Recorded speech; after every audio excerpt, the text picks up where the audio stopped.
Each day is a new page in my story.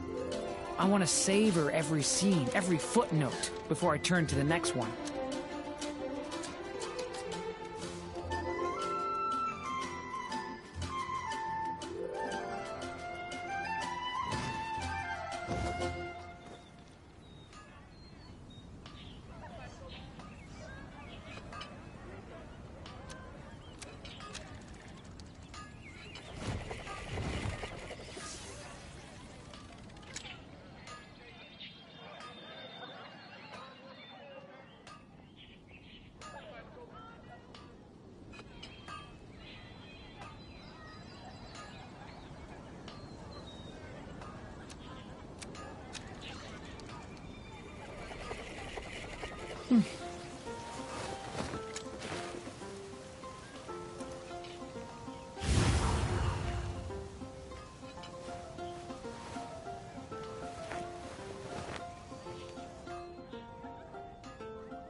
Thank you for waiting.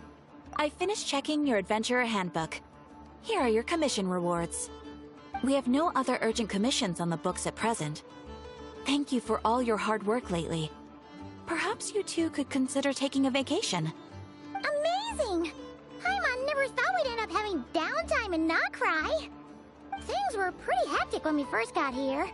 Everywhere you looked, it was either the Wild Hunt causing chaos or the Fatui stirring up trouble. It felt like this whole region was one giant slime in a barrel, ready to go boom at any moment. Sure have. Things were looking pretty dicey, but in the end, we managed to turn it around. Whoa! Paimon just got deja vu! Oh, that's right. It's because we've done this like a million times now. Ah, yes. Are you two aware that the Moon Prayer Night is soon to take place? Oh, yeah! Lama told us that was coming up soon. Wait, why do you mention it, though? Do people in Nausea Town celebrate it, too? Paimon thought it was just for Moon Goddess worshippers. You're partially right. Most people in Nausea Town just see the festival as an opportunity to do business. They do not concern themselves with the religious element. The festival was first celebrated by the Frost Moon Scions. On this day, they would wear moon prayer blossoms and celebrate the birth of the Moon Goddess through song and dance. They would also prepare food and handicrafts, and give them as gifts to others. Over time, it became Nodcry's most lively festival. Oh, sounds like fun! Great! Well, in the meantime, since Catherine doesn't have any commissions for us, let's focus on some personal business instead. When we first got here, you mentioned that this was where your spaceship landed? We didn't get to follow up on it at the time, because we got wrapped up in that whole rare air situation, but now we can finally start investigating it properly. Well, there's a saying Paimon's heard around these parts, which goes, if you lift up a rock, you'll find something you weren't looking for. By that logic, you'll never find what you're looking for while you're searching, but the moment you stop looking, it'll jump right out at you. Could be worth a try though, right? Anyway, Paimon suggest we focus on other stuff we want to do for now, and just keep an ear out for spaceship-related intel as we go.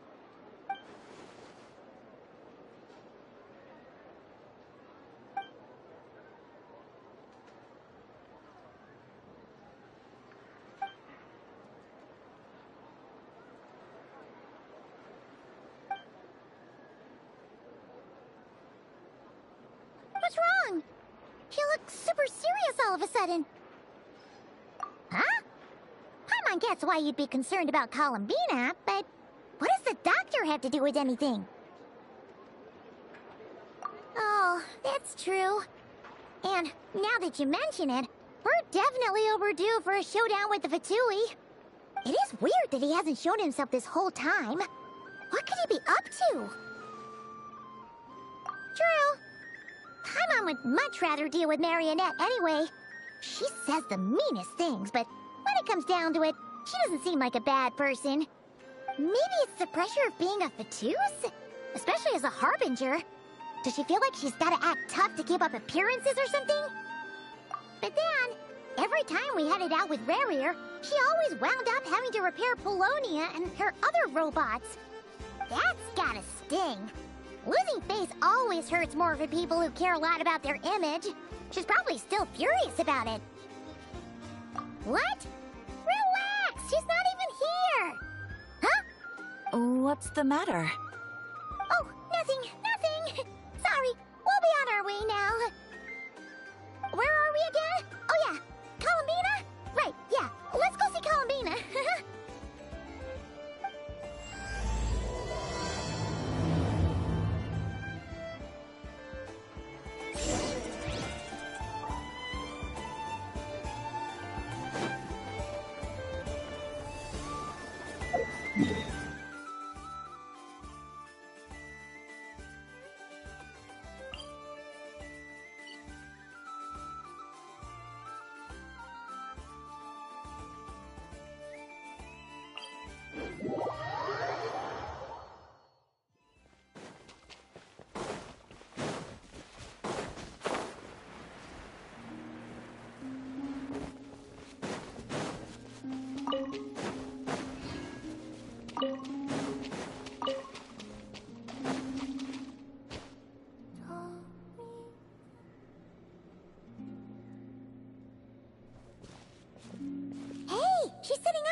Is me sitting here a rare sight?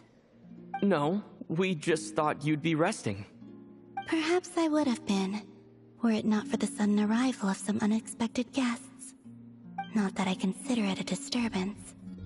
After all, you are the only ones who are free to enter. Would it not be a little unfriendly of me to lie down while we speak? I didn't realize you put so much thought into little things like that.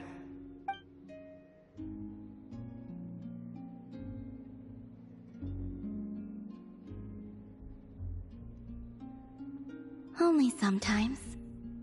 There have been moments lately where I think about you and your companions. They are warm, mysterious, and cozy memories. Very few of my past memories are anything like that. They say that travelers return home bearing bags full of souvenirs. But my luggage was empty, and I believed it would stay that way. Return home? So, you're still planning on returning to the moon? Yes. This planet continues to reject me, reminding me that I do not belong here. If I remain in Teyvat, there will come a day that I disintegrate. And I don't mean reduced to dust, or turned into food for the flowers. I mean, I will cease to exist entirely. Alright then.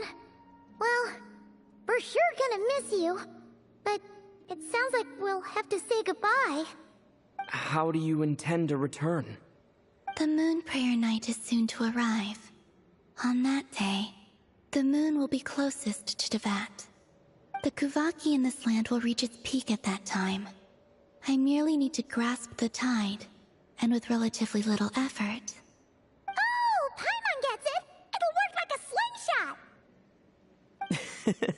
You make it sound like she's gonna get blasted up to the moon. If I did that, I suspect I would crash into the false sky. I will be using a much gentler approach. But I do like the analogy. It's fun. You see? She gets Paimon's sense of humor. In the blink of an eye, the time has come to part ways.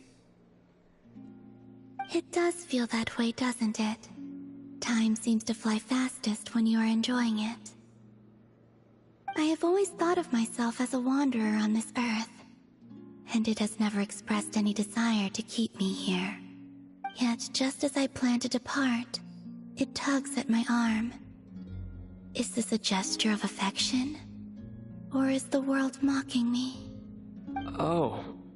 Were you hoping I can answer that? Yes. You are a traveler, so you must have a lot of experience in this area. Then, what I would say is, enjoy the moment.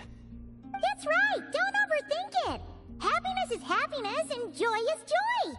The point is to enjoy it, not analyze it! I see. Then what I would say is, even though I am very tired right now, I am still happy. I can't tell from the tone of your voice. Oh, really? You don't think I sound happy? I'm just kidding. I could tell you were in a good mood today from the moment we saw you. Ah, a joke. Albeit not a funny one. Anyway, I assume you're here about you-know-what. Give me your hand. Actually, it's not that. There's something else we wanted to discuss with you. Oh. Then, do you still want to give me your hand? Or not? Sure.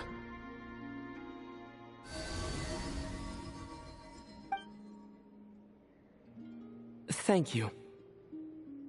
So, I've heard that in the Moon Prayer Nights of the past, people here would hold celebrations in the Moon Goddess's honor. Since you helped so much in our fight against the Rehir of Solnari, I think you deserve a farewell party before you return home. I haven't asked everyone else for their opinions on this yet, but I'd like to invite you to join the upcoming Moon Prayer Night. I've never joined a Moon Prayer Night before. I'm not sure what I would even do. Oh, don't worry about that! We take care of everything! All you need to do is show up. Of course, there's no need to force it if you're not feeling strong enough. This kind of felt like a golden opportunity. But they call me Kutar, and the Fatui have an arrest warrant out for me. I shouldn't appear in public right now. I'll make it work. You have my word. Yeah, we got your back. Well, he does. Paimon's actually not too sure what he's planning. All right, if you're sure. I will not refuse your invitation. I suppose it wouldn't hurt to pack a few more sights from this world into my suitcase before finally learning what my homeland looks like.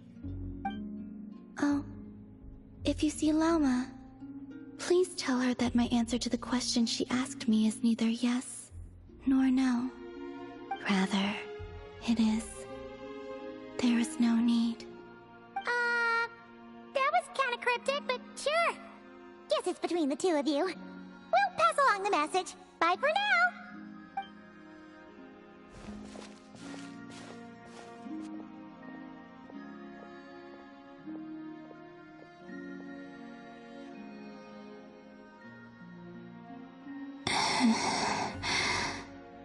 And also, I do not know.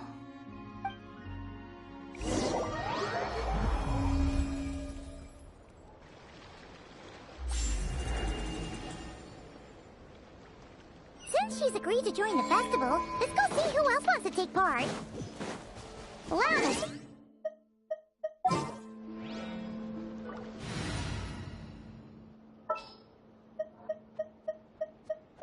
Please select target for cleanup sequence. A pleasure to fight by your side. Even when darkness falls, the faithful shall not stray from the righteous path. Take heart. Victory will be... Also...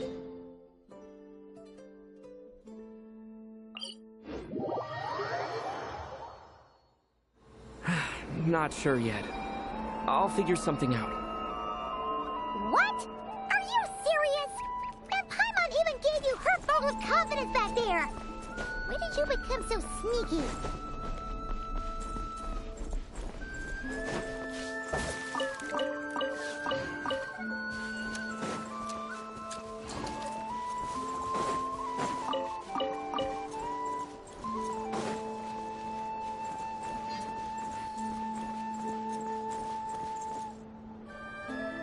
Hey, Llama! It's us! Huh? Varka? What are you doing here? Beats me. I had a bit too much to drink last night, and when I woke up, I was on Hisi Island. Mr. Varka is helping to oversee Nasha Town's preparations for Moon Prayer Night. He is here to go over some details regarding the decorations and custom cloth designs. Right, yeah, that too. What do you mean, that too? Yes. Celebrating this festival is a long-held tradition here in Nodcry. On this day, the crescent moon at the top branches of the verdant crest turns into a full moon, and the moon prayer blossoms bloom with a special radiance. Actually, welcome event coming off the back of all that nasty business with Rare. Everyone got put through the ringer recently, and now they're looking to turn their fortunes around. The big shots in town all agree that a big, lively celebration is just what we need to rebuild people's faith in this place. No wonder Catherine said the people weren't so bothered about the religious element. That's right. It's become more of a local custom by this point. The celebrations have little to do with whether the religious stories behind this event are true or not. Even the Frost Moon Scions are eagerly awaiting the coming of Moon Prayer Night, despite now knowing that their past beliefs were founded on a falsehood. That's fair. It's a bit like the Lantern Ride in Liyue. It's a chance for people to enjoy themselves. One other thing, we just went to see Columbina. We went ahead and invited her to take part in the festival this time. Hope it's okay. Wait, so... you mean she agreed to it?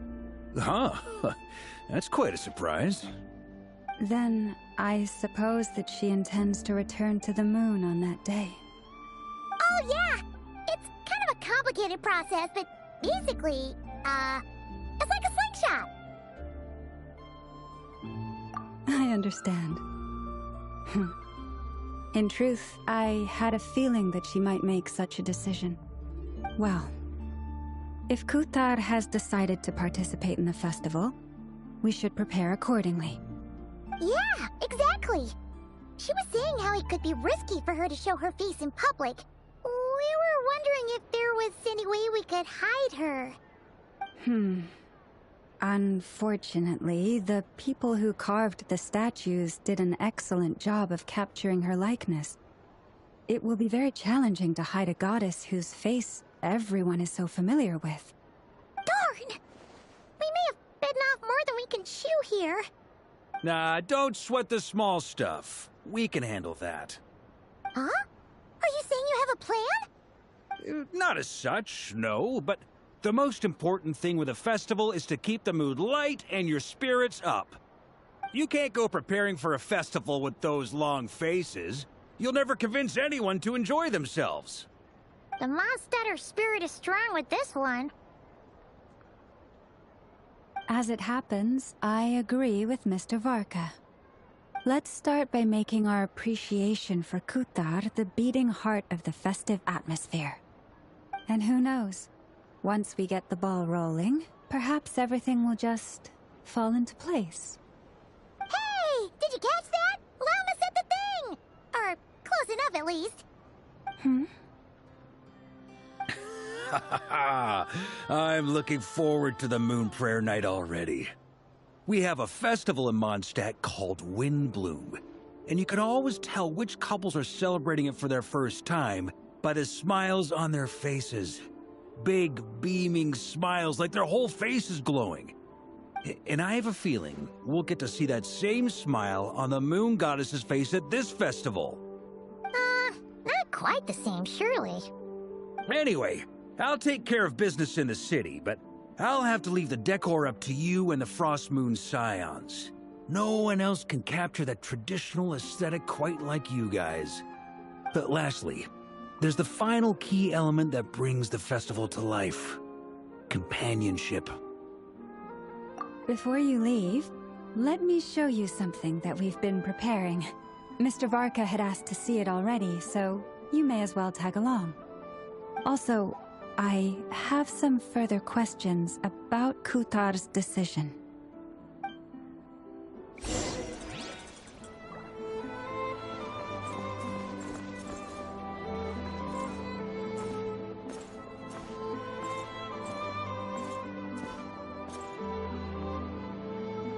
Huh, what's this?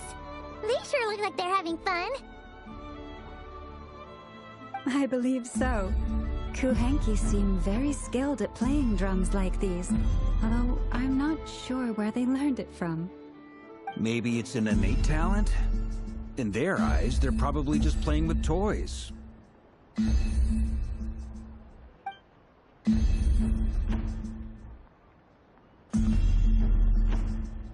Wanatar! You want to play too?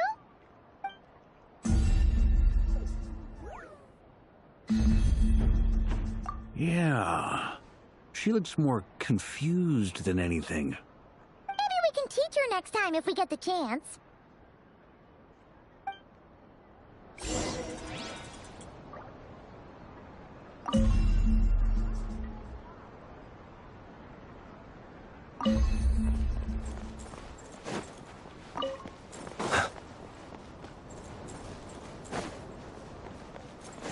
What are these floaty things? Moon veils. Everyone seems hard at work.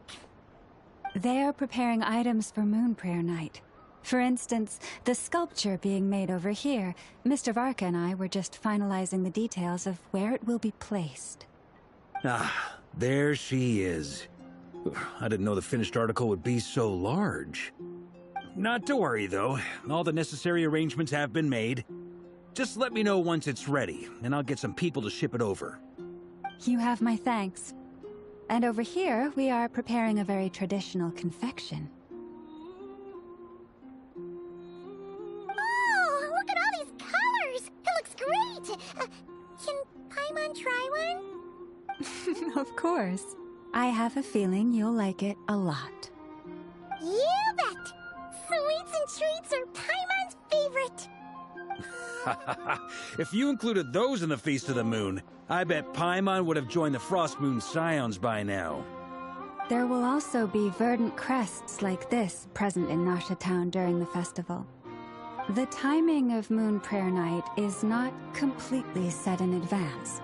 We make a rough estimate, then observe the changes in the verdant crests and Moon Prayer blossoms to guide us. As such, the Wade itself is a fun feature of this particular festival.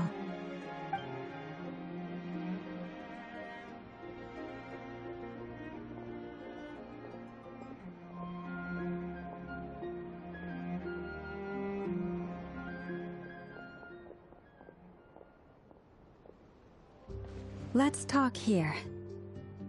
To tell the truth, I am very surprised to hear that Kutar is willing to participate in the festival. I once asked her if she'd be willing to stay with the Frost Moon Scions. I could introduce her to everyone, and we could be a family to one another. She did not answer, but she has not appeared here since. I took this to mean her answer was no, but if that were the case, she would not have accepted this invitation. Ah. I see. Maybe she is right. Maybe the Frost Moon Scions of today no longer need a moon goddess. But my wish was not for her to come here and be worshipped as a deity. I simply wanted to offer her a place to stay. I'm sure she believes that showing herself here might invite Fatui intervention, and as such, she does not wish to cause us trouble. But what really pains me about all this is that this is her birthplace. She ought to belong here, yet no one has been able to grant her shelter. I think I'm qualified to weigh in here. When someone's about to depart on a long trip, what they need is blessings, not burdens. We should wish her the best, not make the journey harder than it already is.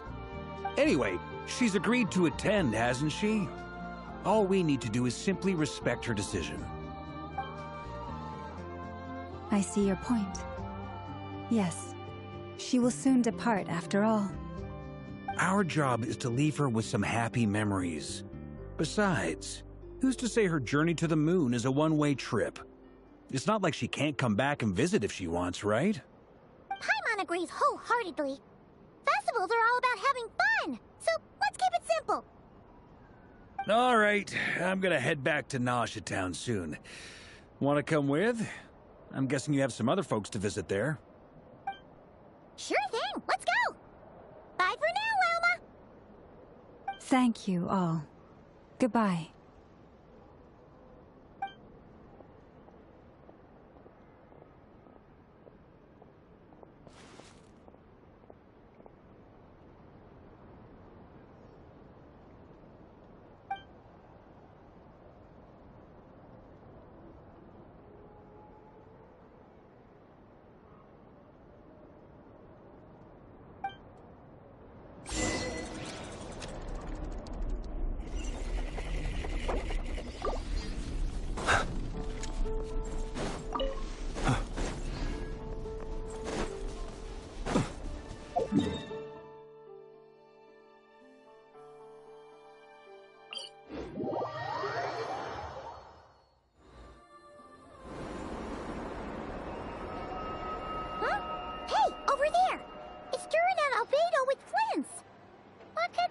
Chatting about?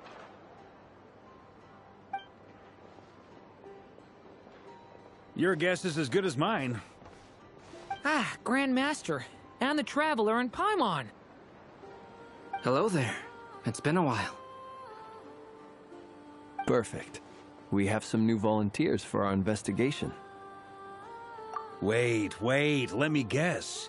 The righteous Lightkeepers are finally ready to hunt down the Abyssal Dragon? Haha. Yes, that too. Yeah, right. Oh, wait. Why does everyone keep saying that too? Well, to be precise, the facts match, but not the causality. Wait, so I guessed right? Half right. Don't act so impressed with yourself. Maybe I can explain. We ran into Mr. Flint's north of Nausea Town. At that time, we just noticed a few abyssal creatures out in the wild, but the strange thing was, I didn't detect any traces of abyssal energy on them at all. On closer inspection, we realized that they were not real monsters, but something akin to reflections in the water, or perhaps a mirage. Huh? What do you mean? Like, you could see them but not touch them? Exactly. It was very peculiar. They roared and tried to attack us, but we could not make any physical contact with them. I think I've heard of things like that happening in Notcry before, but I don't know much about it. Yes, it's a known phenomenon. Mirage-like illusions tend to appear in Notcry in the run-up to Moonprayer Night. From a distance, they appear quite real. I myself thought that Misters Durin and Albedo were locked in battle with abyssal monsters when I first arrived. But after sharing intel and investigating a little further, we can confirm that these illusions are harmless. There is no great cause for concern. All the Mirage stories I've heard are either animals, rocks, or small houses. Abyssal monsters, though? That's a first. It's a first for me, too. so I'm planning to look into it further just to be on the safe side. I intend to inspect a few more locations. What about you two? Any plans? Alice contacted me a few days ago. She'd like me and Duran to assist her with an experiment. But we lost contact shortly after receiving the message. I'm sure that comes as no surprise to anyone familiar with her. We don't know when the wind will blow, yet when the wind blows, we will know. That, in a nutshell, describes how Alice operates. Yeah, that tracks. Okay. Well, I suggest we investigate this Mirage. I know someone who will already be 10 steps ahead of us. Well said. Right? Whatever's happening in Notcry, she always seems to be the first one to know.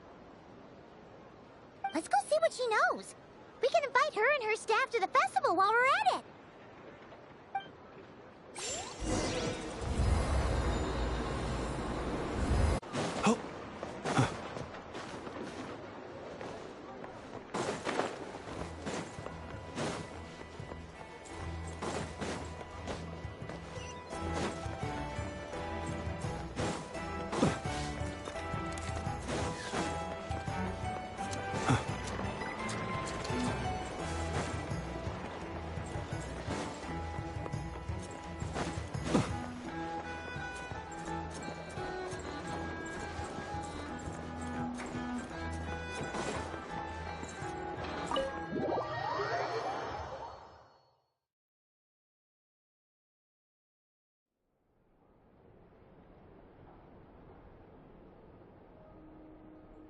You're right, I have noticed.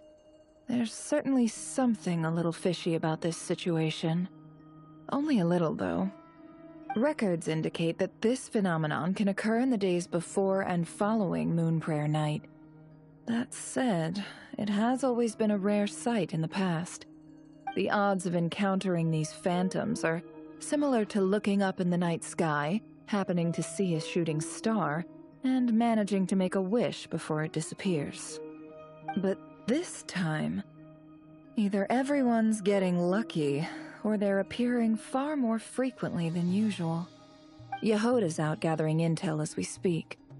In the meantime, let me check off some points of interest. First, the Abyss. The ones we saw seem to be abyssal monsters. Indeed. But we have identified one location where many more of them have made an appearance. And not just monsters, but human phantoms, too.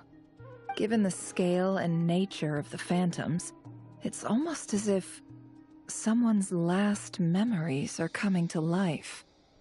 Or perhaps the memories of multiple people. Oh. So you mean the phantom monsters are hunting down the phantom humans? Exactly. The phantoms can interact with each other, but we have no means of intervening. In addition, some of the human phantoms would seem to be from the very distant past. This is clear both from the clothing they wear and the stories they tell. They claim to be from Hyperborea, a name which I've heard from Lauma before. If this is true, it means they must be from 6,000 years ago. Did Paimon hear that right? 6,000 years? It sounds like this merits further exploration. That'd be a big help. I'll leave it with you, Albedo. My knowledge of ancient history is non-existent. I used to doze off every time the pre-Knights of Favonius era came up in class. It's quite a miracle that you were able to understand these phantoms' speech, given how long ago they lived. I suppose you're right. But I'll leave the archaeologists to ruminate over that conundrum. As an intelligence broker, my sole interest is in the value of the information I gather. Which, in this case, hopefully means earning myself some good favor with our dear Lady Moonchanter. So calculating. Whew, this intel broker logic always catches Paimon by surprise. Sounds to me like we could split the work up. I think the abyssal phenomenon is best left to Albedo, Flints, and me. Agreed. It coincides with my duty as a Lightkeeper. For my part, I'd like to understand the Abyss better. Even a little knowledge would go a long way. This is certainly a rare opportunity to study the Abyss. But even rarer, perhaps, is the chance to make contact with the Ancients. The Curatorium will take the lead on investigating the Hyperboreans. We put in the work to learn what we know so far. It seems only fair that we get some quantity of exclusive intel. That just leaves our trusty team of 2 unassigned. Since you became an honorary knight, of course. This was part of my grand plan all along. Ha ha ha! Oh yeah, by the way, we managed to convince Columbina to come to the Moonprayer Night celebrations. Would you and Yehoda like to join too? She agreed to that? Huh. Quite an achievement. Never underestimate the Traveler, I guess. I'd be happy to join. No point shutting myself inside when the streets are all decked out. I doubt any clients will be visiting during the festival in any case. And Yehoda loves a party, so I'm sure she'll jump at the opportunity. No. Way to contradict me in front of... Wait, no, that's not what I have bad news, boss. So many people. All right, everyone inside, quick.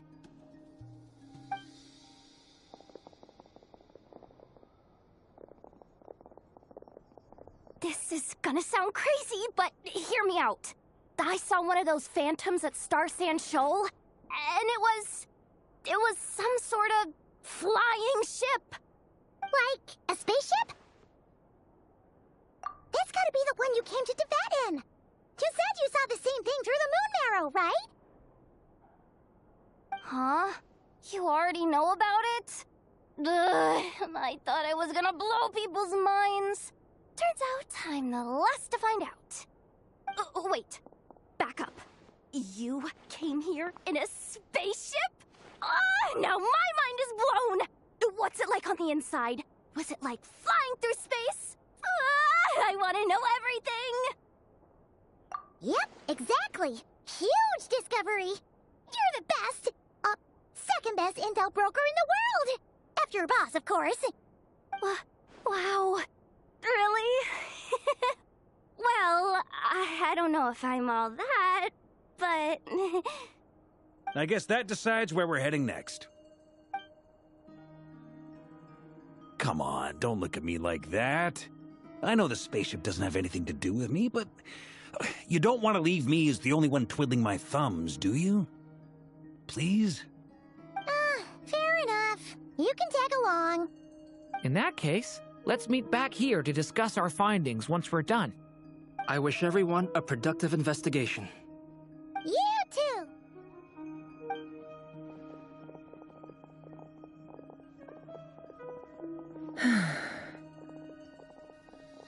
What's up, boss? Aren't we gonna head out? Tell me, Yehoda, when did the Curatorium start giving out intel for free? Oh, sorry, boss.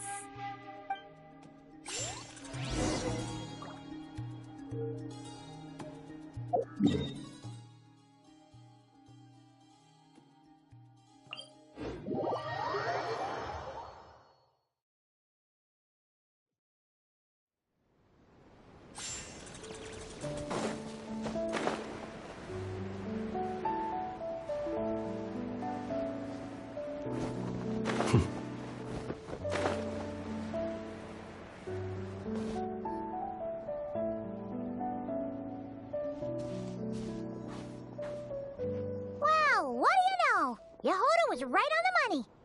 This Phantom really is your spaceship. But that's so weird. Why would it show up here? Is it some kind of projection? Or a ghost? Like, maybe it no longer exists. You're already here. Miss Lauma, what a surprise. I thought you were busy with festival preparations. I was. until one of our people informed me that a strange sight had appeared at Starsand Shoal. No one's ever seen something quite like this before. I thought I should see it for myself. Same here. Oh, so we heard that these things appear around the festival period. Any idea why that is? Unfortunately not. We have very limited information about them, since they can't be interacted with. And no human phantoms have ever made an appearance before now. The most we've been able to deduce is that these sightings appear to be connected to the increase in Kuvaki energy around this time. Yeah, seems like that's all we can do. This is all so confusing. Allow me to lend you a hand.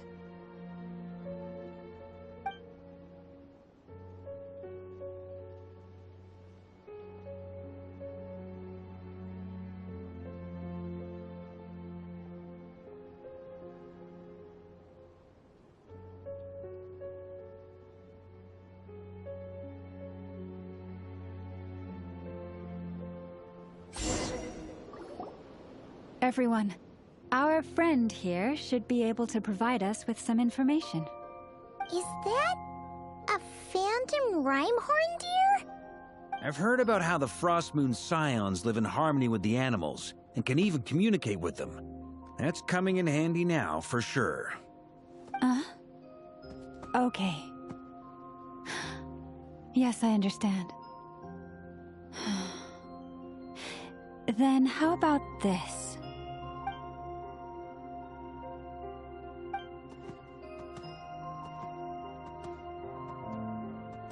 Oh, it's leaving. It appears to share our curiosity about this giant spaceship, so I asked it if it wouldn't mind investigating along with some friends. In return, I told it about some nearby spots where the wild fruit grows abundantly. We may live in a different era from these phantoms, but I trust that the terrain, climate, and ecology here are more resistant to the effects of time than some things are. Let's give them a moment and hope for the best.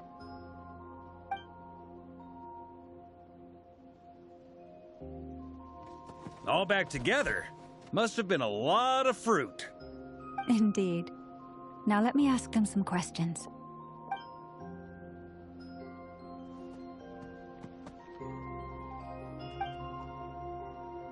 It did find a lot of wild fruit, enough for them to feast for a long while. This puffin circled in the air several times, but didn't spot anything out of the ordinary. Certainly nothing to do with the spaceship. Huh. Well, it definitely makes sense to get a bird's eye view. Indeed. Other than that, I was also thinking that the world these phantoms see is also different from ours. Oh, I get what you mean. The wild fruit exist in both times and spaces, but there might also be things that only exist in that space-time, which we can't see. Good point. Great thinking, Lauma. Blunthorn rhinos can use Kuvaki to shift great rocks, but this one says it couldn't get that ship to budge by even an inch. The sniffer mole tried too, but despite being a skilled digger, it could not get through. They say that the spaceship looks robust and undamaged. It seems completely impervious to any and all attacks. Whatever lies within is well defended from harm. So, just like us humans, there was nothing they could do about this spaceship either. Yes, still, they deserve our thanks. We are grateful for all your efforts, dear friends. Now go, and enjoy your feast. I've noticed some other human phantoms gathered nearby. Come on, let's go talk to them.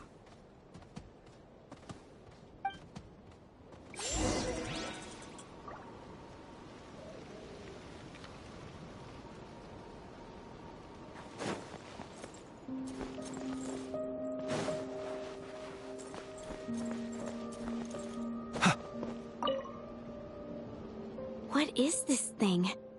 I've never seen it move, and there's no way to get inside. Goodness knows. My grandpa says it's been sitting here at least since his grandpa was still alive. What about his grandpa?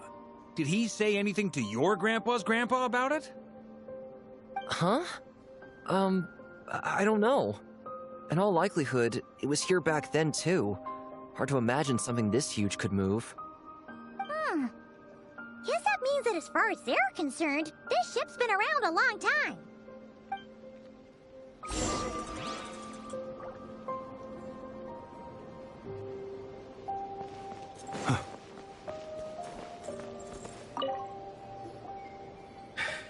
Come on, brothers. If we can get even a small chunk off of this thing, it's gotta be worth a fortune. Today is the day we strike it rich. Huh? You mean Paimon? Yes, brother, I shall join you. Let's make our fortune. We should go with them. What the? This thing is crazy tough. I can't even scratch it. What's it made of? Sorry, brother. Looks like we'll have to seek our fortunes elsewhere. Enjoying yourself? I was just seeing if I could influence this phantom's perception by playing. But nope, no dice.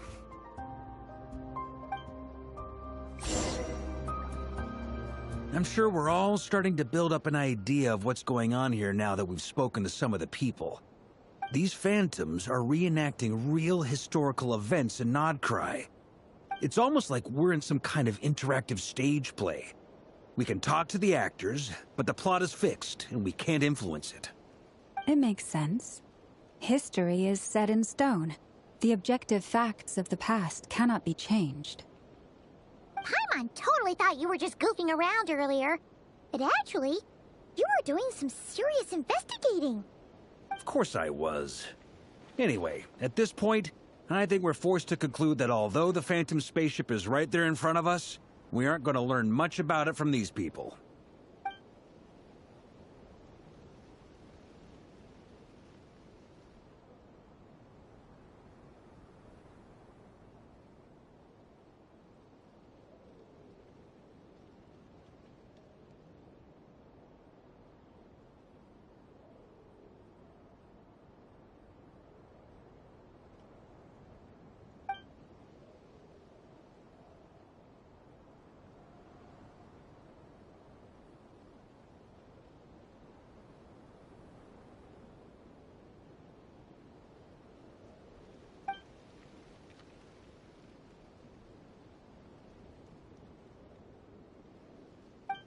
Don't be discouraged.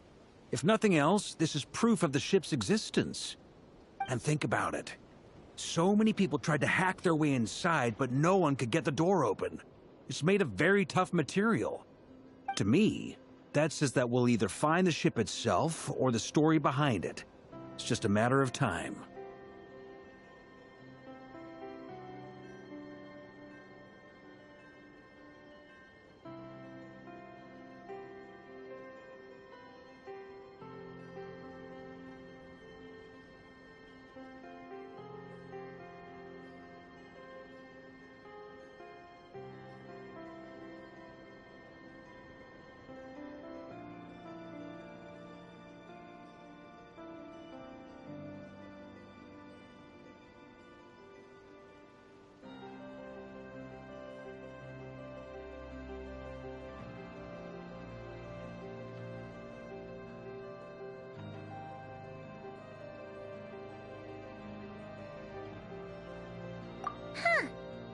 Every now and then, when Varka gets serious, he actually does seem like Grandmaster material for once.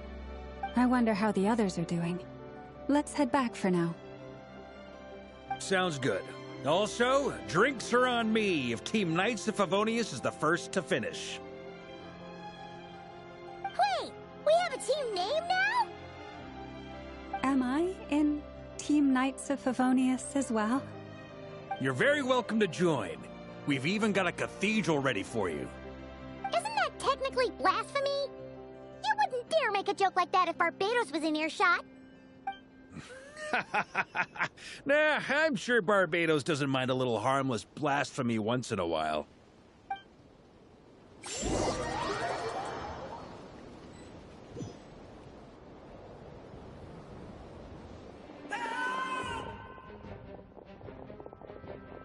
Oh, no! Get away! Oh.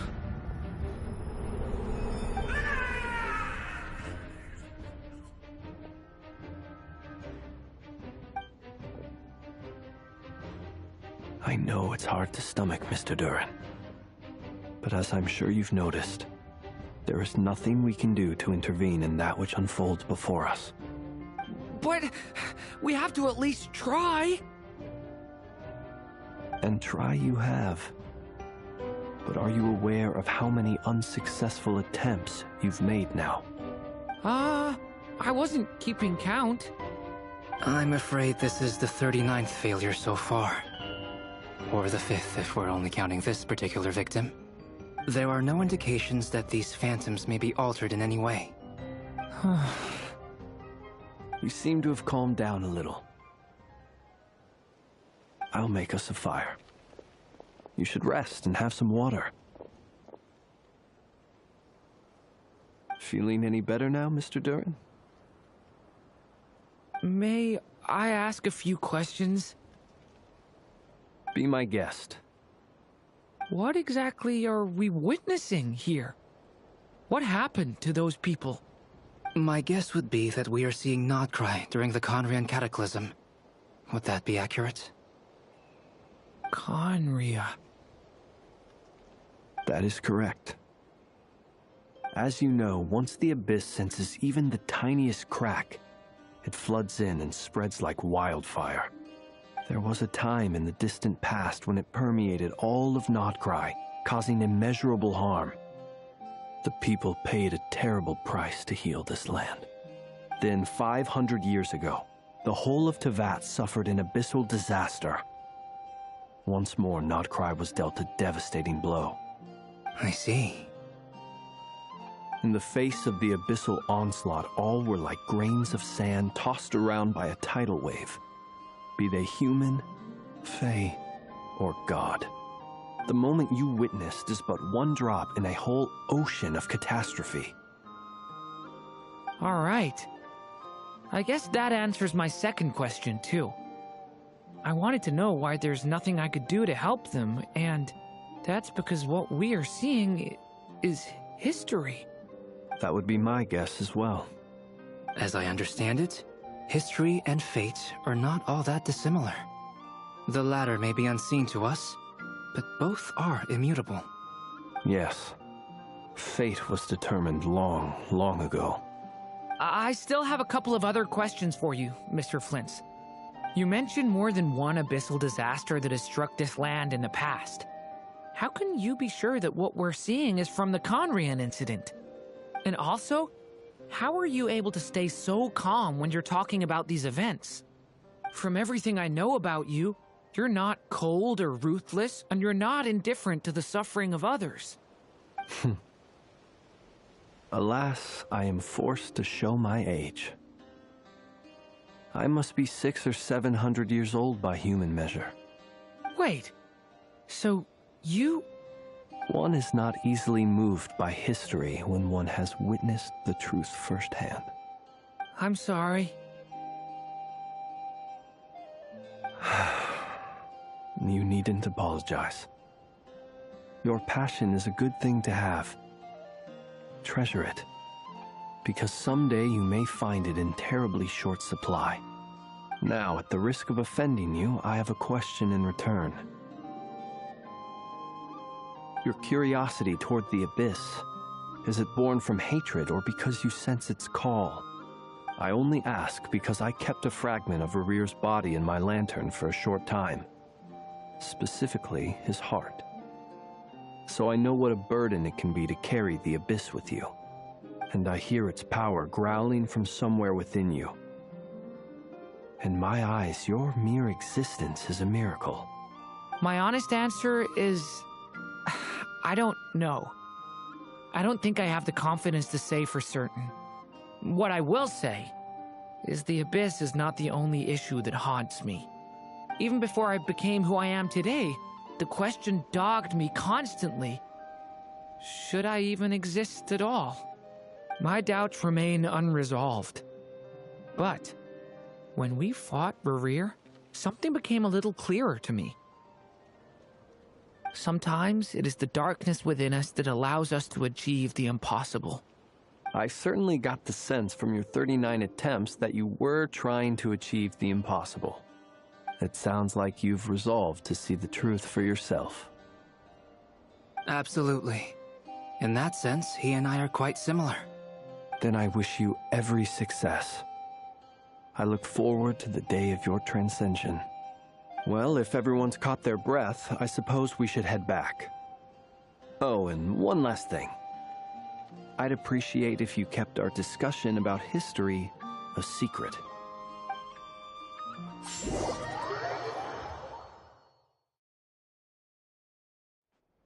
Incredibly, our separate investigations led us all to the same conclusion. Hooray for consensus! Yeah, but we barely learned anything, though. I totally thought this would be the motherlode. Talking with the ancients? I mean, come on! But nope. All we got was useless snippets of conversation. And all this stuff about moons and hyperopia. What a load of baloney. Seems like people back then had a few screws loose. I understand your frustration. We found the same issue. Each phantom only showed a very brief moment in time. There isn't much value to be found in these miscellaneous fragments of a civilization's history, no matter how glorious it may have been. If there's a silver lining, it's that these phantoms are harmless to the present reality. They shouldn't get in the way of the festivities. Paimon agrees. And not just because it's the first thing she understood in this whole conversation. You look disappointed, Nefer. Is something the matter? What do you think? We all worked our tails off, but the only one to gain anything from it was you, Lady Moonjanter. Well, please do share the Hyperborean records with me. I will gladly inscribe them in our people's documents. Oh, duh! Yeah! That was it! Hyperborea! Hyperborea. I'm serious. Only an expert in the Frostmoon Scions and their history can turn these records into valuable research material. The alternative is to let them gather dust on the Curatorium's storage shelves until the pages turn yellow. Nefer, you're wise enough to know that cooperating and sharing the profits is the best course of action here. Well, that goes without saying. Sure, let's do that. Huh? But didn't you say we aren't supposed to give out intel for free? Sorry. Shutting up. Now is not a good time to push Nefer's buttons. Anyway, back to Moonprayer Night. I'm thinking that we should prepare something a little special, aside from the usual decorations and so on. You mean a parting gift? Can't go wrong with food. Although, does food go bad on the moon? Perhaps a lantern would be a better choice. It might be dark up there. It could prove difficult to light a lantern on the moon. Magical stones might serve that purpose better. What about a clockwork mecha model from Fontaine? I've got a whole bunch at home. I use them for fighting practice in my free time. None of these sound like things she would be even remotely interested in. But we don't interact with her enough to know what she likes. Yeah. It would really save us the guesswork if someone could find out what she's into. Wait, what the? Traveler? They're all looking at you.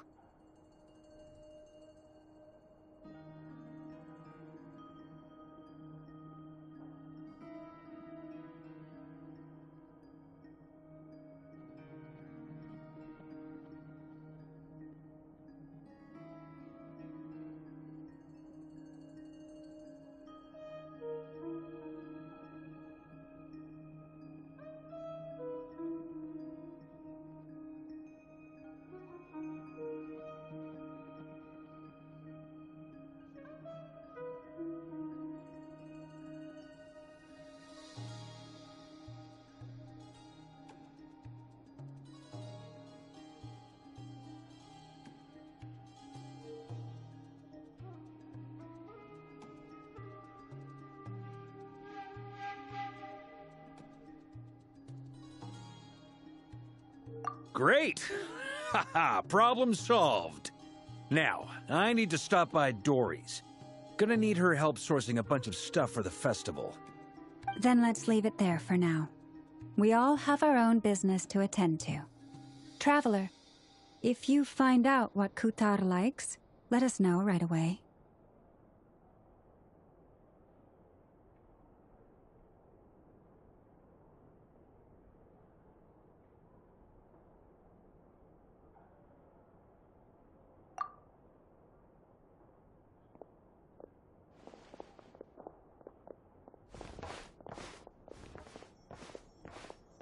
Is something the matter?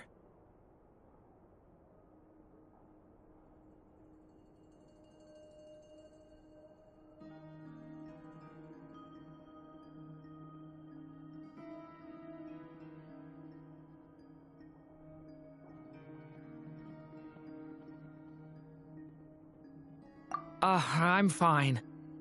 It's just... I'm still feeling a little rattled after witnessing the horrors of the Abyss. But it's okay. This is something I have to work through. I'll be all right. Thanks for your concern. Well, don't put too much pressure on yourself. If you ever feel like something's wrong, physically or mentally, we're here to talk.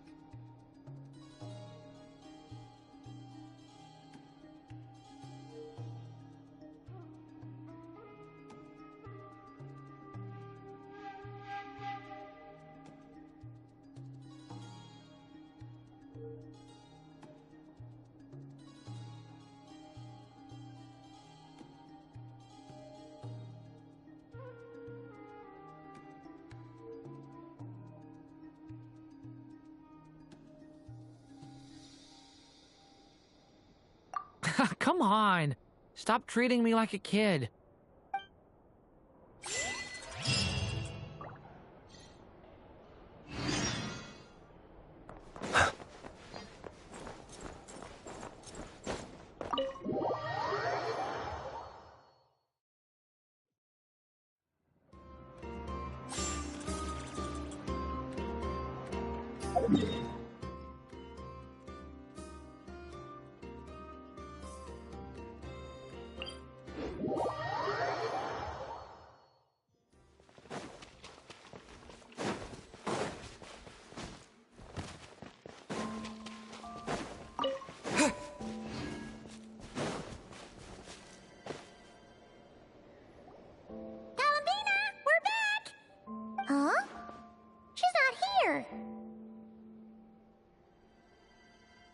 Weren't there a few Kuhenki here last time, too?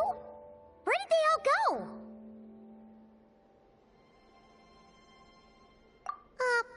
Walkies? For Kuhenki? You're not pets, you know. Oh, well. Looks like we just came at a bad time. Let's try again tomorrow. There's still a few days until Moon Prayer Night, so we're in no rush. Besides, she needs time to rest anyway.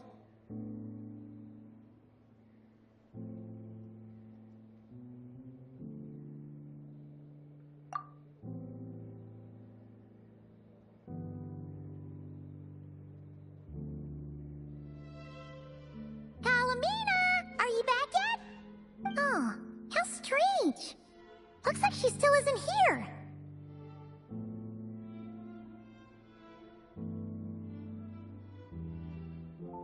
Right? It's not like her to spend so much time outside. Especially since she's worried about attracting unwanted attention.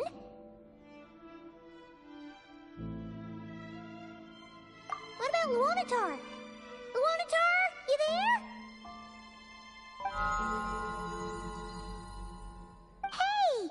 Do you know where Columbina went?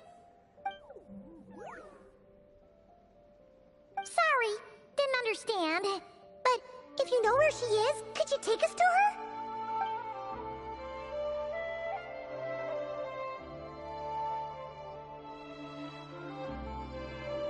Yeah, that's even stranger.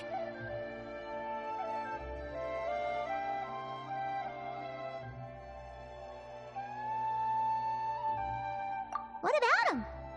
Oh, that's not good news. They change color when Columbina gets weaker, right?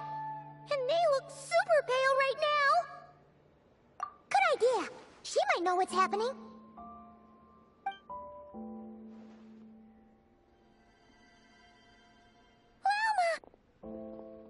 Ah, it's you. How is Kutar? Is she okay? No, she hasn't. I came here to check on her after I noticed the flowers had changed color. Based on past precedent, she must be very weak right now. Even getting up to walk would be a struggle. It seems unlikely that she wandered off outside.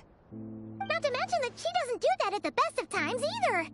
So yeah, this is super weird.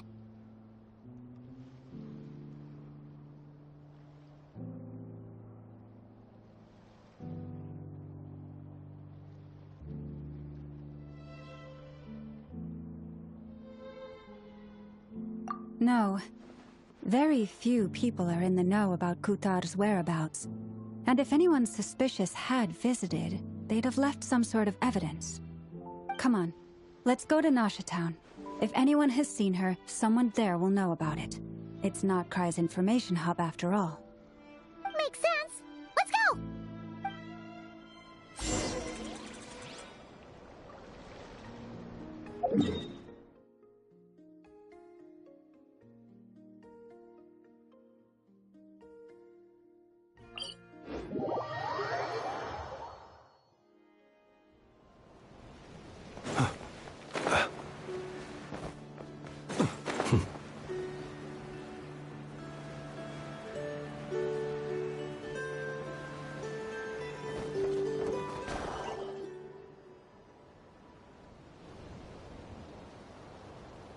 Moment. Is it just Paimon, or is this stall kind of suspicious? It's never been here before, right? No, I don't recognize it. Alas, your free and easy adventure time is over. Now, prepare to face the final boss of Nodcry. Whoa! Where'd that voice come from? Not sure. But it's definitely hostile. No, not that way. The final boss is right here. The Sniffer Mole? That's the final boss? Surely not. Also... Okay, the jig is up. I'll stop teasing you. Turn around. I'm right behind you. It seems I've managed to leave quite an indelible impression, even though you've never seen my face. Ah, nothing could make a great mage more pleased with herself.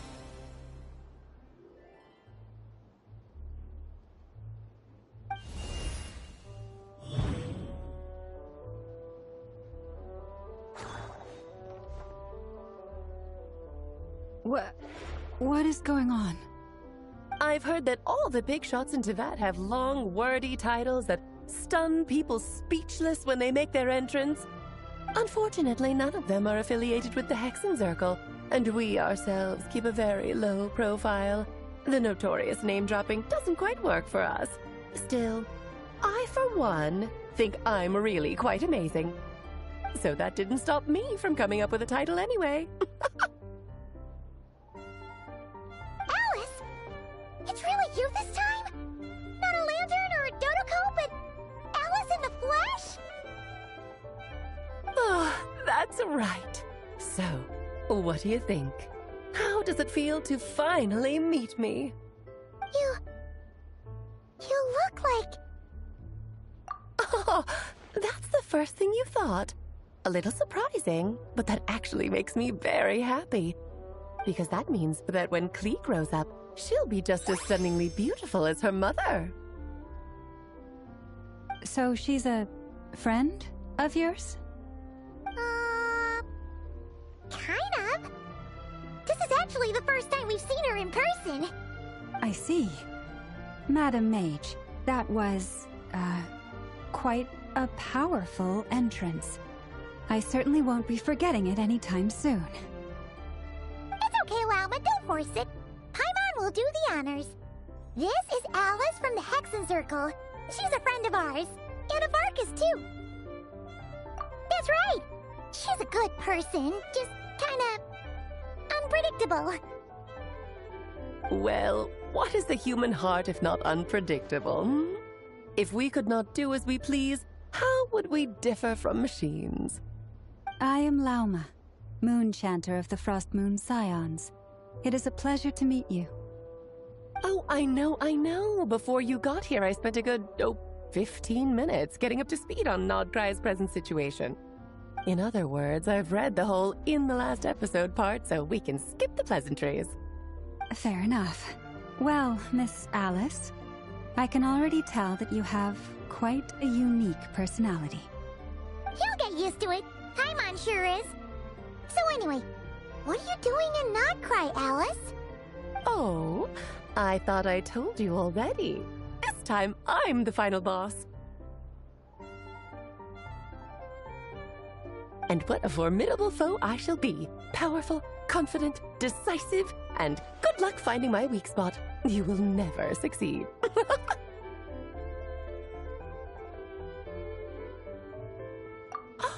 Oh, drat!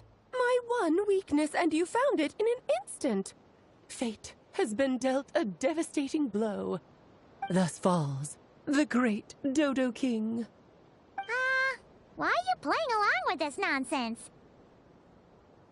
For funsies, of course. What's wrong, Paimon?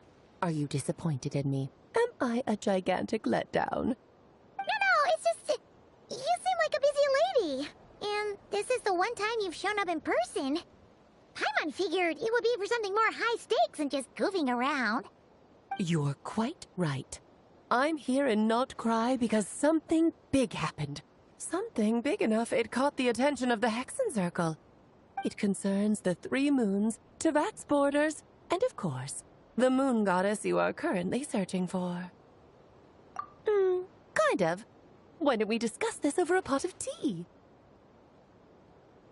My main reason for coming on this trip to Teyvat was, of course, to have some fun. But I do technically have a job to do as well, namely, maintaining the stability of Teyvat's borders. I'll skip over the complicated parts, but to sum it up, abyssal energies are all that lie beyond Teyvat's border. We'd find ourselves in a real pickle if they ever made it through. And the phantoms you've been seeing are a sign that the border has been disturbed. No wonder they tend to show up around Moonprayer night. Is it because the real moon is now so close to us that its power can cross the border?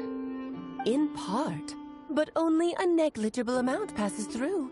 Just enough to influence the verdant crests and so on. And as you've noticed, there has been an unprecedented number of phantoms appearing this year. The influence of the moon beyond the border cannot explain this. No, there is another far greater factor at play. The trilunar syzygy. A trilunar syzygy? Eons ago, before the heavenly principles came to Teyvat, it was the then 3 moon goddesses who controlled the laws of this world.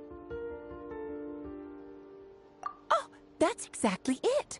The 3 goddesses split these powers amongst themselves, promising never to consolidate them into one singular body. This was meant to keep the world stable. But, fast-forwarding to the present, the eternal moon's marrow is with you, while the iridescent moon's marrow, which should never have appeared in this world, has been retrieved. Add that to the presence of a moon goddess in the flesh and... the power of all 3 moons is gathered here in Nodcry. There hasn't been an event like this since the War of Funerary Flame. And it's having a noticeable effect on Teyvat's borders. Because I wish to give my darling daughter a peaceful environment to grow up in. Is that a good enough reason? Kinda sounds like you're dodging the question, but it does make sense. Well, that's one reason anyway, and the most important one. The others are a little complicated to explain. For instance, cleaning up after dearest Miss R. Albedo could tell you more about that if you're curious, but right now, I have a more important question to ask you. Why are you collecting the moon marrows? I see. Nicole told me about that legend once. Nicole? You mean Mage Anne? Oh, so you remember. Yes, of course.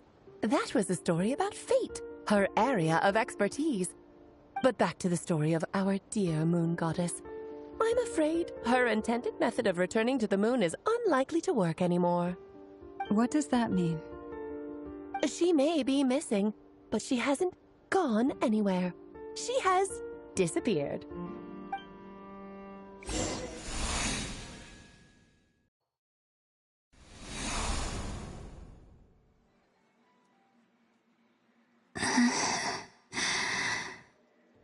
My body is so heavy.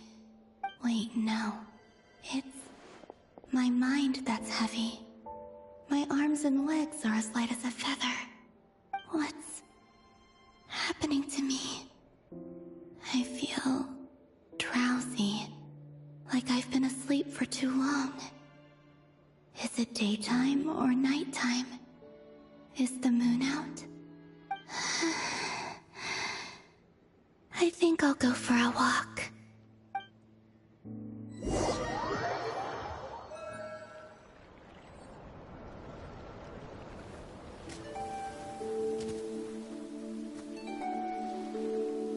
Are you out for a walk too? Huh?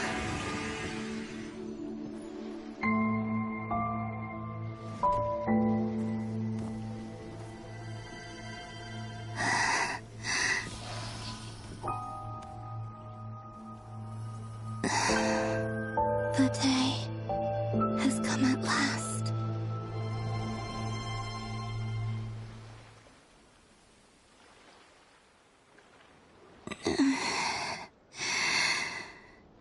Have I grown so weak that I can't even sustain my physical form? But Moon Prayer Night is nearly here. I was so close to returning home. Death is near. Is this how it ends for me? Will I return to the moon after I disappear? Or...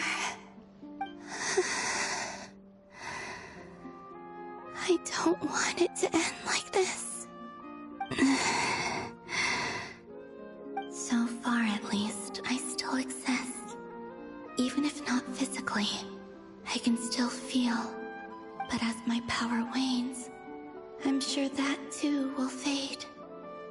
I suppose I might take one final look at this world. The world where I was born.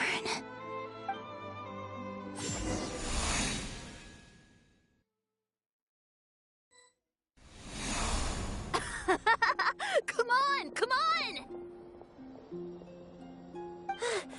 Wait for me! The Frost Moon Enclave. How much it has changed since I was born. These decorations, they're so heavy. It's times like this when you kind of wish men could be priestesses and acolytes. How fascinating.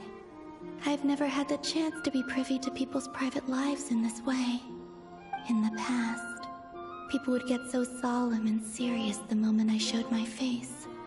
Like they were frozen stiff. Karina, Lametti, it's time to eat. Coming! I want to watch them a little longer.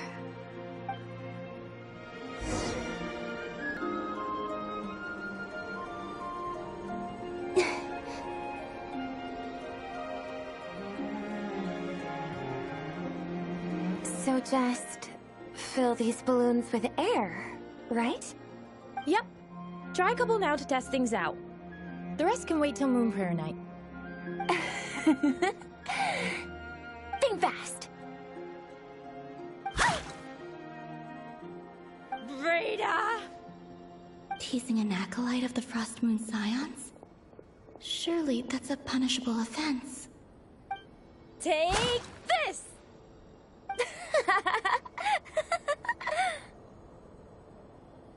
Huh? Alright, enough horsing around. Lady Lauma gave us a task. We should get back to it.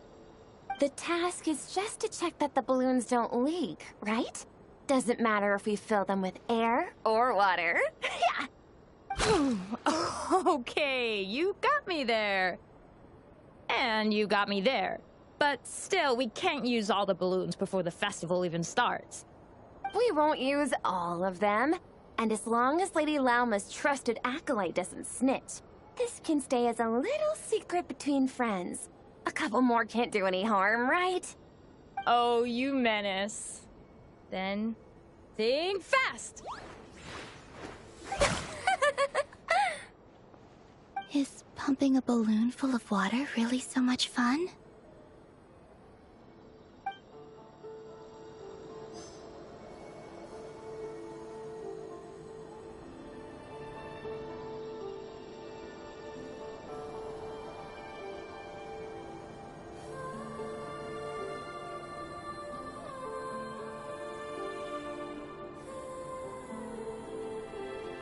I'm sure you're both tired from playing all day. Come on, eat up.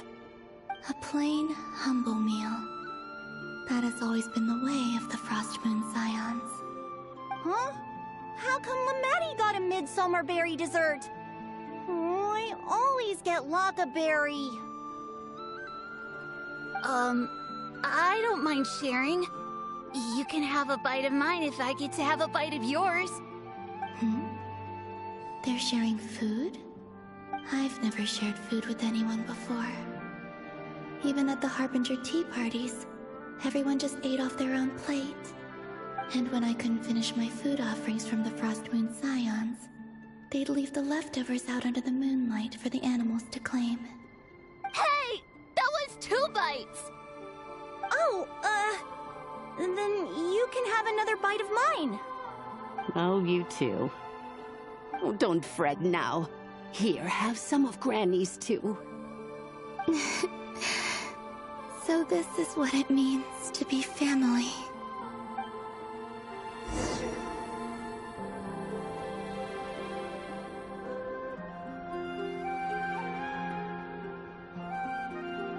I'm seeing so much that I'd never usually get to see. They'd never act like this when I was around. It's nice, being able to just watch people in peace in these final moments. What a rare opportunity. I think I'll go take a look around Nasha Town, too. Maybe the Traveler will be there.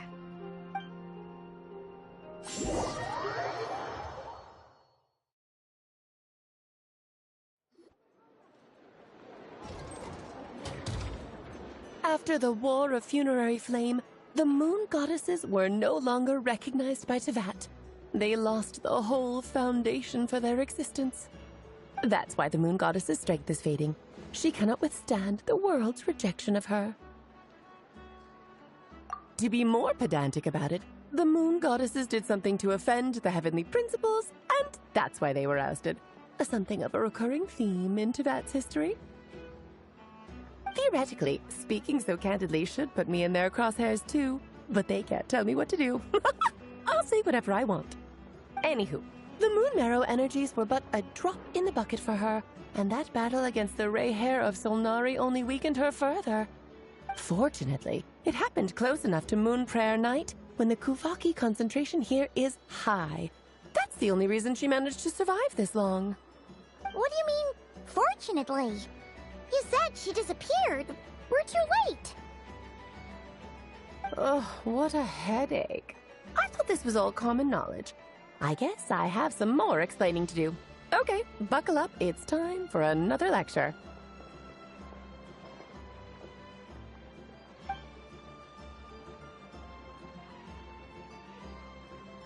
Now, I said earlier that the Moon Goddesses lost the foundation for their existence.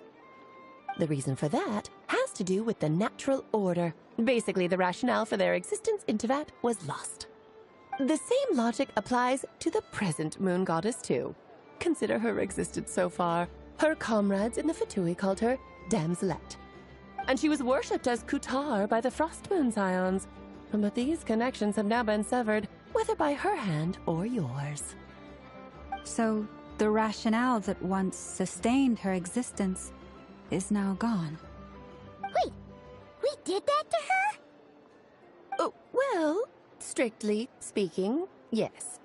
But let's not start pointing fingers, shall we? I'll only end up as the big bad villain, and that's not the kind of final boss I want to be.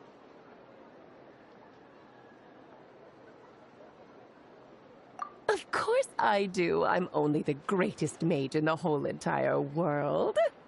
Now, if you wish to find your Moon Goddess, there are two problems we need to solve. Firstly, we'll need to strengthen the connection between her and Teyvat, at least enough to sustain her until Moon Prayer Night. Strengthen her connection? But does that mean I'll have to rally all the Frost Moon faithful behind this? I'm afraid a bygone faith and a former home won't be of any help to her now. Do you know her name? Her name? Yes. Names are very important things. A name is a fundamental concept that anchors one's entire existence. Then your first job is to find it. As a moon goddess, I'm sure she must have a name she identifies with. Neither Columbina nor Kutar is her true name, and she's never really accepted either of them. So, finding out her real name is enough to sustain her existence? Yes, I know it sounds like a small step, but every journey begins that way. So for now, that's all we need to focus on. The second problem is with her plan to use the moon marrows to return to the moon. Unfortunately, piercing through the false sky will take an enormous amount of power. Given her current condition, she won't be able to provide anywhere near enough power, even if she recovers her physical form. But no need to fret. Nicole's the expert in this field, and I'm sure she'll figure something out. Wait, Mage N is going to help us out too? That means we've got 2 Hexacircle mages on the case. This is turning into a pretty big deal. Actually, this is more of a side quest for me. Like you said, I'm a busy lady, so I can't stay for too long. I'll have to return to Teyvat's border soon. That's the upside you get for looking out for my little Klee. Hopefully that will incentivize you to carry on keeping her company in the future. Anyway, jokes aside, you'd better get moving. It will take quite a miracle for the Moon Goddess's consciousness to hold out till Moon Prayer Night. Oh, I suppose I might as well tell you where Nicole is before I leave. Off you go now. Time to meet your new friend. Oh, yes, and a little suggestion. Don't forget to mind your heads. What? I wonder how Durin's doing. I should really go see him before I head back. You really are super busy. I most certainly am. There's so many children I have to keep tabs on just in Mondstadt. Durin, Albedo, Venti, Varka. Klee didn't make the list, huh? Of course not. Klee is my pride and joy. I have no qualms about her, because she's the best child in the whole wide world. Yep. Klee's a little angel. I'm glad you agree. Well, all the best. See you when I see you.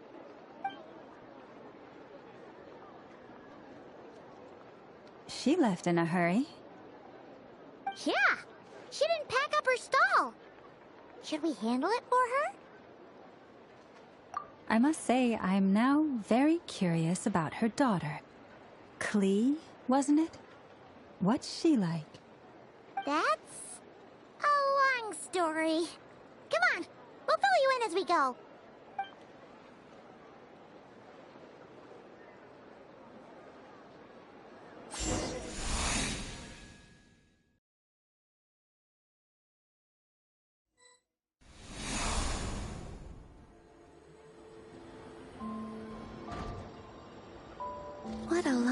place. I've never experienced Nasha Town like this before. Hey, you old geezer! Your hammer's rusted through! Who are you calling old geezer? Are they... quarreling? I'm looking right at him! You've really gone downhill since giving your daughter free rein in the workshop. Can you even swing a hammer anymore? It shouldn't take you days just to fix a single chair! You might as well use that hammer to massage my back for all the good it's doing. Don't run your mouth, or you'll get a back massage that'll put you in bed for the rest of your life. Look, the materials haven't arrived yet, all right? You know how busy it gets in the days before Moon Prayer Night.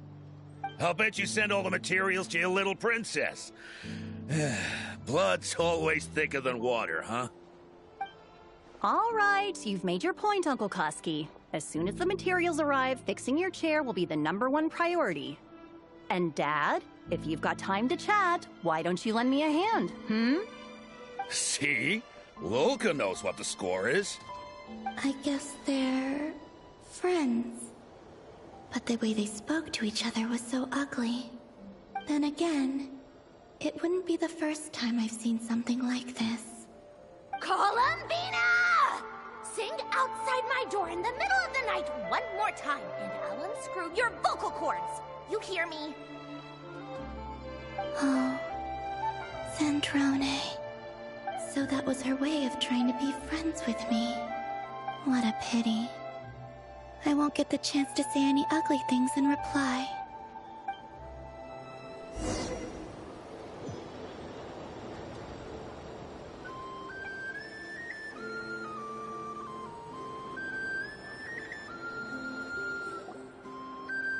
Hey, have you decided what to give her for Moon Prayer Night? I sure have. She's gonna get the surprise of her life when she's least expecting it. Then I'll whip out the ring and pop the question. The surprise of her life. What a fun turn of phrase. Cool, I get the picture. You can spare me the gushy details. Ooh, looks like we have a customer. Hello there, ma'am. Would you like some Moon Prayer Night candy? Huh? Is he talking to me? Can he see me? Here you go.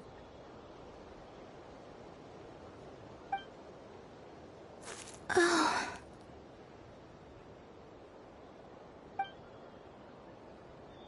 Come back anytime. Right. Now, where were we?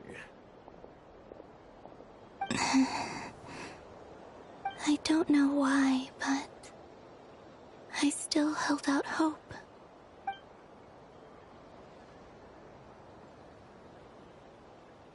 The most important thing right now is to find that mage. This name thing seems super important too, but where do we even start looking? I'd better go pay the Fatui a visit.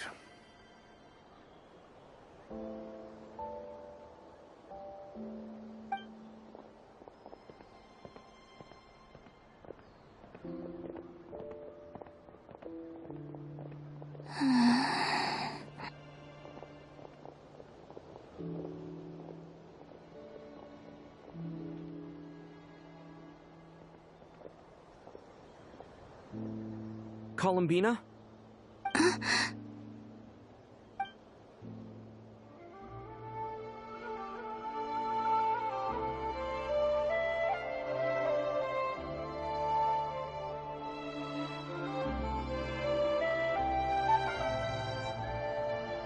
Traveler? Let's go! This is no time to be spacing out!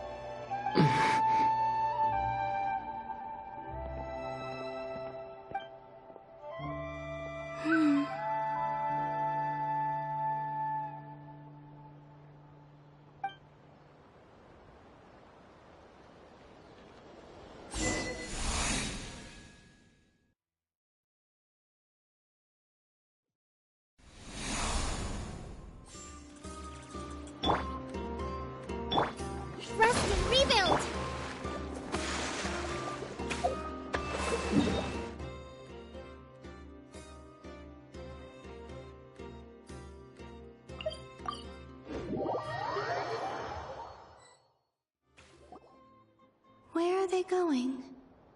They mentioned a mage and... a name? So, Mr. Varka, are you with this Nicole? Or should I call her Mage N? Ah, not really. We've never met, though she has come up in conversation. From what I've gathered, Alice kinda took Nicole under her wing. Taught her how to speak in a more ladylike fashion, that kind of thing. Huh. Hard to imagine Alice as an etiquette coach. Yeah, Alice is a larger-than-life personality, I'll give you that. But then again, that's why she's able to draw such an eclectic mix of people into her inner circle. If I remember correctly, being an interesting person is actually one of her main entry requirements. So, if you ever wanted to join the Hexenzirkel, I'm sure you'd both be eligible to apply. Hey! Don't go around making promises on Alice's behalf! I wouldn't dare. I'm just trying to paint a picture of the Hexenzirkel for you. Okay, sure. Anyway, since none of us have ever met Nicole, how are we supposed to find her? We can't just go up to every woman in sight and ask, "Hey, are you Nicole?" Maybe something she's wearing will get, like, a windbloom pinned to her chest or something. Wait a minute. Alice never said Nicole was from Mondstadt. Oh, true.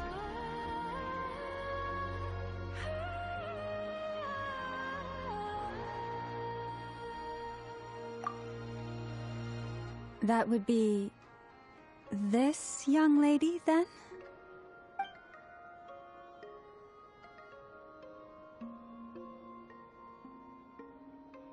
Hey there! Sorry to disturb you, but... are you Miss Nicole?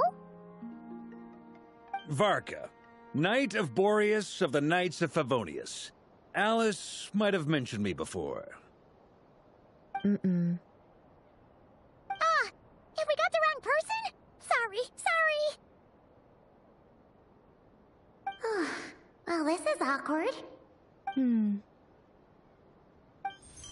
When I shook my head, I meant, no, Alice hasn't mentioned you before. Huh? Where is this voice coming from? My apologies.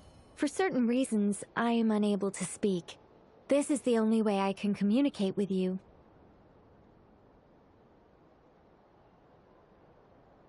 It might take some getting used to, but I hope you can understand. Hey, it's fine. I'm more shocked by the fact that Alice never speaks about me. I mean...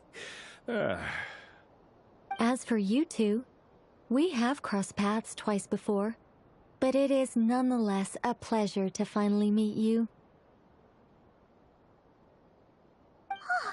It's really you! Thanks for all your guidance in the past! You're quite welcome.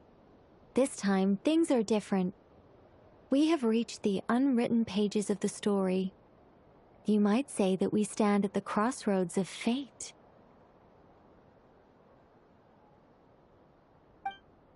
Now then, allow me to formally introduce myself. My name is... No, stop! Alice! I can't believe it! I had a whole speech prepared. I'd agonized over every single word. She always picks the worst moments to ruin other people's plans. I'm so sorry about that. Alice took the liberty of devising some bespoke self-introduction magic for each member of the Hexenzirkel. But I could have sworn I deleted all of the triggering conditions for it. How did it bypass everything? Oh gosh, this is so embarrassing. This is a very different side of Nicole than what we're used to. Is she not used to face-to-face interactions? Don't worry about it. We've seen that introduction magic once already, so it wasn't too much of a shock. Please go on, Miss Nicole. We'd love to hear what you have to say, or... well, communicate. Huh? Are they talking to this lady? But... will you all promise to forget that horrendously embarrassing introduction? Sorry? Embarrassing? When?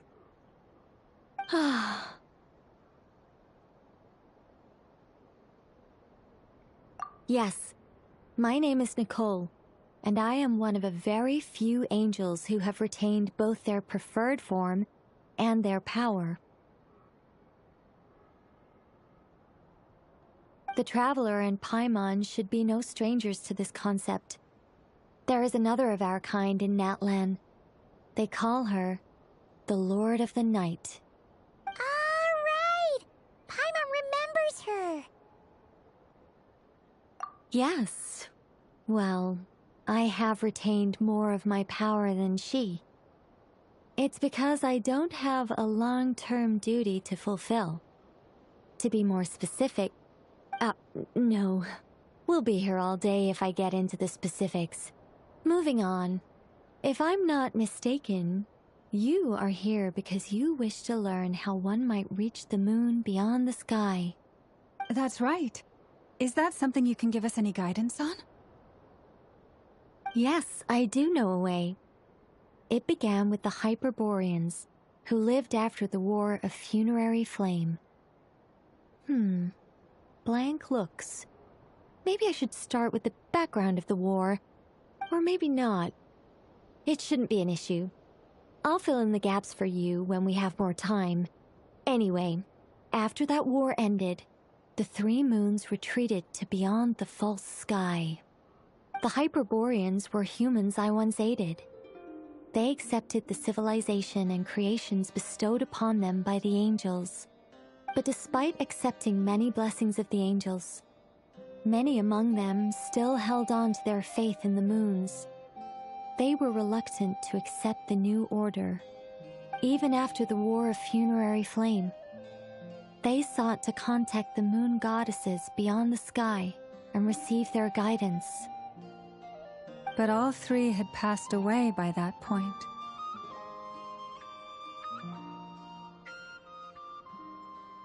This mage has a unique method of communicating. Is she talking about the moons? Yes, but they did not know.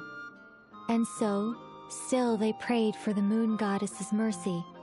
After building titanic structures that consumed vast amounts of Kuvaki, at last they glimpsed the moons and heard their voices. But of course, they were gravely disappointed. For it was then that they realized the three moon goddesses were dead.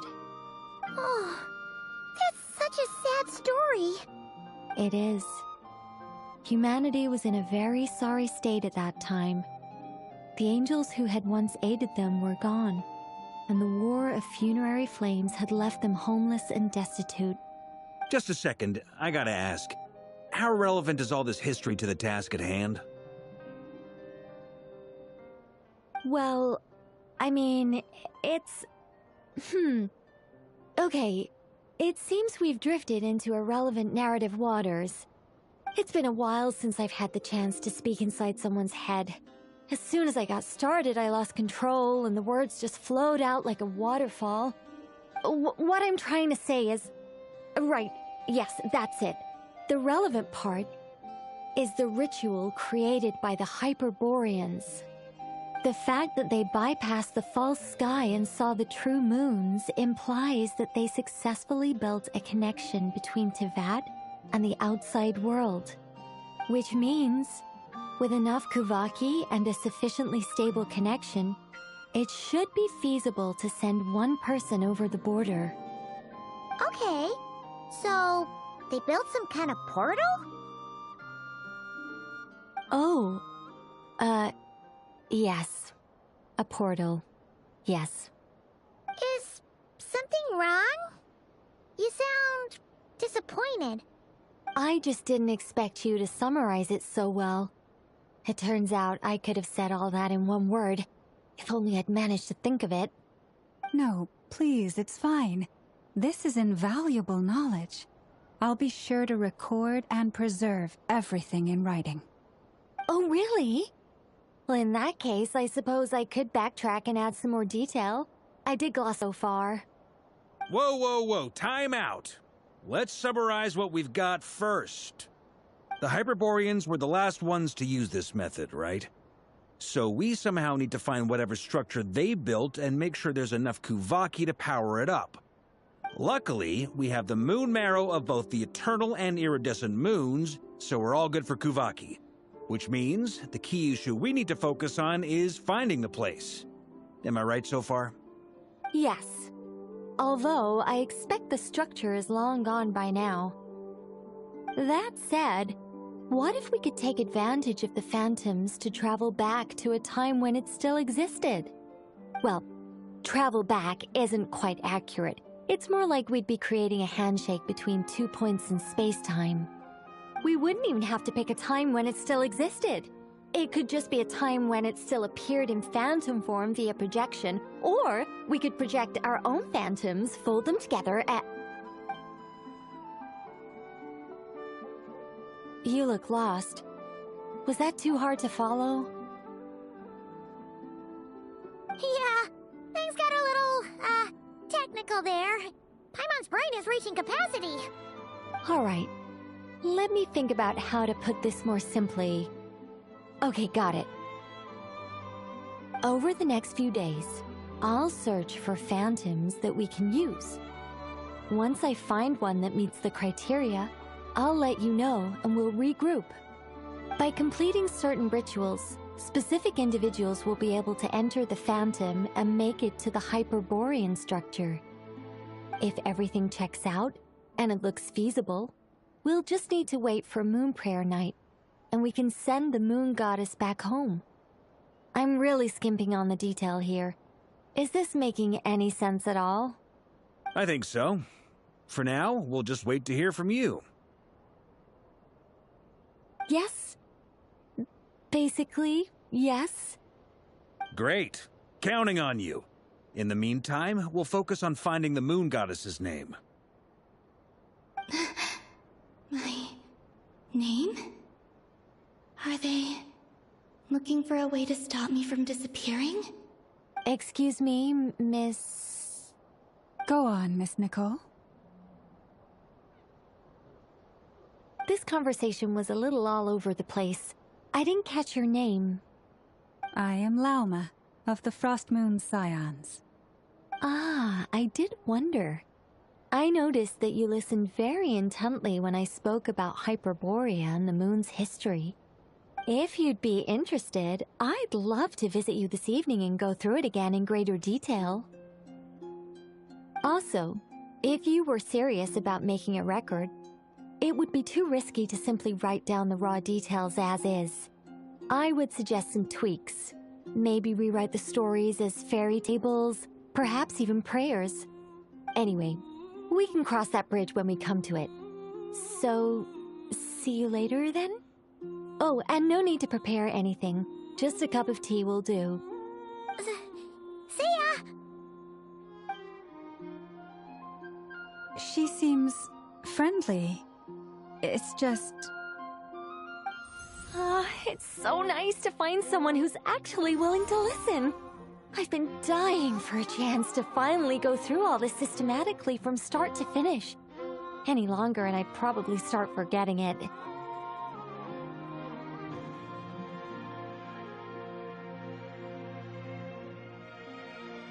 Now Paimon gets why Alice told us to mind our heads.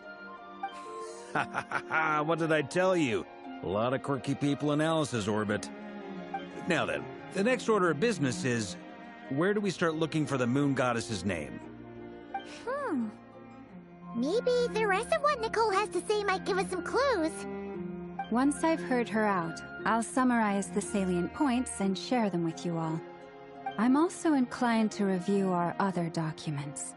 Yes, our faith was first established by our Hyperborean ancestors, but many of the more factually accurate records are from after Kutar's birth.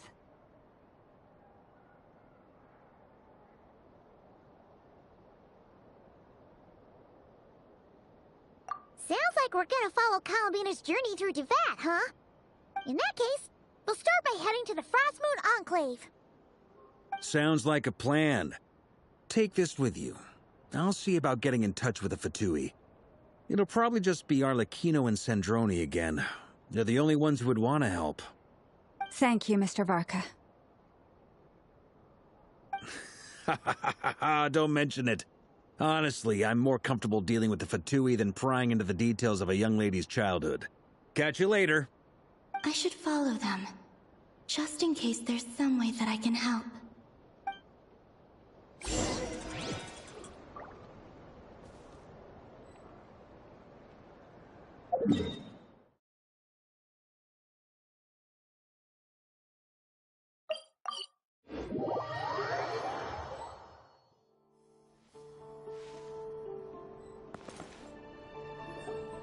A while ago, I took the time to organize all documents in our possession that pertain to Kutar.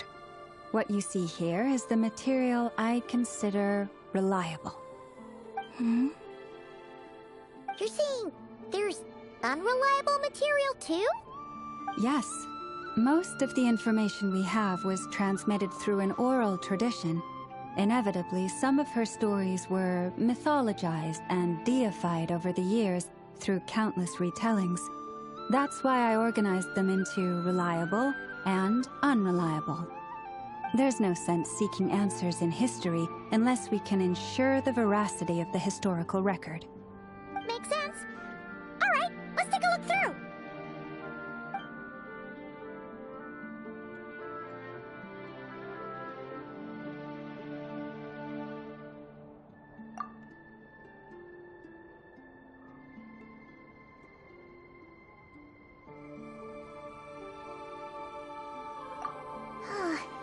Almost all these records refer to Kutar instead of Columbina. Although neither of those is her real name. Paimon's not sure what point she's trying to make. What we can gather from these records is that the Frostmoon Scions worshipped her as a god, placing impossible expectations upon her.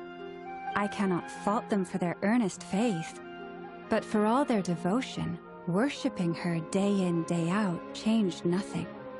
I imagine that none of it resonated with Columbina. It wouldn't surprise me if, even back then, she had already begun to reject the name Kutar and everything it represented. Lama speaks the truth. When I heard them call upon Kutar with hope and expectation in their voices, they may as well have been calling upon somebody else.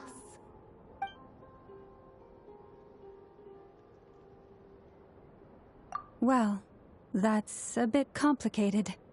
I looked at the level of detail, perceived authenticity, prose style, and how realistic their portrayal of Kutar seemed to be. Amongst the Frostmoon Scions of today, only I know of her existence, and I alone have spoken to her face to face. As such, I know that there are certain things she simply would never do. That being said, I have sensed some changes in her lately. Changes? Me? Seems like this is getting us nowhere. For what it's worth, why don't we check the unreliable sources too? Sure. Give me a moment.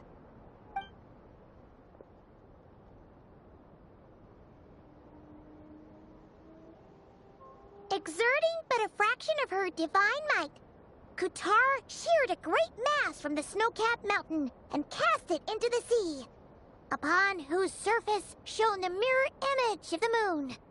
Thus was formed the island of Hisi. Yeah, right. That doesn't even begin to pass the sniff test. The 3 moons are naught but lies through and through.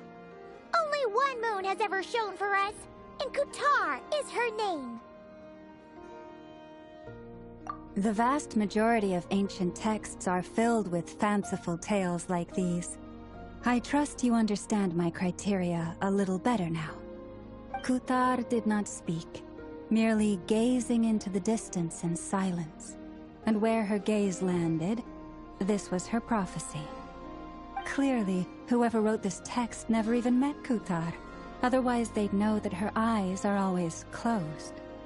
What about you, Traveler? What are you reading?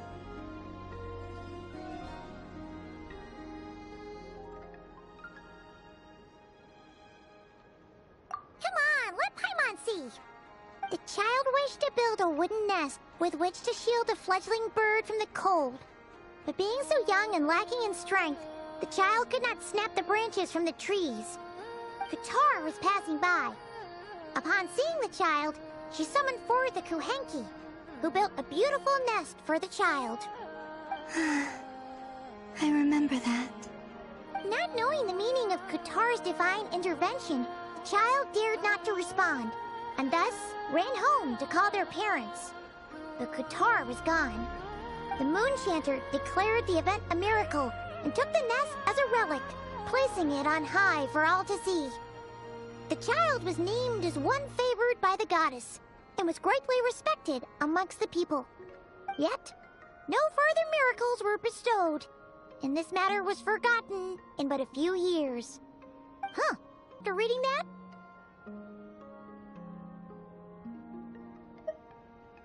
Yeah, Columbina probably just wanted to join the kid in making nests. Ah. I'd originally considered this a fabrication, because Kuthar did not perform any similar actions in subsequent records. But now that I think about it, it does seem like something Columbina would do. It's just that... She didn't know how other people would interpret her actions. She was probably worried about making things difficult for people.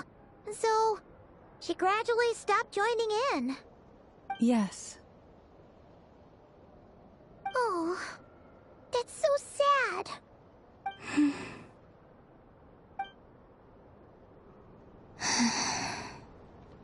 And now, I can make no such gestures of warmth, even if I want to.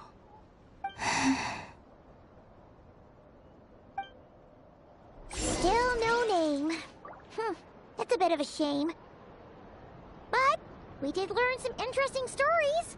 That's gotta count for something. Varka said he was gonna set up a meeting with Arlecchino and Centrone, right? Let's go back to Nasha Town and see how he's doing.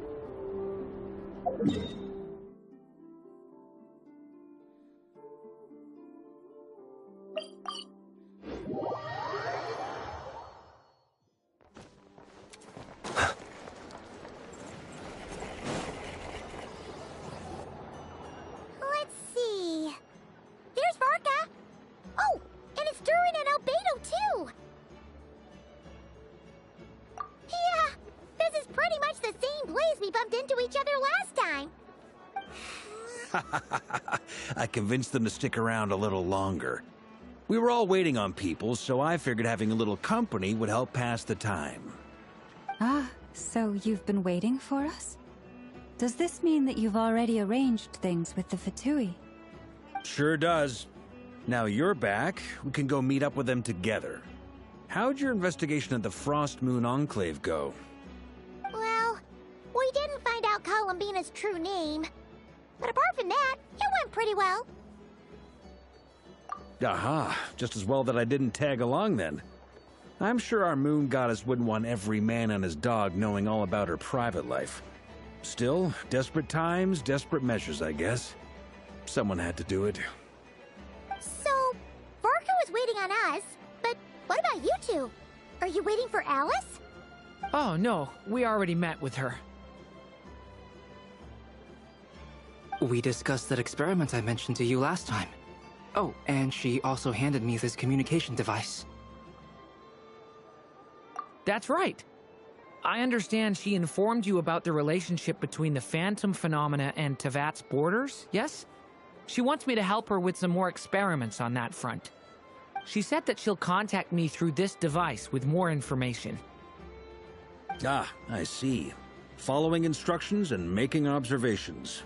Pretty common research method. Takes me right back to Albedo's lab. Wait, then who exactly are you meeting? Someone you know. Albedo's met him too. But I don't think Miss Lauma or the Grand Master have been introduced. Introductions are overrated. Especially in cases like this. It's you! So? It's not like the Academia has prohibitions against going abroad. Also, I applied for leave. I've been writing to Hat Guy since obtaining a human form. I've already brought him up to speed on everything that's been going on in Nodcry. Hat Guy? Turns out, I actually have heard that name before. Oh? Then why did you react the same way I did? I only knew the name, not the fella. But since we're all here, let's do some introductions for what it's worth. I'm Varka, Grand Master of the Knights of Favonius. Lauma, Moon Chanter of the Frost Moon Scions. And I'm a Driosh from the Vahumana Darshan of the Sumeru Academia. Hat guy. Good to see you again, Mr. Guy. I believe we last saw each other on the boat ride here.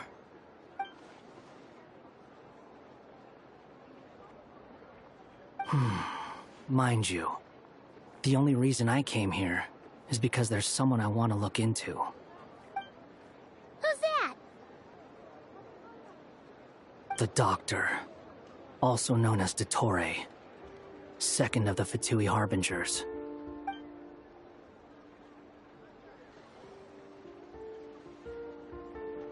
From the tone of your voice, it sounds like there's bad blood between you.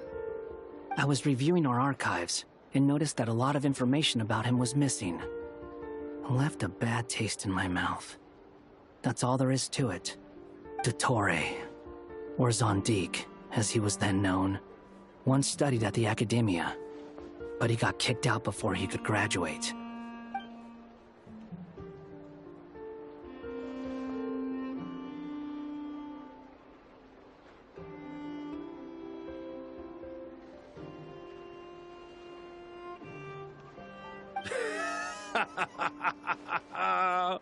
So the Harbinger's #2 man is a college dropout? How embarrassing for them. Last we heard, he was planning something. We actually heard that a few times before, even coming to Notcry. But we haven't seen a trace of him since we got here. He only appears when something interests him. For all we know, he might have left already. But the fact he did something here at all is worth noting.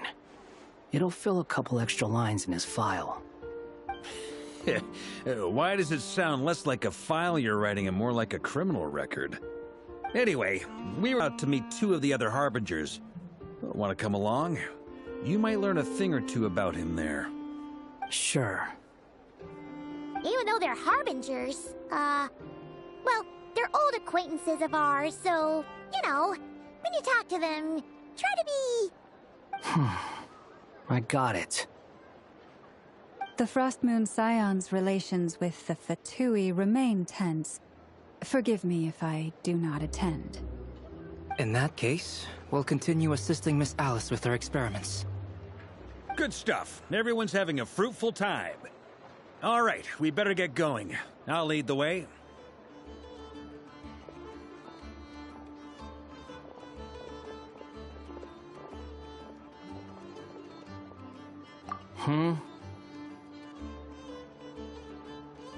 Well, yeah, that's obviously part of it. But I'm not the only one who has a score to settle with him. Neither you, nor Lesser Lord Kusanali, nor I want to see him meddling with things again. What's the hurry? Don't worry. Pigeons always know which way home is.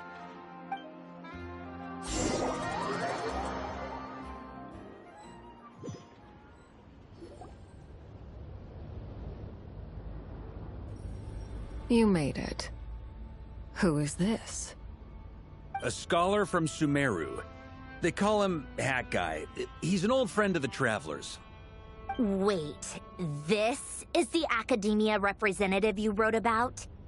He doesn't exactly look the part. I believe this will prove my identity. You'll notice it bears the seal of the Sanctuary of Surasthana. Well, what do you know? So it does. All right then. My mistake. It's fine. I expected as much. What? So as I mentioned in my letter, the Academia's got its eyes on Dottore. But this matter remains top secret. Apart from those assisting in the investigation, the fewer people who know, the better. If anyone asks, I'm here in Notcry to pursue my personal academic interests. Gotta say, Barca. You did pretty well to keep all this under wraps for so long. Sounds like you got in touch with the Academia about this way back. you flatter me. Where do I even start? Remember that time we fought Rerir at Star Sand Shoal? He sure let me have it then, didn't he?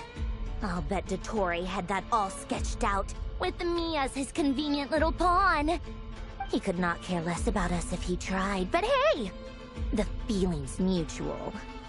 Does Dottore really strike you as the sort who values his relationships with his colleagues? Fair point. Definitely not. Which is why I always keep my guard up whenever he starts making suspicious moves. To that extent, our motivations align. On top of which, I consider you trustworthy people. Now, back on topic. In the wake of the Reikir of Solnari episode, Sandrone and I grew suspicious about Dottore's complete inaction during the entire affair. So we tried to find out what he'd been up to, but unfortunately to no avail. He never lets anyone in on his plans. The more he cares about something, the more secretive he gets. Indeed. Perhaps he believes that by keeping a low profile, he can avoid trouble. But that trick isn't going to work on his colleagues. Yeah, I mean, he's been researching the ancient moon's remnants. And he's been trying to get his paws on the moon marrows. Only an idiot would believe he doesn't have something more planned. With this in mind, I returned to Snezhnaya and relayed my thoughts to Her Majesty the Tsaritsa, entreating her to have him recalled. That's pretty direct. Did the Tsaritsa agree? Yes. I made it abundantly clear that the Fatui's business in Nodcry is almost concluded, and we do not need 3 harbingers in this territory. Her Majesty concurred. Accordingly, Dottore has returned at her orders. I imagine he is continuing with experiments, which no one besides he would ever have any interest in. Common sense might mean nothing to him, but he's not stupid. He knows that no good can come from opposing the Tsaritsa. Smarts alone won't get him all the way. He needs the Rooster's resources and Regrator's Mora, both of which the Tsaritsa can strip from him by waggling a finger. But doesn't he have a track record of publicly following orders while going against them in private? He probably has it down to a fine art by now. Wouldn't put it past him. We worked together on a research project once. Only briefly, but it was enough to show me that we're fundamentally different people. He has no interest in doing things methodically, stage by stage.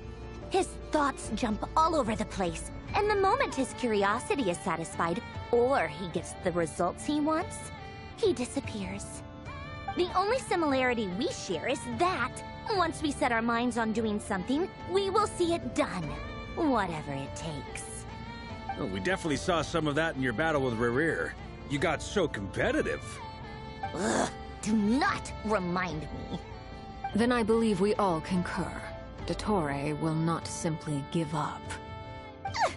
Fantastic. Now this is turning into a whole day of unpleasant memories. Ugh. Are you talking about the moon marrow stuff? He also strikes me as the kind of person to disregard experimental regulations, ruin all the equipment, and go way over budget. Then leave the first person he can find to deal with the fallout. Exactly. This one time, he was running some high-temperature experiment and the substance exploded. But does he care? No. He orders his subordinates to open the device so he can observe the results, which causes the gas inside to leak out. That gas was poisonous! If I hadn't been there, who knows how many people might have died. And after all that, he left! While I was still cleaning up after his mess. What a waste of time, he said. Waste of time? The nerve! He wasted my time! You've been bottling that up for a while, huh? Hat guy, I must say, you seem awfully familiar with internal Fatui affairs. Especially when it comes to Dottore. Thank you, Lady Harbingers, for providing such valuable information. I have no other questions for now, so I'll be on my way. Wait, what? You're just gonna leave? You're welcome to join if you want. Ugh. Just when Paimon thought he'd finally mellowed out. He makes quite the impression. I'll say. I've met tons of headstrong people, but not many of them would join me in bad-mouthing Dottore. Anyway, back to the main agenda. Barca, you said that Columbina has gone missing? Or rather, disappeared. Yeah. We're working on building a connection between her and this world. The simplest method is to find out her real name. I've actually asked her that question before, but she said she didn't know. Considering our relationship, I doubt she was lying to me.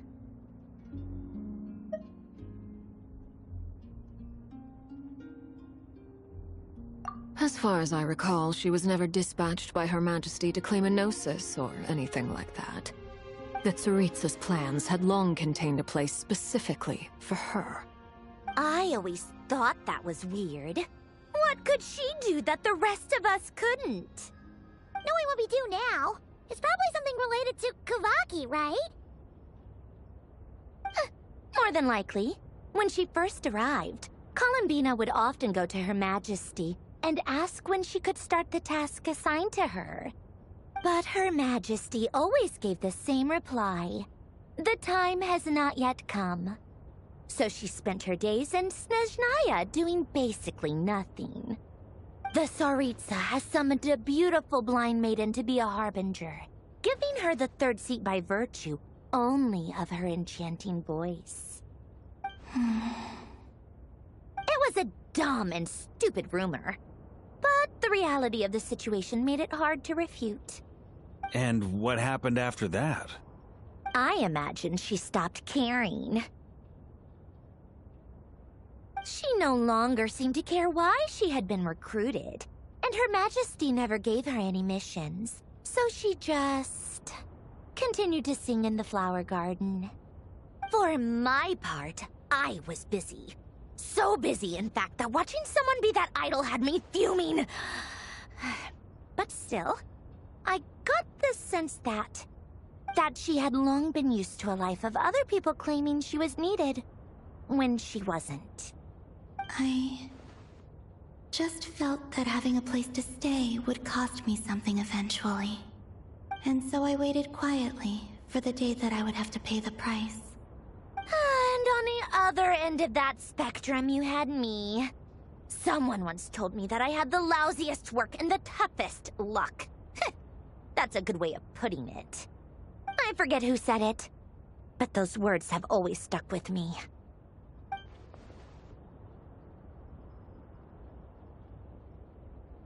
But you've done your job exceptionally well all this time. Because at heart, you are a conscientious person.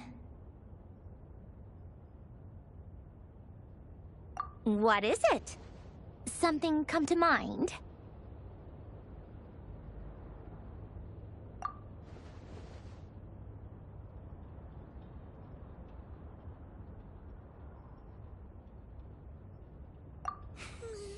That makes sense. Nothing screams you are needed like your name shouted from across the town. Well, good luck with it. But if you ask me, Columbina is still the most shoutable name. I'm just so used to it now. After all the arguments we've had, I can't be bothered trying to remember another name for her. Nor I. Sandrone.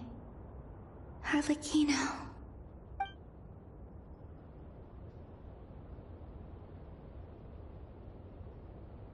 Huh! It's a Seelie! Does that mean Nicole has news for us? Ladies, I thank you for your hospitality. If the chance ever comes up, I definitely owe you both a drink sometime. I'm sure it will. You can make your own way out. Heck, You've been here enough times, you probably know your way around better than I do. Okay, time to do what adventurers do best. Follow that Seelie!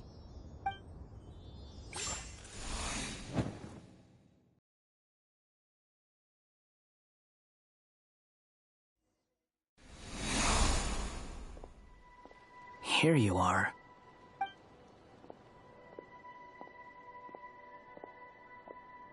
Oh, that guy. How come you're back so soon? Did things go all right with the Fatui? Fine. Dotori's been summoned home by the Tsaritsa. Couldn't get much more than that. How about you? Any progress with the investigation?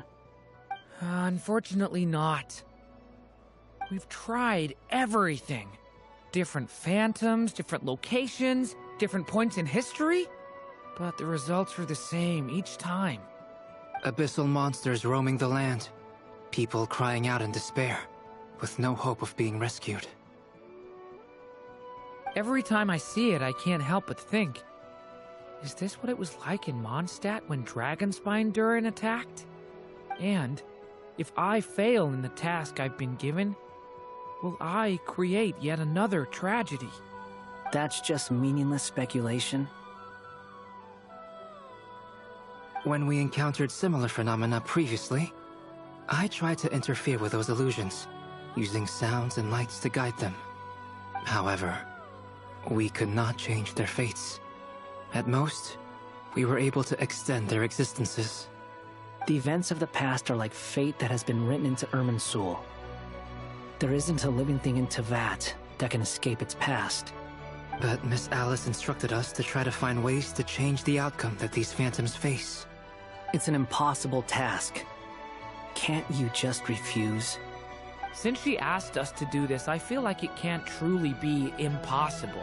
Or if it is, well, mages can make the impossible possible. I could not have been born as Durin otherwise. But you also said that your past 39 attempts were fruitless. That's true. But you're still going. Yes. After this many futile attempts, surely you realize that you're not doing this because you still believe what some mage told you. It's because you want her hypothesis to come true. It's something you wish for deep inside. So, think for yourself about what you want to do. As long as you don't believe it's futile, it isn't. Yeah. Previous experience indicates that we cannot touch the phantoms, which limits the effectiveness of our interventions. If we want to clear this hurdle, we need to break this rule somehow. Same thought here. Following the same rules means repeating the same failures. Reducing ourselves to mere playthings of fate. So you mean we need to figure out a way to make contact with them despite knowing that we can't? Yes, and I suspect that's something only you are capable of. Everything in Teyvat is logged in Irminsul, but the withering that once occurred in Sumeru was a sign that the Great World Tree was being corrupted. This corruption allowed things that should not have existed in Teyvat to appear. This is tantamount to rewriting reality to an extent. You're saying abyssal power might be able to affect those phantoms? No one's ever tried it before. If you're gonna try it, it'll take courage. And you have to be confident that you can control it. Is anyone there? Has anyone seen my daughter? She's missing. I have to find her. I hear someone inside. Spargana? Are you in there? Ah! If I can use my abyssal powers to warn him that there is danger here, maybe it'll change his decision. Maybe he'll stay away. Yes. The important thing is not the nature of the power, but rather how you use it. To intimidate and obstruct.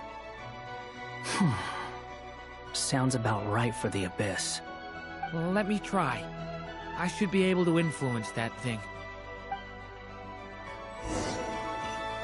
Have you seen the little girl?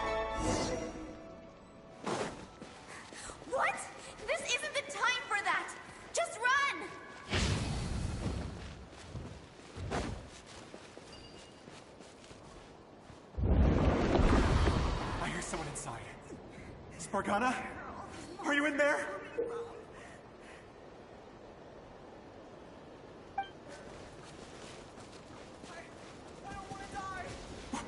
What is this? Looks dangerous. I should get out of here.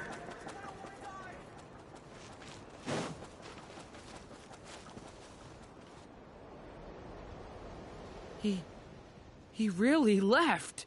Ha! We did it! Don't celebrate too soon. Follow him. See what he does next.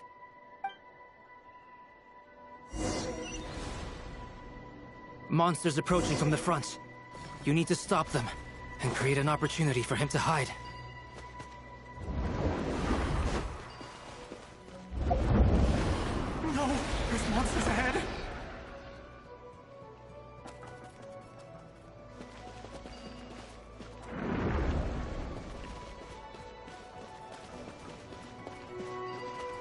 Wait, is that the barrier I saw earlier? Why is it appearing now? It's as if someone's controlling it.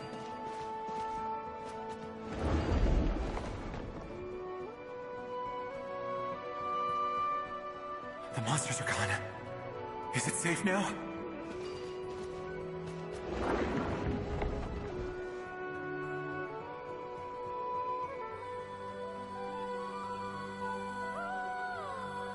The barrier's gone too. How odd. Anyway, I guess I'll keep going. Quickly, let's keep up.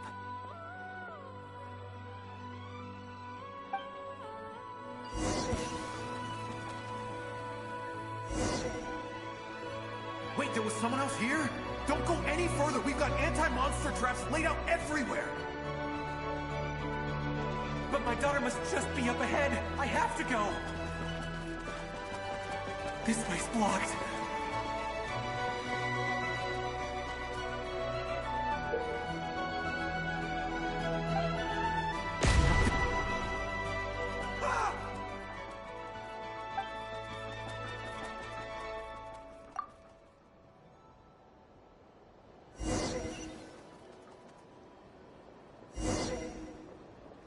Wait, there was someone else here? Don't go any further. Monster traps laid out everywhere. But my daughter must just be up ahead. I have to go. This way's blocked.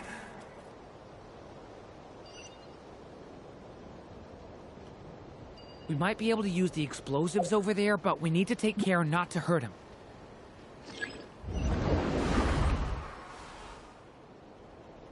I'll use the barrier to keep him at a safe distance. This barrier seems to be helping me somehow. Hey! Hey! Wake up! Oh, no good. Gotta keep moving ahead.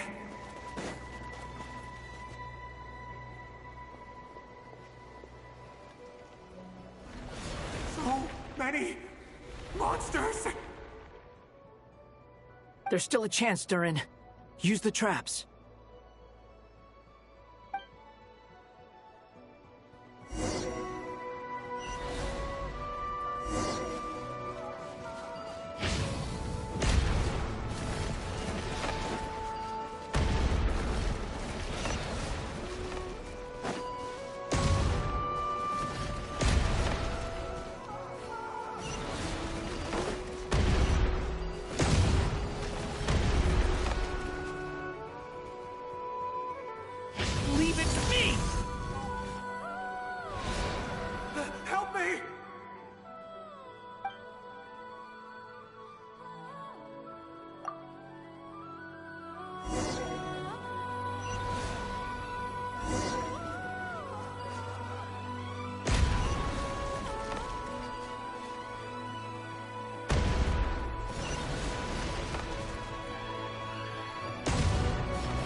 This is a new development. I've never seen this happen before.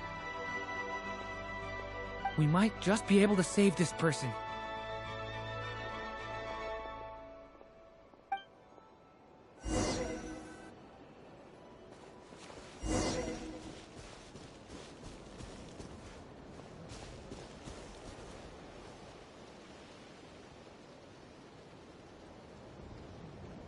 Hello there. Have you seen my daughter? Spargana's her name. She's carrying a large backpack. Get out while you still can, you fool. You won't find any survivors here. But I can't just leave her here. She must be so scared right now. Sorry. Wish I could help, but I haven't seen her. You'll just have to keep looking. Okay, thank you. If I do find her, I'll get her to shelter and come back for you. Don't bother. I've got nowhere left to go.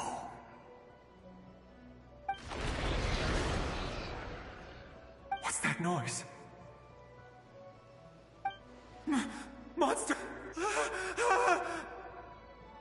No, if he goes inside, he'll be walking into a trap. Let's try this once more. This time, we have to stop him.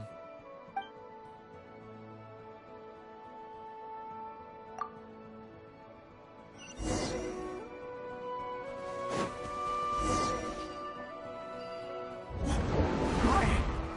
How will I know where Spargana's gone like this? You know what? I'll trust this strange barrier. It's got me this far after all.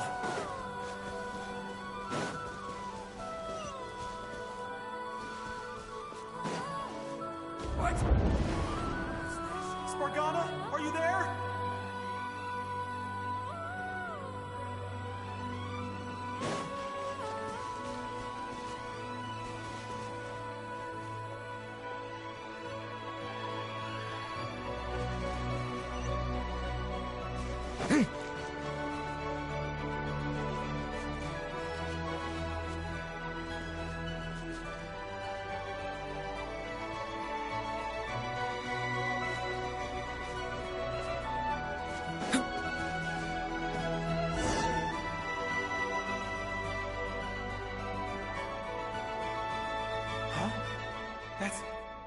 That looks like one of my daughter's books! Thank you. Thank you! Yes, it's one of hers for sure. That's her name on it right there. She left her backpack here.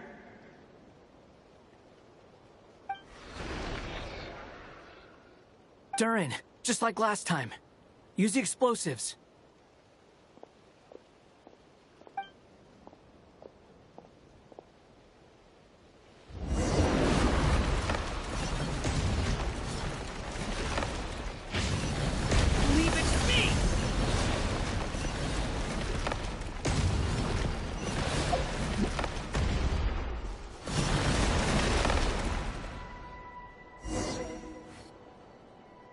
It won't work. There's not enough left. If he makes it in, he'll die. But then, this clue could be the key to him finding his daughter. It might not be the only one. Better he misses that clue than loses his life. I guess so.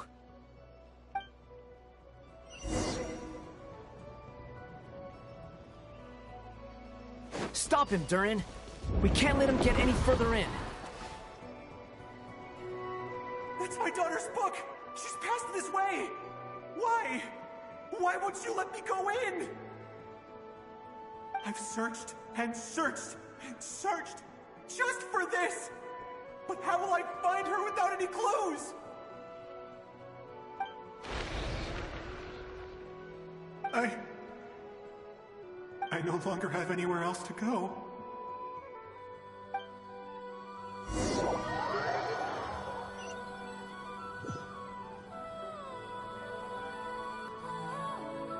I'm sorry. I'm so sorry. He refuses to go anywhere else. Whether he opens this door or not, all that awaits him now is death. couldn't change his fate. Albedo? Hat Guy? Let's try one more time. I don't know how we're gonna do this, but I don't want to give up either.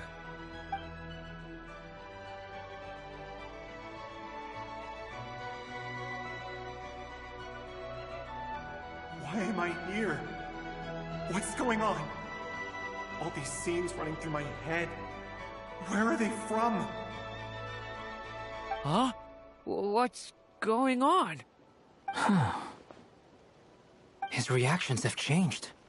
How many times have I... What's happening to me? Huh? Wait. Who are you? You can see us now? I feel like I always could, but that I only just realized you were there. I'm sorry, I don't know how to describe what I'm feeling. But you were the ones guiding me using that marked barrier, right? I haven't done anything yet, but those monsters, those deaths, they feel like memories. Like things I really did experience. I won't find my daughter. In fact, I'll ultimately die trying to find her. Isn't that right? Well, no, it isn't. Yes, it is. Even so, we're trying to find a way out of this. You've not seen my daughter either, have you? It seems she really isn't here.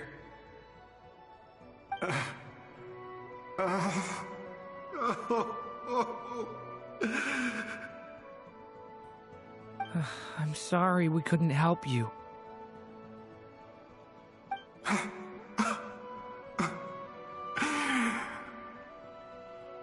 I'm just tired. Maybe this is destiny. Maybe it doesn't matter how hard I search. How long do I have left? Experience says 15 to 20 minutes. 15 to 20. Thank you for all your help. Let's rest a while. You look exhausted too. Now's not the time for you to start pitying us. It's not pity. I'm just realizing that I've only got 10 or so minutes left. You know?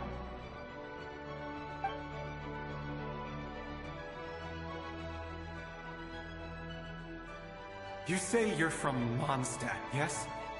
A place with windmills, where people enjoy limitless freedom? And you're from Sumeru, where they've built an academy into a giant tree? Yes. It seems you've never heard of either place.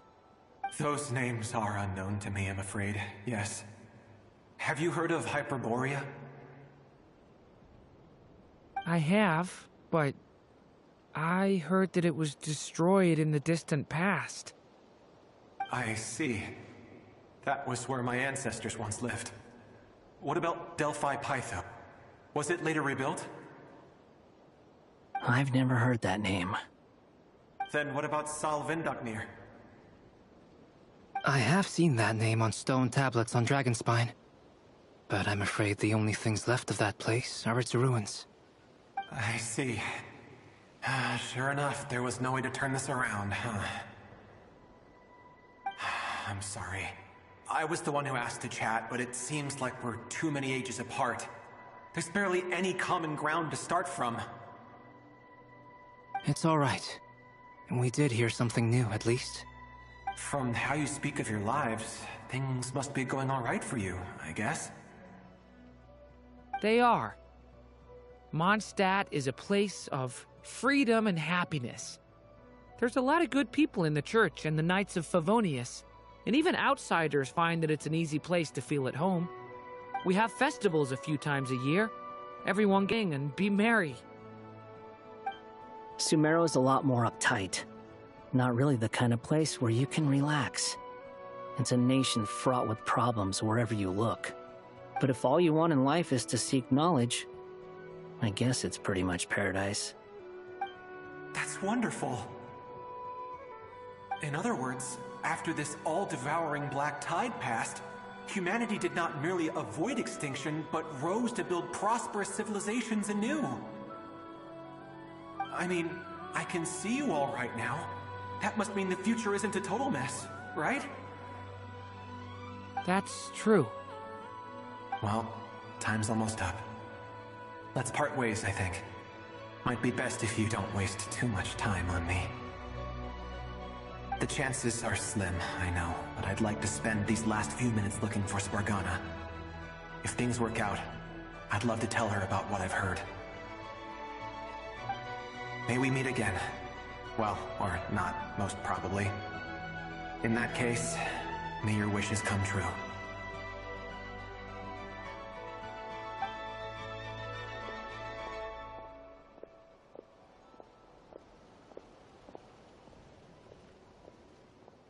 He's gone.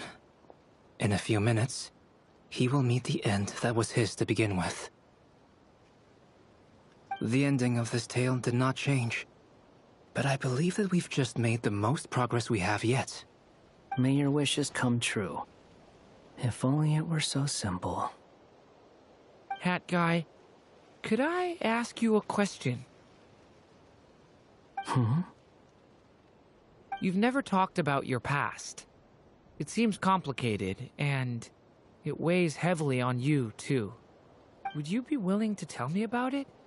I mean, sometimes it's better to get things out in the open. Take that guy we tried to help, for instance. At least he said goodbye with a smile, right? I know about Albedo's past. Our experiences are very similar, and he created me. As for you, you're my first friend, and you've witnessed every step I've taken. But by comparison, I know nothing about you. Either way, I mean, we're still best friends. But if I knew more about you, I might understand your thoughts a bit better. I've told you about myself. I'm a student at the Academia. And what did you do before that? Prepared for the entrance exam? All right. If you really don't want to talk about it, I won't press you any further. I was a puppet built from the branches of a white tree, using technology left behind by the Conrian schools of mechanical engineering. A white tree? You mean an Irminsul tree? Yes. A branch of Irminsul that was once connected to the main tree. So you had a human creator too? Yeah. But my creator abandoned me after deciding that I was a failure. After that,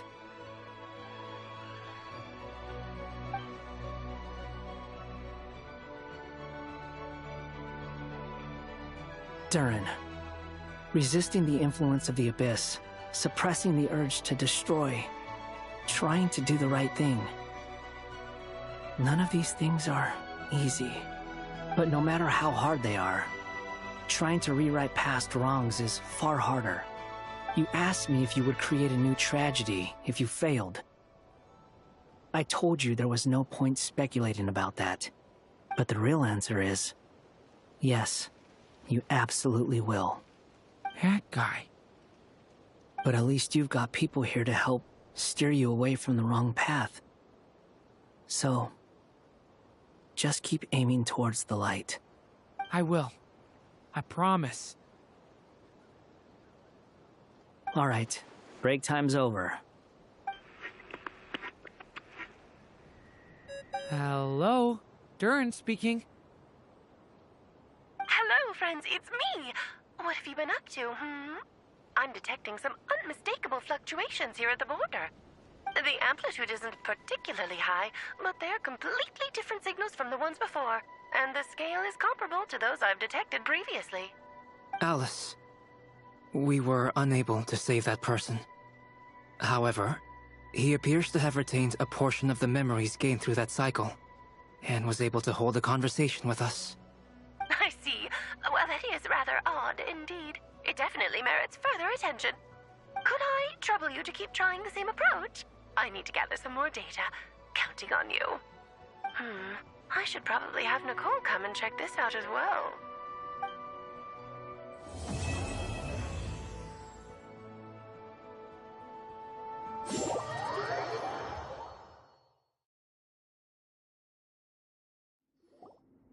There you are. I was worried you might stop to collect treasure chests opened by the Seelie along the way. It would have taken you so much longer to get here. Another conversation I cannot hear. I am delighted to see that you understand what takes priority, and that your adventurer's instinct has not swayed your resolve. Really, I must applaud you for it. You should know. Paimon's head. Okay, I'll try and keep it short. My senses are telling me that this is where we shall find the entrance to the ruins. Oh, cool! Well, what are we waiting for? Let's open it up and see! Patience. This was a sanctuary of great importance to the Hyperboreans. Esquired to open the gate. Oh! Like the place that housed the Eternal Moon's Marrow?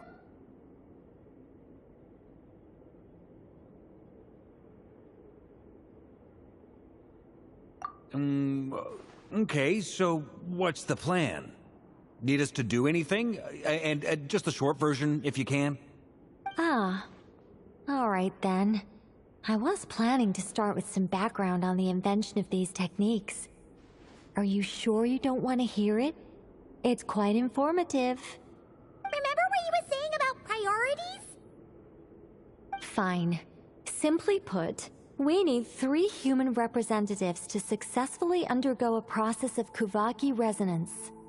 Think of it as a test from the 3 moon goddesses to see if the entrants are qualified, with the most recognizable qualification being Kuvaki. Pretty sure Lauma would ace that test. Oh, wait. But we need 3 people. I also have no doubt that the Moon Chanter would be qualified. But we would need 2 other people with the same constitution. Therefore, the most feasible method is not so much to follow the rules, but to figure out how the test functions and find a workaround. I've done some research, and it turns out the mechanism is rather crude. We'll simply need humans to stand before it who have sufficient Kuvaki energy within them. I'm with you so far. How do we get the Kuvaki in them? The easiest way would be transfusion.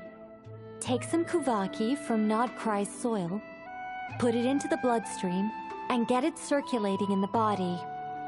So we're going to cheat on the test? Precisely. There are other methods, but this is the simplest one. Cheating the system is much easier than trying to hide from it. Huh? Ah! Sorry? Does the idea of cheating upset you, Miss Lauma? No, that's not it. I suddenly had an idea. Oh, what is it? It's about Moon Prayer Night. I figured out a way for Kuthar to join in the festivities. Huh? But as Paimon said, we need to have our priorities straight. Let's get back to the test. I'll follow up with Nefer on the festival arrangements. Oh, okay. Anyway, is this really the best method we have?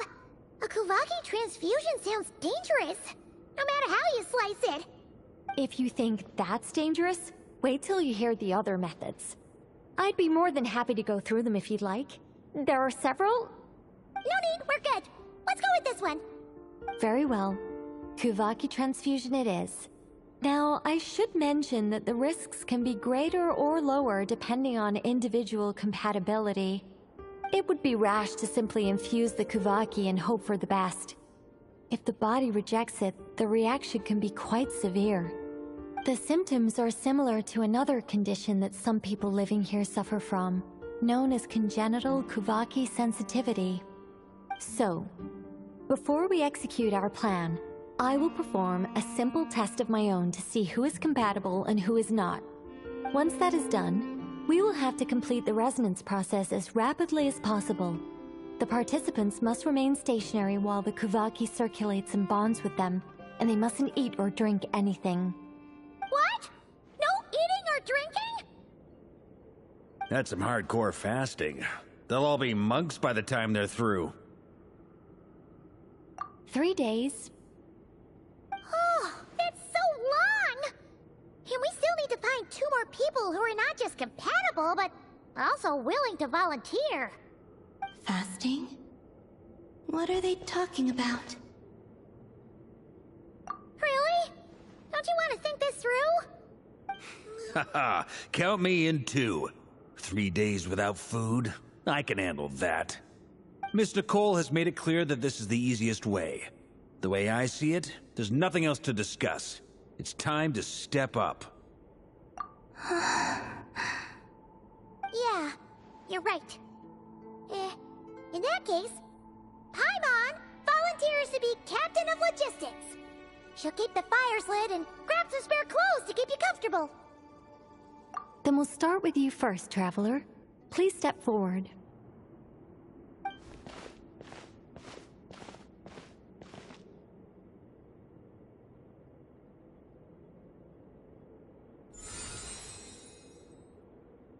How's it going?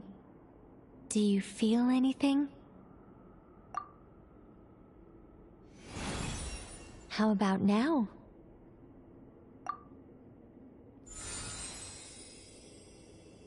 And now?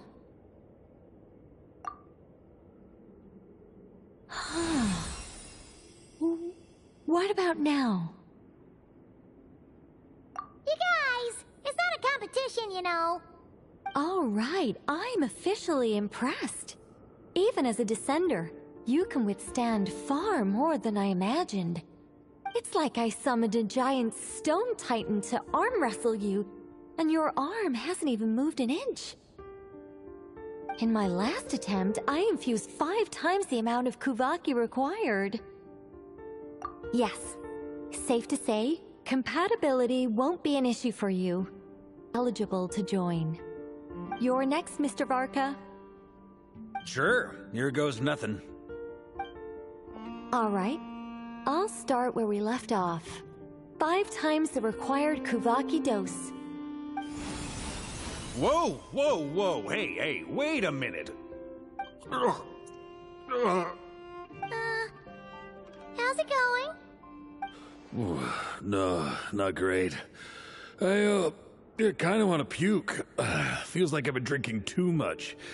A few bottles of wine and a big stein of Dark Horse. With some hard liquor from Liyue mixed in. Is this funny? I just lost to a young lady in an arm wrestling contest. I'm never gonna live that down. My apologies. I'll lower the concentration and try again. Oh. How's it going now? I'm not as dizzy as last time, but I can still feel it pulsing around. In that case, you wouldn't be an ideal choice, Mr. Varka. Let's try someone else. Okay. Let's go ask some of our other friends then.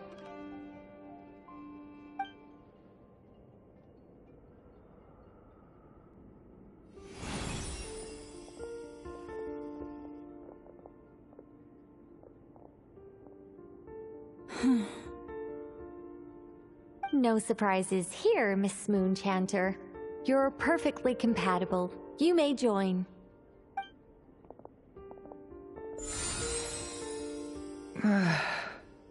I'm getting a slight headache. Shame. You were so close. Whoa! Time itching all over! Allergic reaction. We can't have that. Huh? Well, are you gonna start or what? The Hexenzirkel is an organization that cares for and protects children. We will not have them do dangerous things. Not even tests.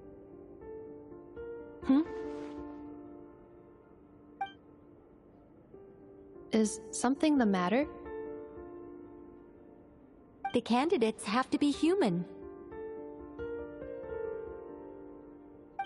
I guess that rules me out too. Huh. Everyone except the Moonchanter got beaten. Guess I don't need to feel so bad after all. I mean, looks like this isn't gonna be as easy as we thought. Perhaps I could ask for volunteers among the Frost Moon Scions. I'll see about talking to some trusted Lightkeeper colleagues. Itlua springs to mind. In fact, I think we had some former Frostmoon Scions join our ranks recently. Can you give me the scientific explanation for how the test works? I can probably make some kind of test bot.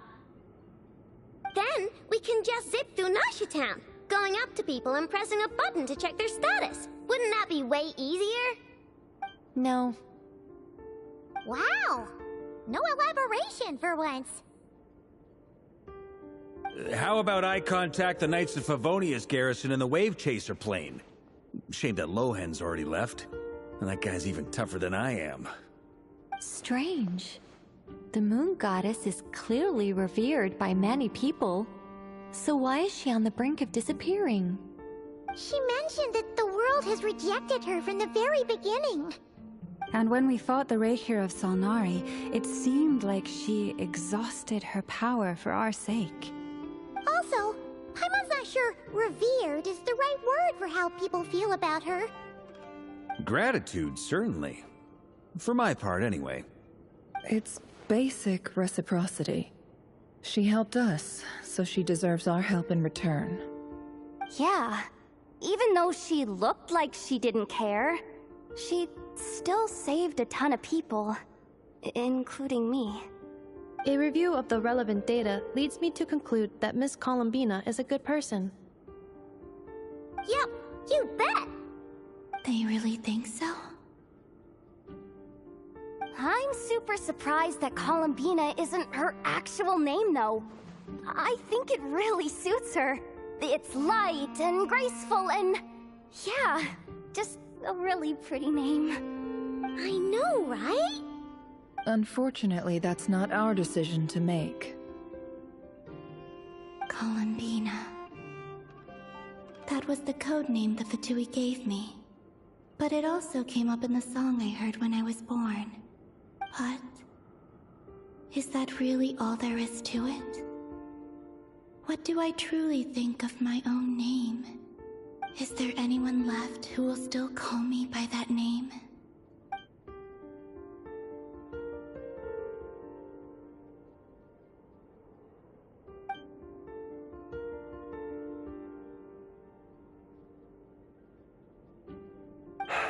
Moonprayer Night is getting closer by the day.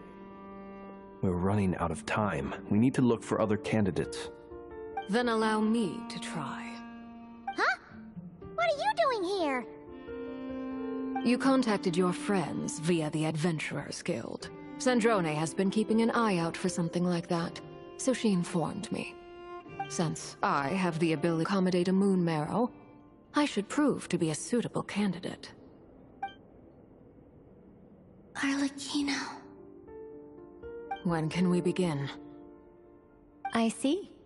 We can begin right away.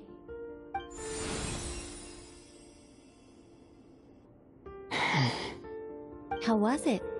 Did you feel any discomfort? Not at all. Then it seems we shan't need to look for additional candidates after all. Great! Cool.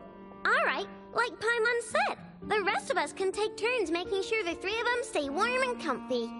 Then, my job is to take care of the caretakers. I will ensure everyone receives food and accommodation. I'm ready as well.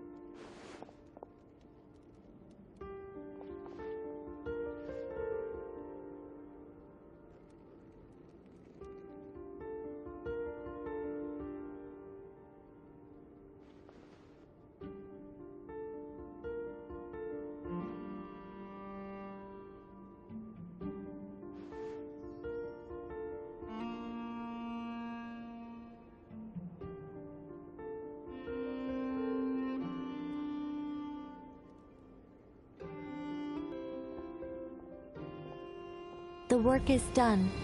The sacred scroll shut. The stars grow dim, the people silent. The white sun sets, the silver moon rises. O path to the temple, appear now before us.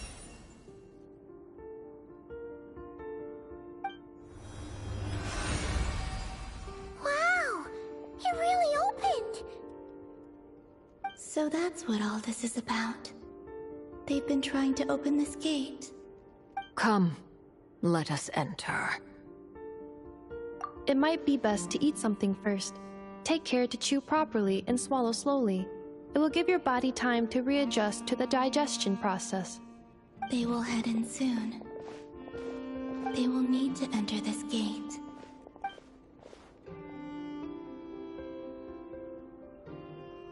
Huh? I cannot pass through. Is it because I have no physical body? It has been 3 days. My strength has all but completely faded. Can I really hold on until Moon Prayer Night?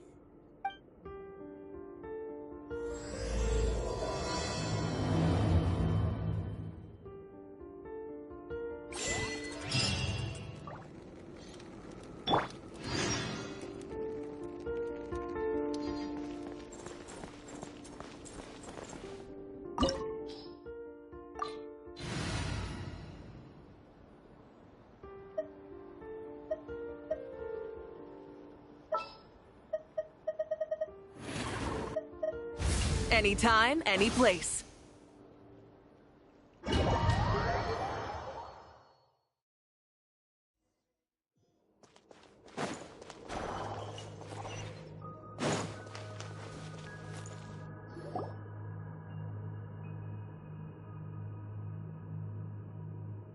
Are these people... Judging by their clothes, they appear to be phantom Hyperboreans from the distant past. That could mean they have some clues about the Moon Goddess's name, right?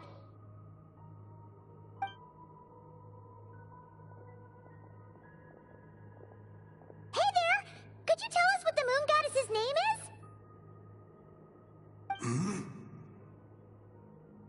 Sorry. That's probably a weird question, huh? How do we explain this? The moons are long gone, and their goddesses are dead. Their names no longer mean anything. When a new moon goddess is born, we will surely know her name. We have used every last resource at our disposal. All that remains is to wait, patiently and quietly.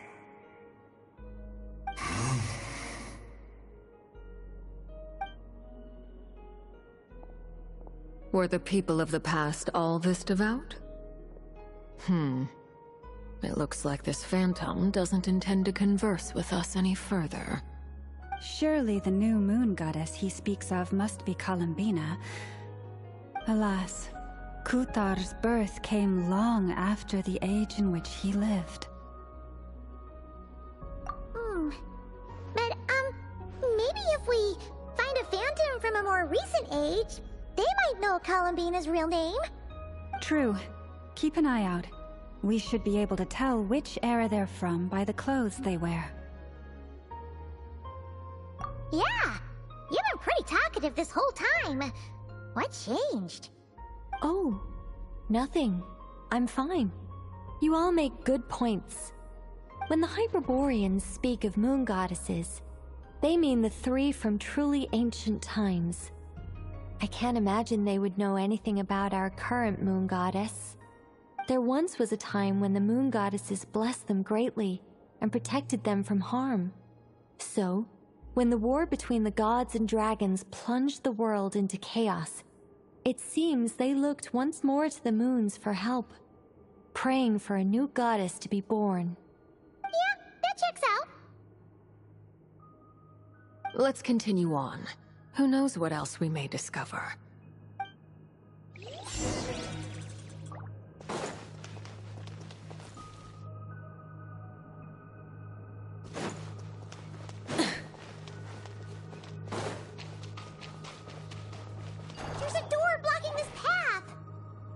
Not a problem. Try this.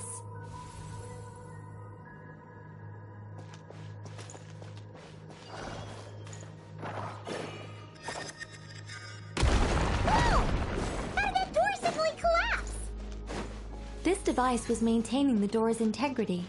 Remove the core, and the device stops working. Is this our destination? Impressive. More precisely, this is a device that will help us reach our destination. Let's go. We still have a long distance to cover.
Let's try that device again.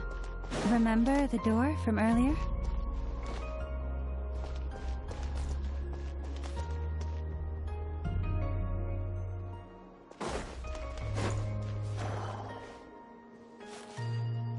Rise with the sun!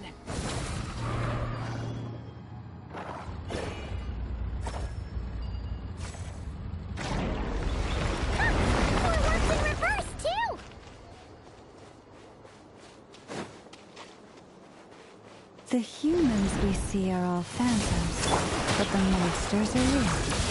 What a fascinating force. There'll be plenty of time to admire it later. Annihilation mode.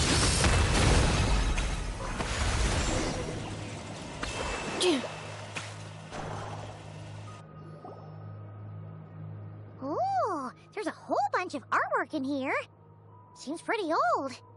Nicole, this is probably your area of expertise. What do all these paintings mean? Let me see. To understand these murals requires some knowledge of the history surrounding the War of Funerary Flame. I shared a little of this with Lauma before. Yes. I think I follow. The dispute between the Moon Sisters, the transformation by Nibelung. Oh no, it's no trouble. I'd be delighted to share the tale again. Alright then. Tevat's 3 moons and their goddesses were brought into being by the will of Nibelung, the then ruler of Tevat. But when the heavenly principles came, they changed the world completely, down to its very foundations. The moon goddesses were nowhere near strong enough to challenge this entity.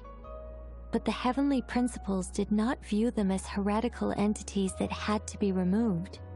Essentially, the 3 moons existed to keep this planet alive and operational, which did not directly conflict with the heavenly principles' aims.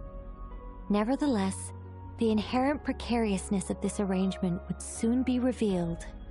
Nibelung returned, yes. He did, and thus began the War of Funerary Flame, a battle for dominance between Nibelung and the heavenly principles. Discord would soon emerge between the 3 Moon Sisters. One would voice the opinion that they should follow Nibelung, for it was he who first hung the moons in the sky. Another would argue that taking sides in the conflict would only bring the world closer to ruin. There was no lead, especially since their creator had returned, bearing the perilous power of the Abyss. Nibelung would eventually discover their disloyalty. He had all 3 imprisoned before transforming the moons into weapons with which to fight against the heavenly principles. What? Weapons? Yes. The very moons that had once defended the planet became instruments of death and destruction, striking terror into the hearts of all living things. And although the Heavenly Principles and the three Moon Sisters had once been at peace, it now seemed that the moons posed an unacceptable threat to Teyvat. It is possible that the Heavenly Principles did not know of the goddess's imprisonment. If so, the weaponization of the moons would surely have been viewed as an intentional breach of the peace agreement. Regardless of who knew what, when, the Heavenly Principles shattered two moons and flung the other beyond the skies. Whether the goddesses managed to escape Nibelung's captivity after his fall, nobody knows. But this much is certain. From that day on, the moons no longer belonged to Teyvat. They slowly drained their power until eventually they passed away. So that's the full story. You say the moons ceased belonging to Teyvat from then on. Why then would Columbina be born here? That is perhaps due to the connection between the Frost Moon, which was not shattered, and this world. You could see it as the three sisters' dying wish. They never desired war. What they wished for was to protect this land. I see. If the final fate of the three goddesses is as you say, then Columbina faces the same grave danger. Our investigation has yet to bear fruit. We must hurry. Yeah, you're right. Let's keep going.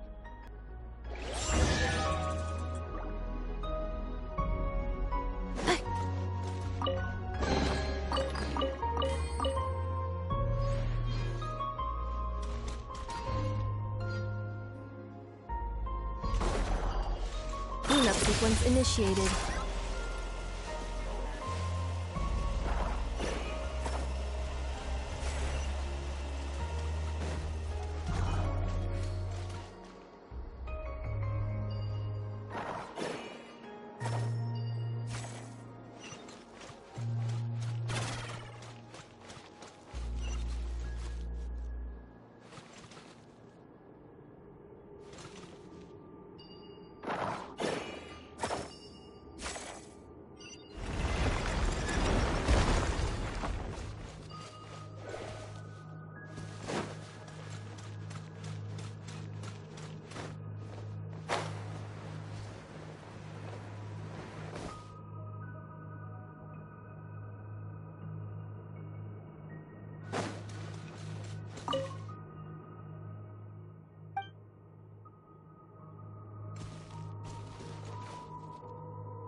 Accelerating.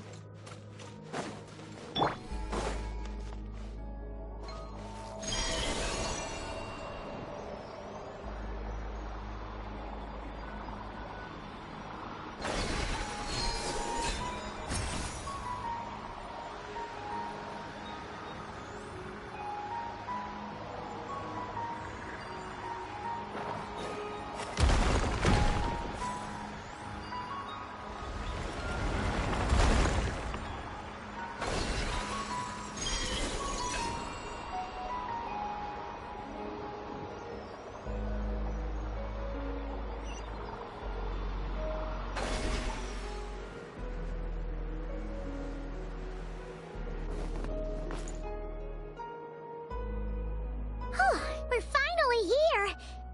Guessing we'll need to activate this thing? Indeed. I was a little worried about that at first, but as we got closer, I sensed that the Kuvaki within it flows unimpeded. It should be functioning normally. The only issue is how to activate it. It's looking a little worse for wear. What about the cores from some of the other devices we've seen? Can we repair it using those? In all likelihood, yes. I imagine that would have been the Hyperborean's backup plan. Let's look for some cores.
Walk up, then jump down.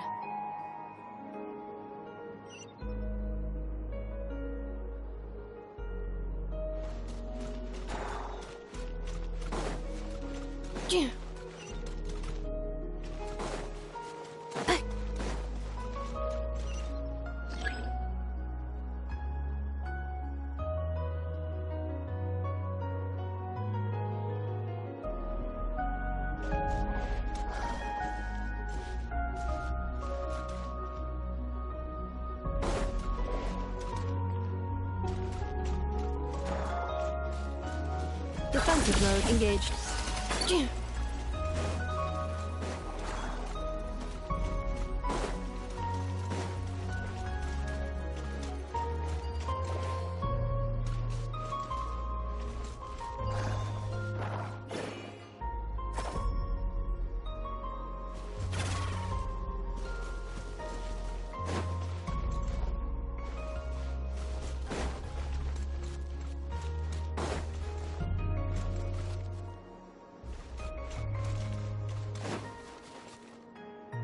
Accelerating.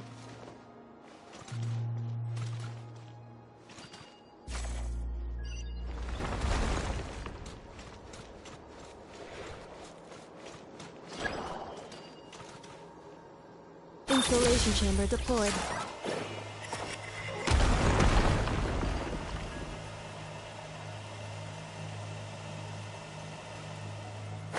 Let's head back.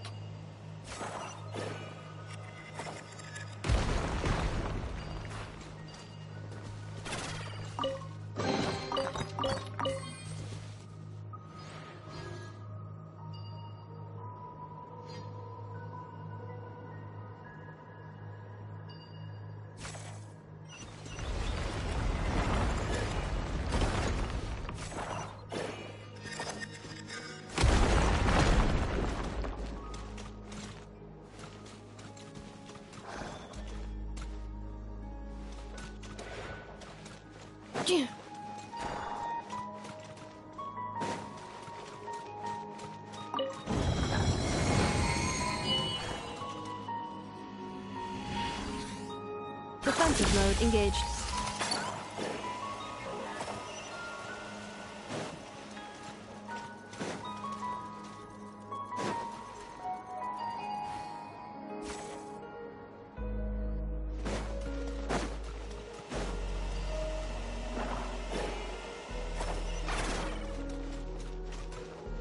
Accelerating.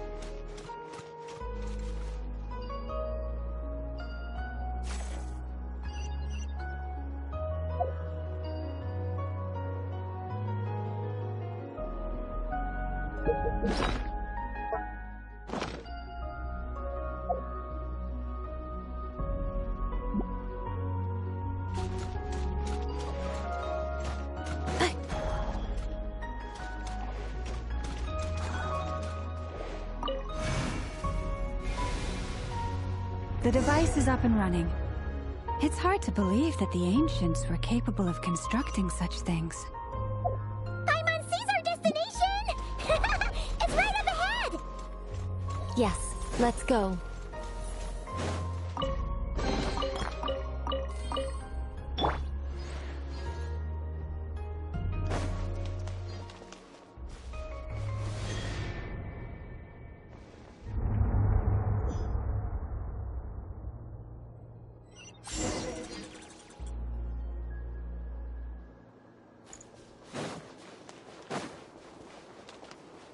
Light it up!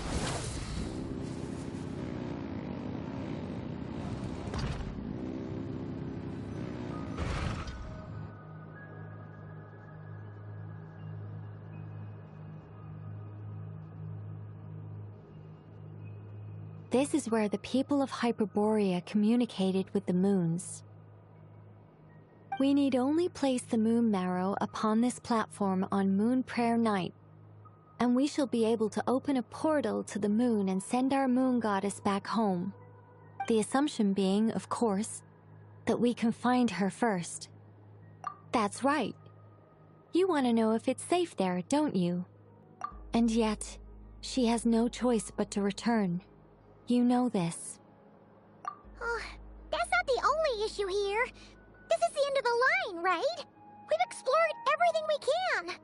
And despite looking at historical artwork and talking to people from Hyperborean times, we're still no closer to learning Columbina's name. If it's not too much trouble, could you tell me exactly what Alice said to you about finding her name? Oh, sure. What she said was... Then your first job is to...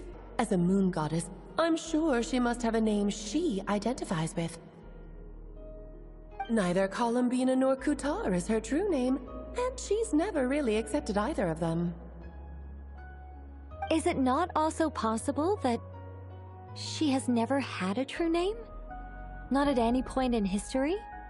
That would be a hard pill to swallow. But at this point, we may have to accept that that is the truth. No one knows how she came into being, and she certainly doesn't have parents in any sense that we're aware of. Perhaps she was never granted a name at all. But does that mean there's no way to get Columbina back? She's just gonna disappear and there's nothing we can do about it? Huh? Wait, why all this pessimism? Was it the way I phrased this question? You all seem to be taking this in completely the wrong way. Well, just because she's never had a real name in the past doesn't mean she can't have one now. What? Think about what Alice said again. She never once said that you'd have to find a new name, did she? Are you saying what I think you're saying? Yes. Names are anchors that connect us to the world. If she doesn't have one already, then all we have to do is create one, no? It's like... yes. Traveler, when you first arrived in Teyvat, do you think you would have turned around if someone behind you shouted, "Hey, Tumaini"? But what about now? I understand what you mean. Life is a long journey. Even the friends and family by our side can change over time. When people call you by different names, what matters isn't so much the words themselves, but what they symbolize. And of course, whether that resonates with you. Lumine. So, close your eyes and picture the moon goddess in your mind. If you were to call out to her in this moment, what would you say?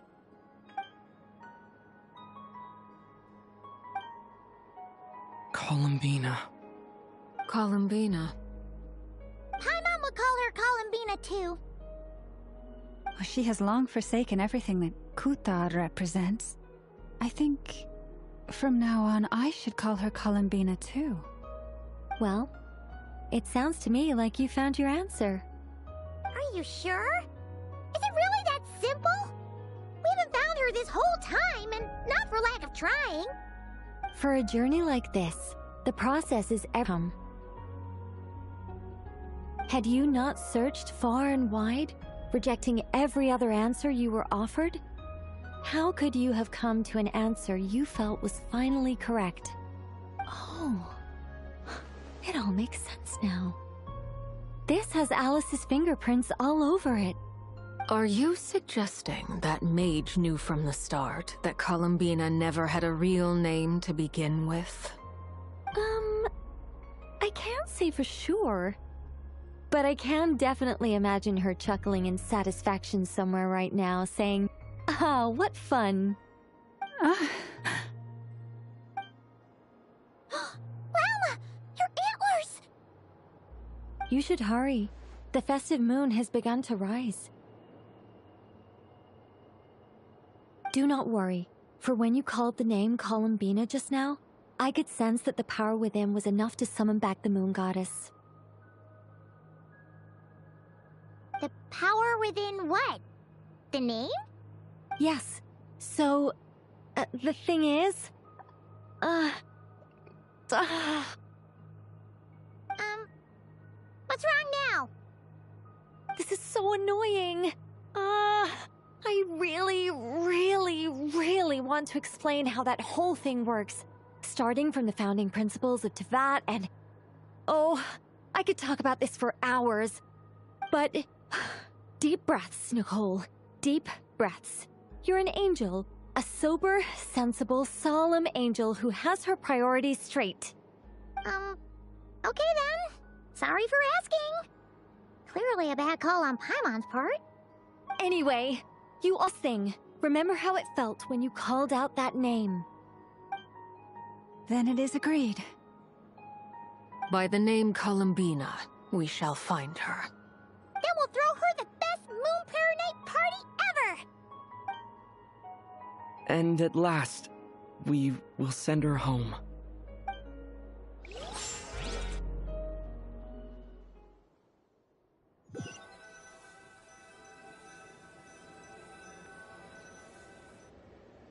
I can barely move anymore.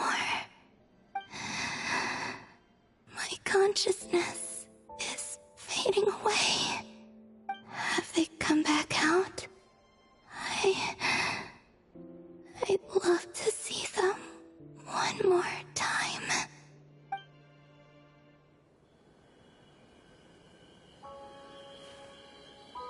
They didn't make it.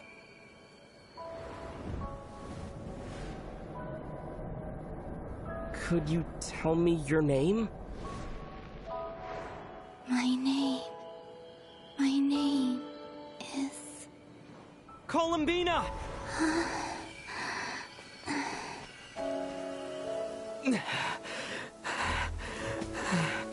Columbina! Are you here? Columbina! That's the name you gave when we first met. And it's what I've called you ever since. Columbina. It's a fine name. I have many fond memories of Columbina, and so do all of your friends.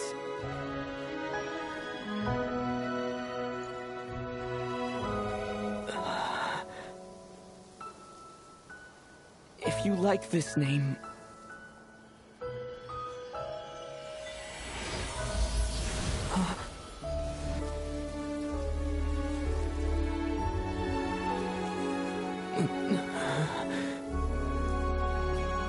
Looking for me?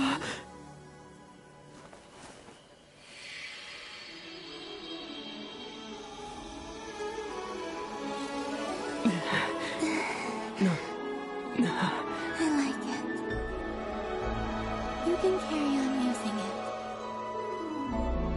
My name is Columbina Hyposelenia.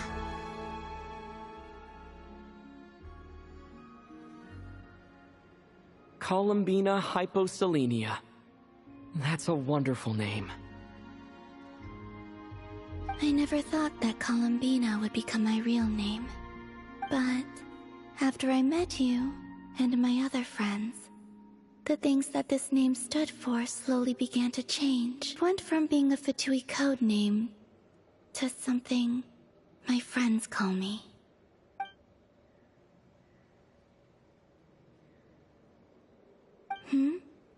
What is it?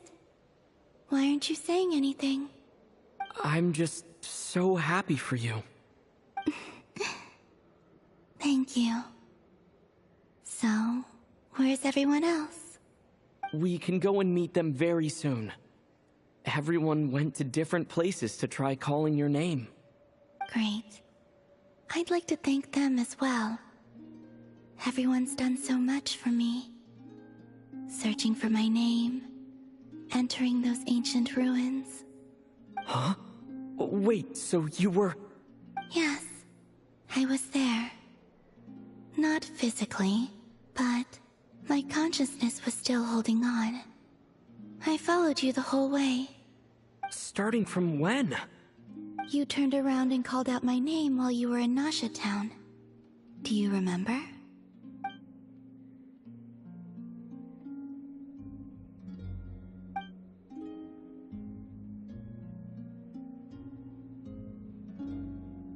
Let's go. We don't want to keep them waiting. Sure. In that case, come with me. But... Hmm? Before that... Could you call my name one more time? Sure. Come with me, Columbina Hyposelenia.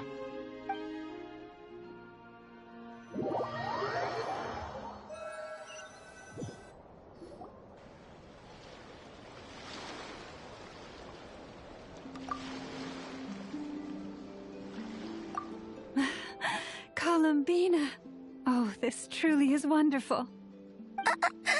Llama, I can't breathe. Ha-ha! Just in time for Moon Prayer Night!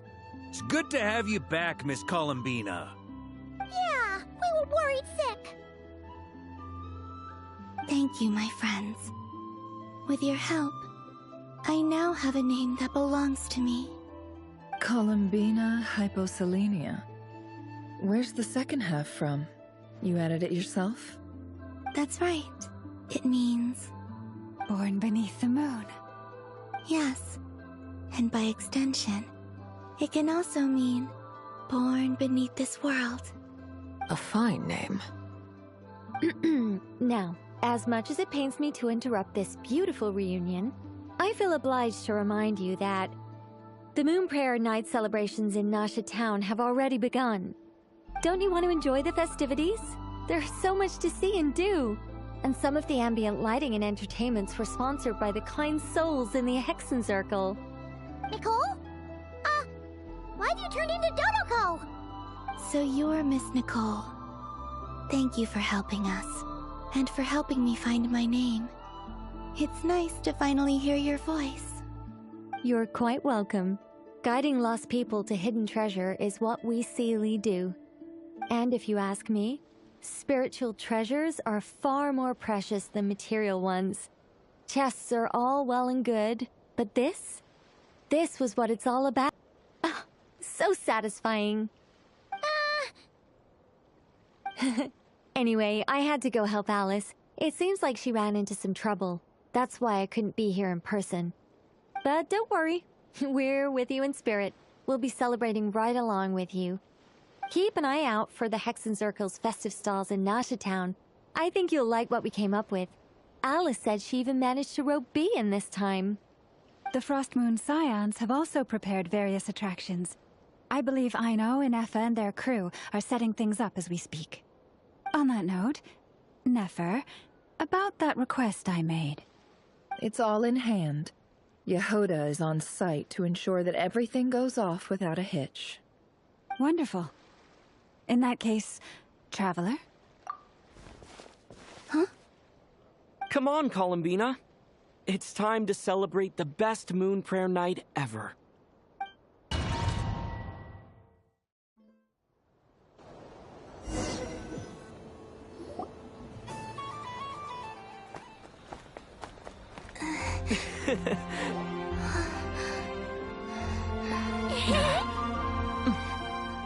Hey, young lady. Would you like some Moon Prayer Night candy? Happy Moon Prayer Night. Oh, yeah. I almost forgot to say. Welcome home, Moon Goddess.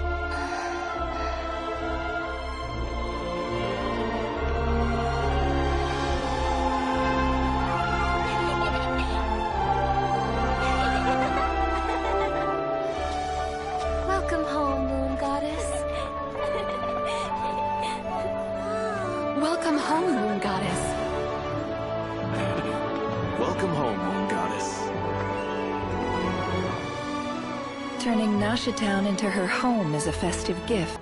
A rather brilliant idea. Perhaps this is what Notcry, Columbina's home, should have been like all along.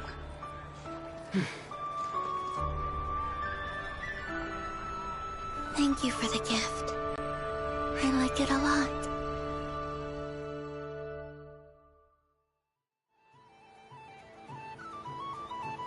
This feels like the surprise of my life. I do. I never imagined I'd ever get to enjoy Moon Prayer Night with everyone so freely. If you're happy, we're happy. Quite a strategy you came up with. Hide the tree in the forest. It's not your usual style, Lauma. Is there something about Moon Prayer Night that enhances what's in your head as well as the antlers on top? Apparently so. It even inspired a perennial penny pincher to use their resources for a greater cause. It truly is a magical festival.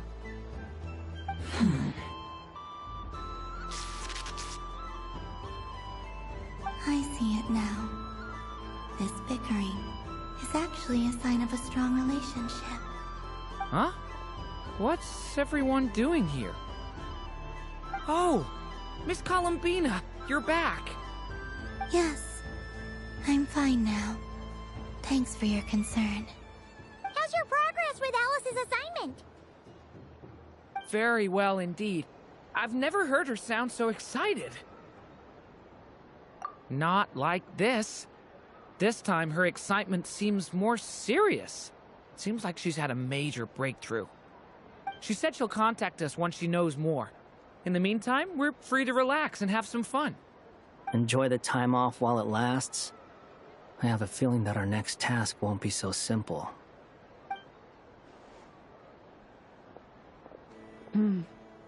I should go. I still have a few things to attend to at the Frost Moon Scion stall. And I think I'll take a look around. With any luck, this once-in-a-year festival will come with once-in-a-year opportunities. Hold up a second. Where's Varka? I believe he made a beeline for the flagship the moment he entered Nasha Town. Ah, that's Mondstadters for you.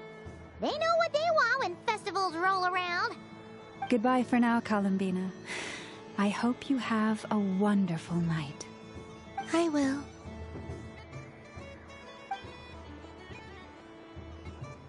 Well, in that case, don't just stand there.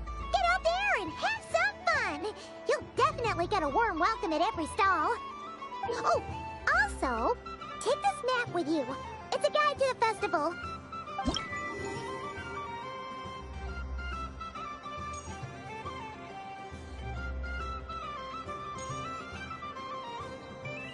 The Frost Moon Scion stall is over here. Lauma's invited a whole bunch of cute animals to celebrate too. Over there is the Hexencircle section. Alice seemed more excited than anyone about this festival, so she insisted on making it a grand affair. Oh, and then there's the Nasha Town local specialties, including... Actually, forget that. Better if you go check them out for yourself. Thank you. It looks like a lot of fun. You're not coming with me? We'll be around. But don't you want to browse by yourself for a bit first?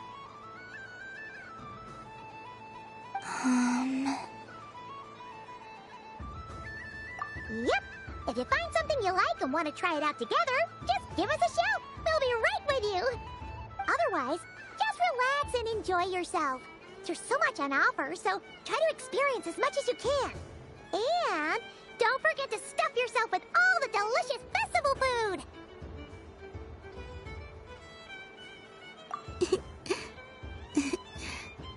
All right then. Off I go.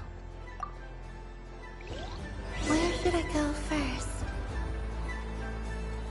This must be the mage's stall. It feels like I've entered a fairy tale. A soft and furry creature that bounces and jumps. Welcome home, Moon Goddess. This one talks too. Allow me to introduce myself. I am a Dodico from a distant archipelago, the most mischievous of all my Dodo brothers and Dodo sisters. When the going got tough, I powered through, and when I met obstacles, I boomed them away. That sounds like a lot of fun. Doesn't it just? But then the trouble started. Recently, I found a lovely beach, the same beautiful jelly color as my hometown, and so I dove in to have a look. only to find it overgrown with seagrass and nasty little spiky fish everywhere, looking to turn me into a Dodoko kebab. I made it back to shore by the skin of my teeth, but my tail was sorely hurt. Couldn't you just boom them away? Oh, I wanted to, believe me. But I've heard that you, Moon Goddess, can understand animal speech. The last thing I wanted was to cause a gigantic fuss and get taken to court by a school of spiky fish. I'd be driven out of these waters for good, and my winter holiday would be. So, dear Moon Goddess, I was wondering if you might lend me your allegiance. Are you roping me into a crime? Oh, let's call it a once-in-a-lifetime carefree adventure. Does that sound better?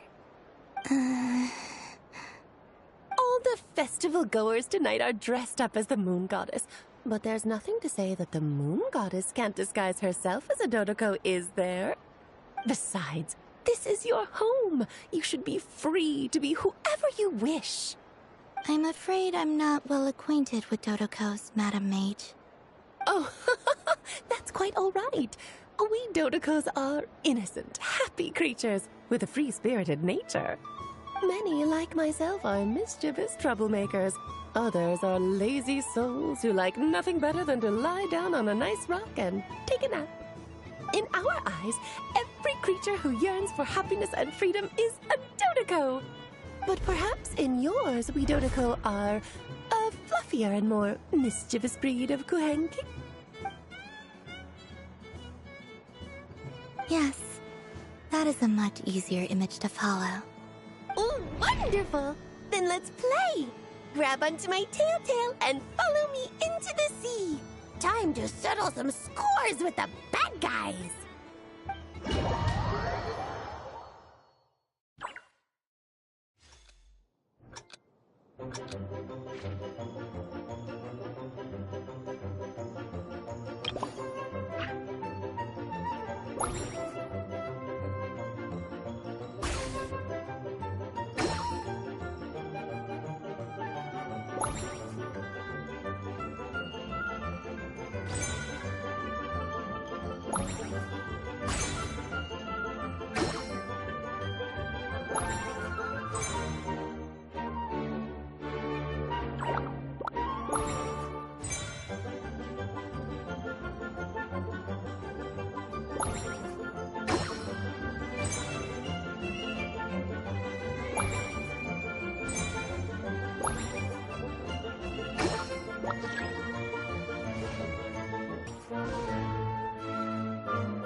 Remarkable talent!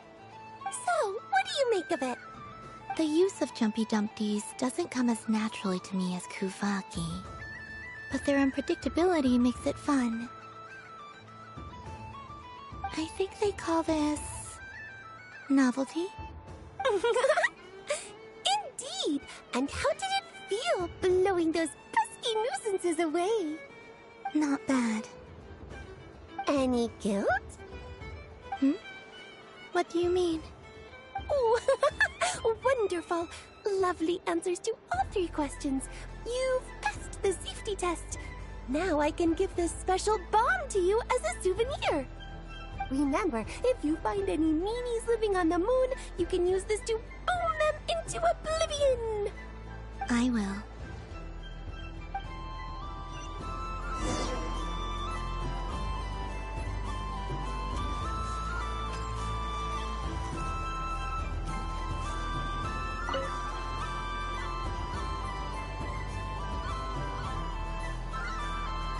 I wouldn't say it's unfair, exactly.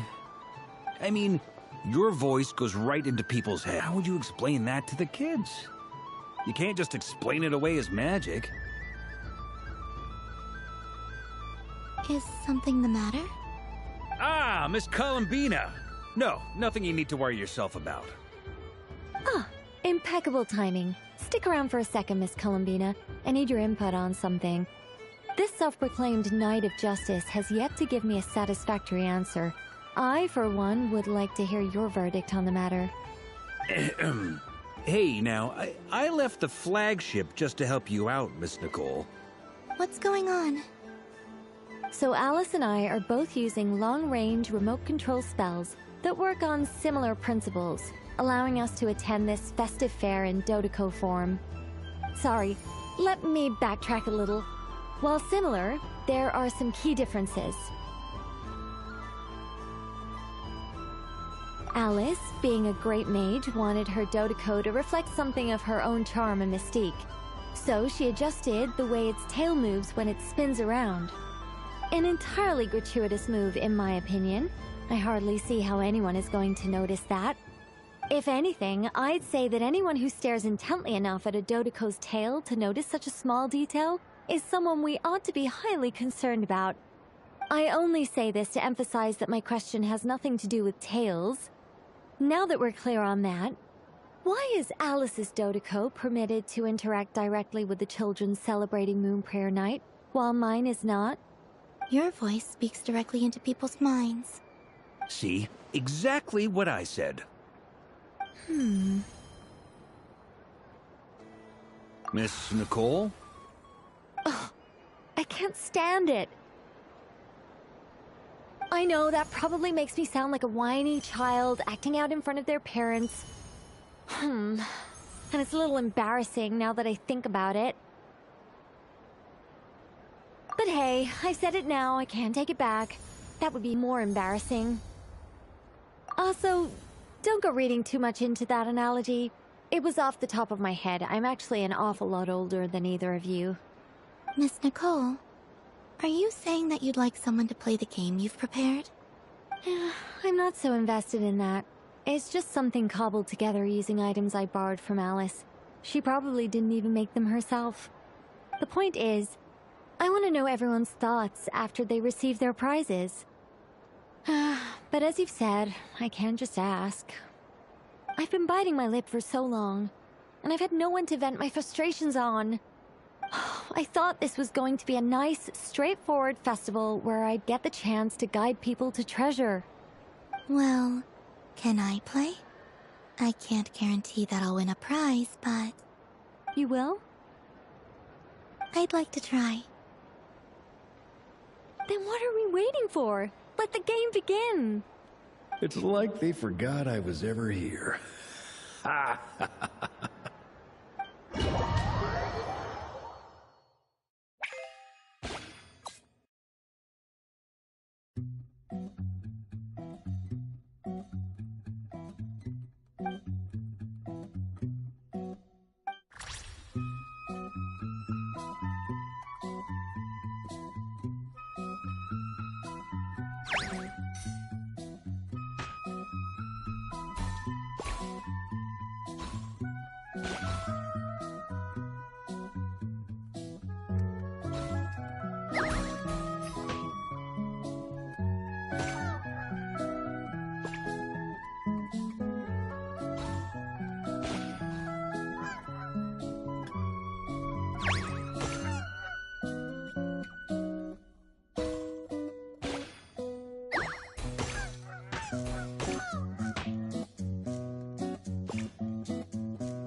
Congratulations, Miss Columbina! With your great wisdom, you have overcome every obstacle in your path and conquered the great challenge posed to you by fate. Fate? Well, something to that effect.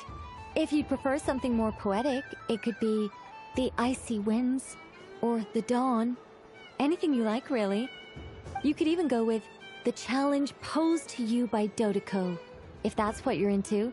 Anyway, you can take or leave my suggestions. Moving on. All my hopes are now resting on this. Can I open it now? Stop teasing me. Please, I'm begging you. No more talk. Just open it. Wow. What a lovely sculpture.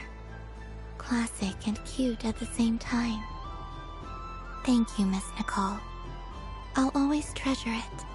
Ah, there we go. Music to my ears. You have my sincerest gratitude, Miss Columbina. Thank you for sharing your precious time with me and fulfilling my wish. Don't mention it. You've all done much to help me. And still, I'm the one receiving all these gifts.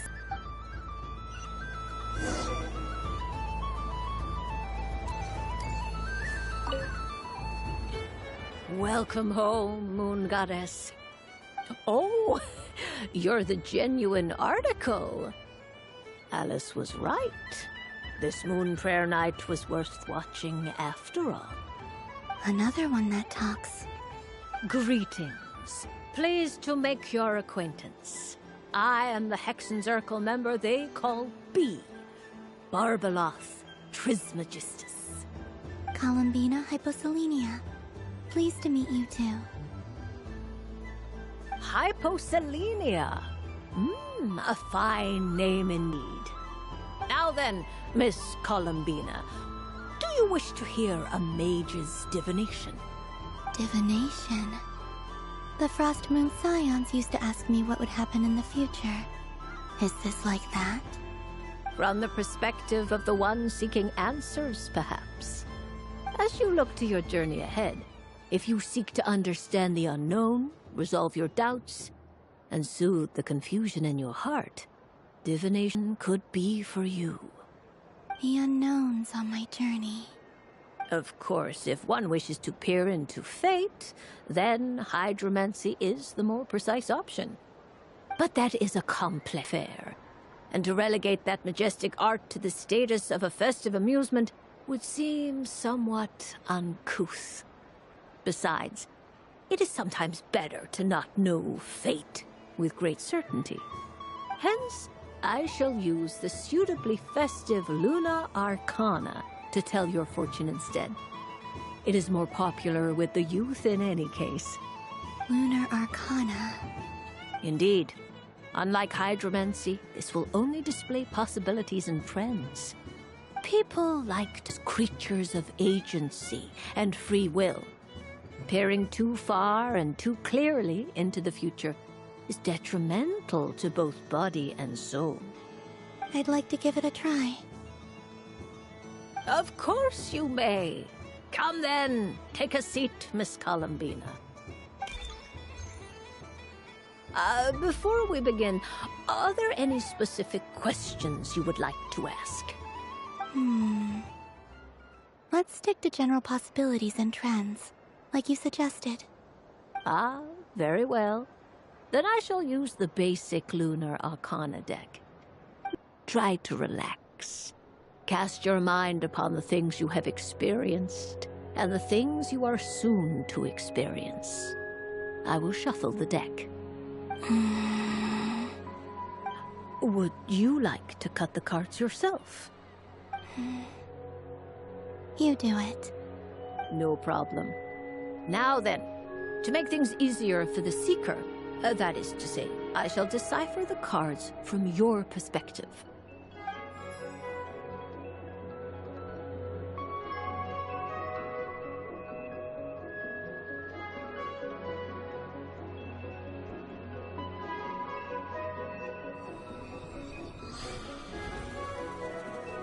Please, draw the first lunar arcana. This represents destiny and is the foundation for the divination as a whole. Now, draw your second card. This will stand for the past, the sum of all your experiences that have come before. And now the third arcana. This is the present, your interpretation of the current moment. Finally, the last card. This shall speak of the future, which... Oh. Kuvaki Pulse? Fascinating. I've never encountered this before in my role as a diviner. Something has exerted an influence upon this card, causing it to leave its designated position. What do you make of this, Miss Columbina? Perhaps this is the guiding hand of fate in action. Of course, if you wish, you can choose to deny the card and draw the future for yourself. No, it's fine. Let's go with this one. A bold decision. I must say I'm looking forward to the results. Well then, let us flip the lunar arcana in sequence and see what emerges. Sure.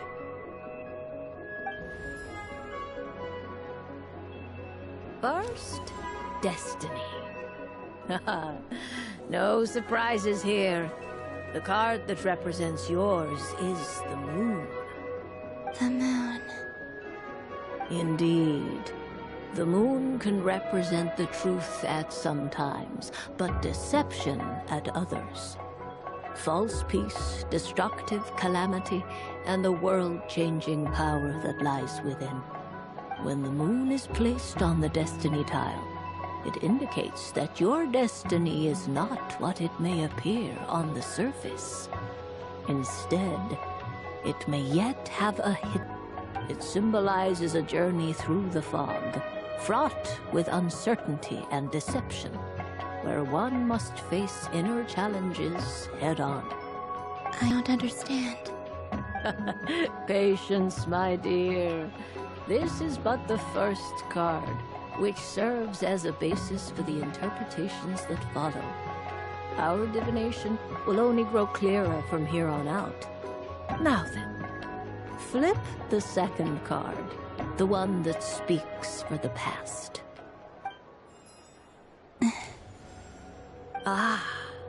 The Hermit, but inverted. Inverted? Yes.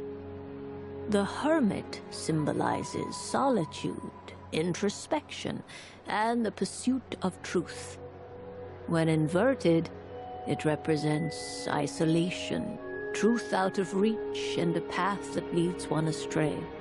Combined with the moon as one's destiny, the Hermit inverted represents a choice you made to stand alone in the past. It was a choice made not out of fear or arrogance, but for reasons that others could not perceive. You fumbled through the darkness without a guide, but you did not find your way. Rather, you went astray. More than once, it would seem. Is this about how I became Kutar despite not wishing to become a god? And how I joined the Fatui for a place to belong? I suspect only you know the answer to this question. All is not lost. The past is in the past, and so it shall remain. Shall we look into the present now?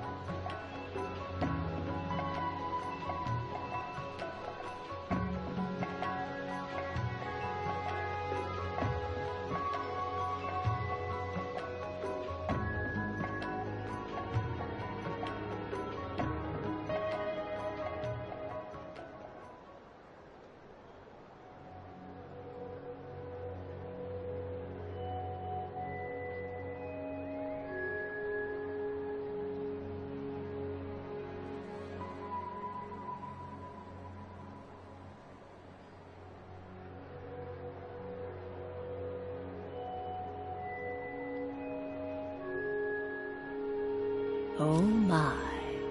The Lovers. One of the most interesting Luna Arcana. What does this one mean? This means that you have had an unprecedented emotional experience. The joy of finding your soul becoming intertwined with that of another.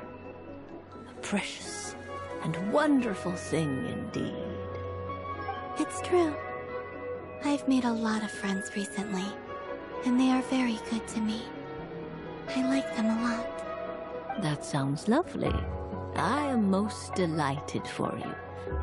The Lovers can also represent important decisions, perhaps related to a parting of ways. Now, if I were to guess... Yes.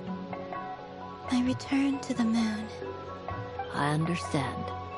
Parting with friends is never easy, Columbina. But rest assured, this is not the end of your journey. There is always another story waiting to be told.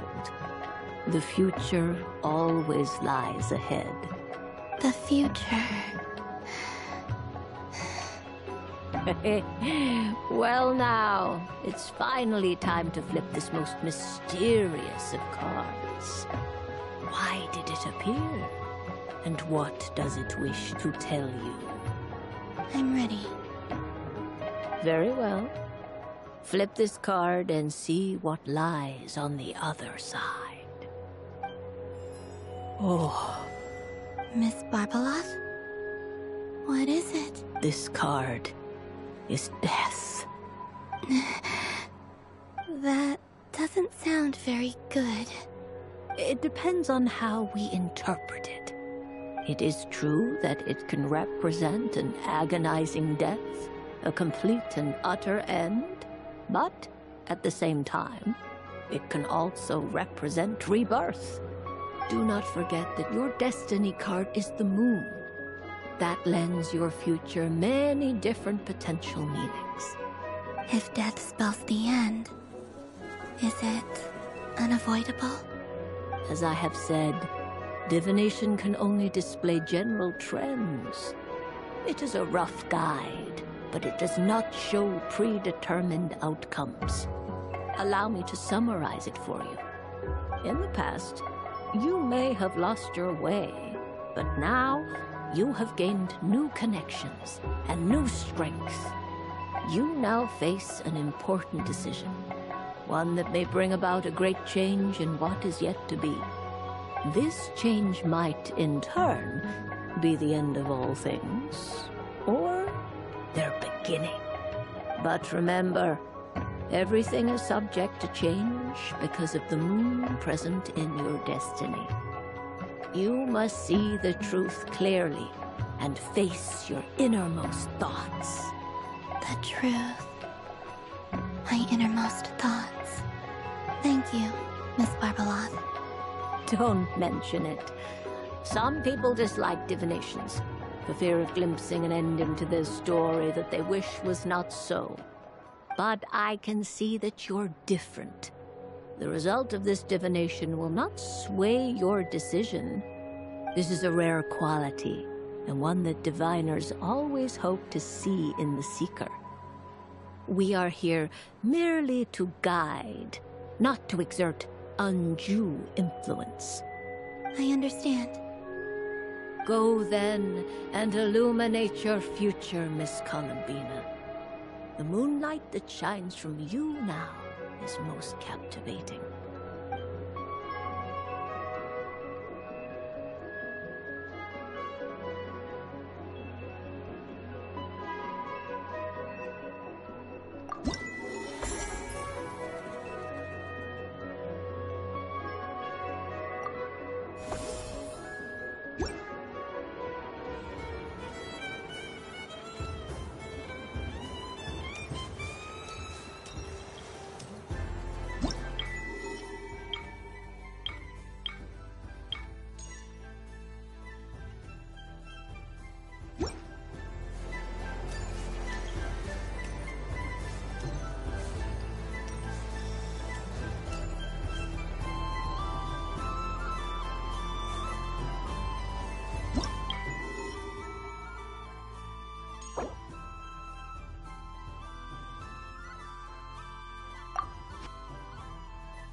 It'd be rude to just leave without saying anything.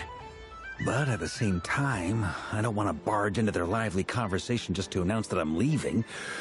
I guess I'll just wait a little longer. Huh? Albedo? This sketch is for you, Grandmaster. Oh, a gift for me. Thanks. Let's see what you've done for me. The North Wind left in a lurch.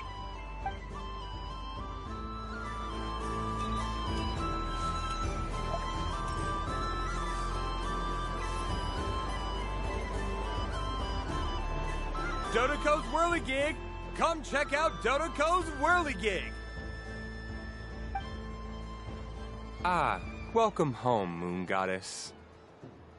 Might I ask what this is? Ah, it's a very special amusement sponsored by the Great Mage herself. Ride on a soft and furry Dodoco and embark on an unforgettable adventure. I say that, but I'm just following a script here. Who is this mage, anyway? And what the heck is a Dodoco? I'd like to ride. No problem. But, are you by yourself?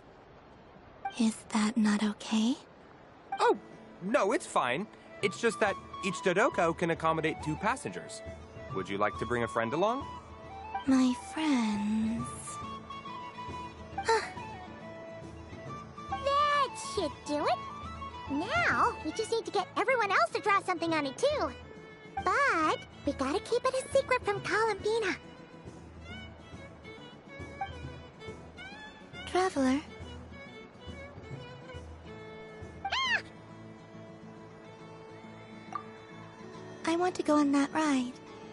Will you join me? Let's go then. No one will do the rounds. You go have fun.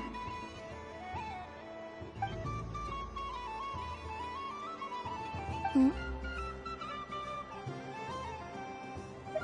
All right. I think we have to wait in line over there. Please take your seats. For safety reasons, you mustn't try to leave the ride before it comes to a complete stop. All right, you're all set. I wish you both a wonderful journey.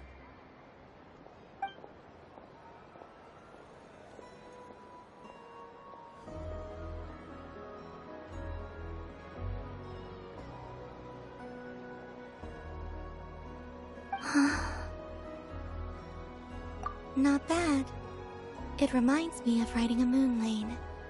Sometimes, the Kuhenki circle around me like this, playing their beautiful melodies. Yeah, I'm going to miss them.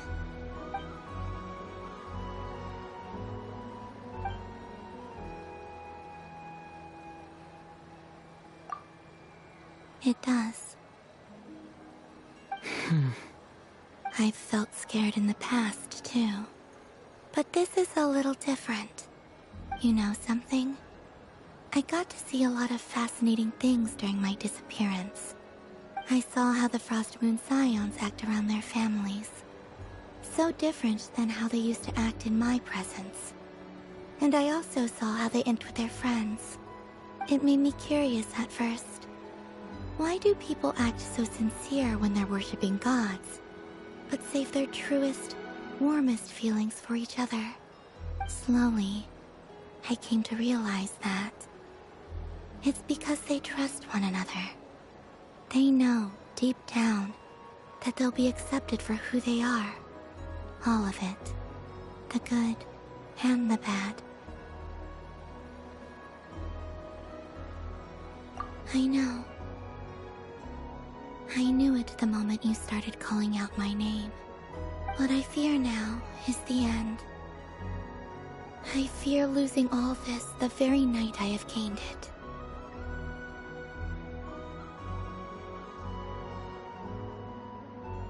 Hmm?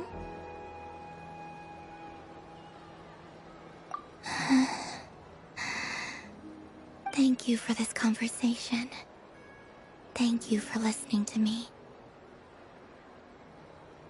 Don't worry. This fear I have, and the unknown that awaits me, they cannot hurt me. Not when I possess a treasure far greater, I just want you to remember this version of me. The real me. On this final night together.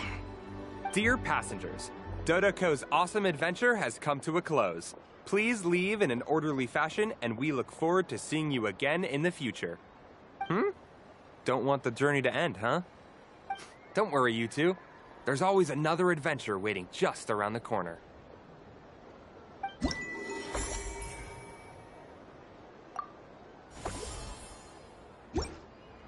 So this is the Frostmoon Scions area. It feels very familiar. But everyone looks much happier than usual.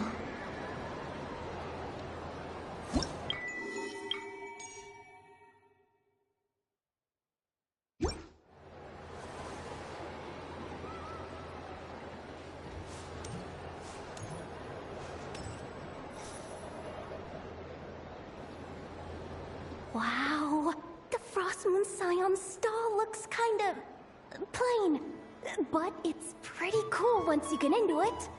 I don't go to Hisi Island much, but it's got that, like, old world cultural feel. And if culture means we get more festivals, I'm all for it!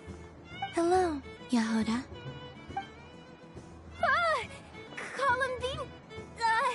Hello, Moon Goddess? That was too close. I almost gave the game away in front of the staff. Oh, wait, what's the deal with her shoes? They don't make a sound when she walks. I could do with a pair of those. Do you like balloons too? Balloons? Oh, you mean those? What's so fun about balloons? I know they're probably more up Aino's alley. Yes. The animals seem very curious about these strange flying objects. I was drawn here by their voices. I recently learned a fun new game you can play with balloons, so I decided to come and give it a try. A new game?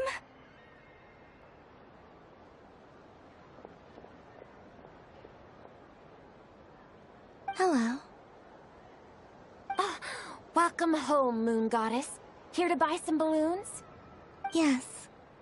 Could you give me a few that haven't been inflated yet? Are you sure? I guess it's not a problem, but... Yes, please. Thank you. Uninflated balloons? But those are just little rubber pouches. You want with those? Would you like to play the balloon game, Yehoda? Huh? Sure. I guess. How do you play it? Wait here a moment.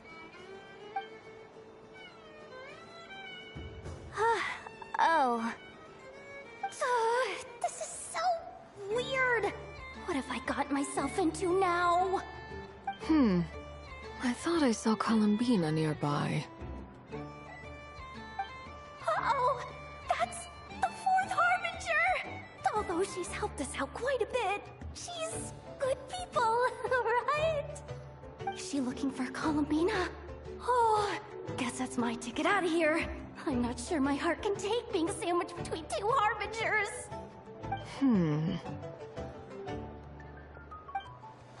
Which stall is she checking out? Oh, it's that other Frostmoon Scions one. Try on the headgear, see what it's like having antlers or animal ears for a day. Oh, I wouldn't be caught dead wearing that stuff. So embarrassing. I have enough gear to carry as it is. Wait, what? She put it on? How peculiar. This would take some getting used to. I wonder if this is what it's like for Lynette. It really suits you, ma'am. What is this? She was so intimidating a moment ago, but now, dang, she's really rocking those ears. How does she make them look so cool? I suppose I may as well keep them on for now. All part of the festive experience. She's coming this way. How do you do, Miss Yehoda? Oh, jeez. Don't me while wearing that thing? Where am I supposed to look? Oh! Hey there. I'm looking for Columbina. Have you seen her? She just... Huh? Wait, is that what she meant by balloon game?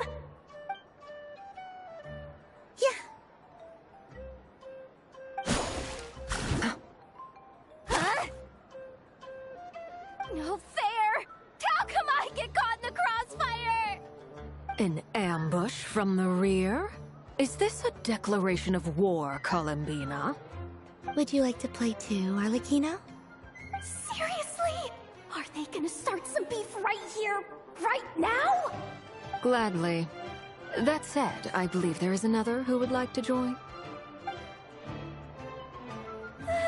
Boss Nev! Thank goodness! You've gotta get me out of here! Things are kicking off big time! Hello there. I'd like 10... no, make that 20 balloons, please. Uninflated. What? Miss Moon Goddess, I hope you're prepared to pay the price for assaulting my employee. Welcome to the game, Nefer. Just to be clear, let's keep this a fair fight, okay? No strange powers, please and thank you. Naturally. Don't just stand there, Yehoda. Aren't you going to team up? Huh? Do I have to? Of course. Don't forget, the Curatorium has a reputation to uphold. I knew something like this was gonna happen.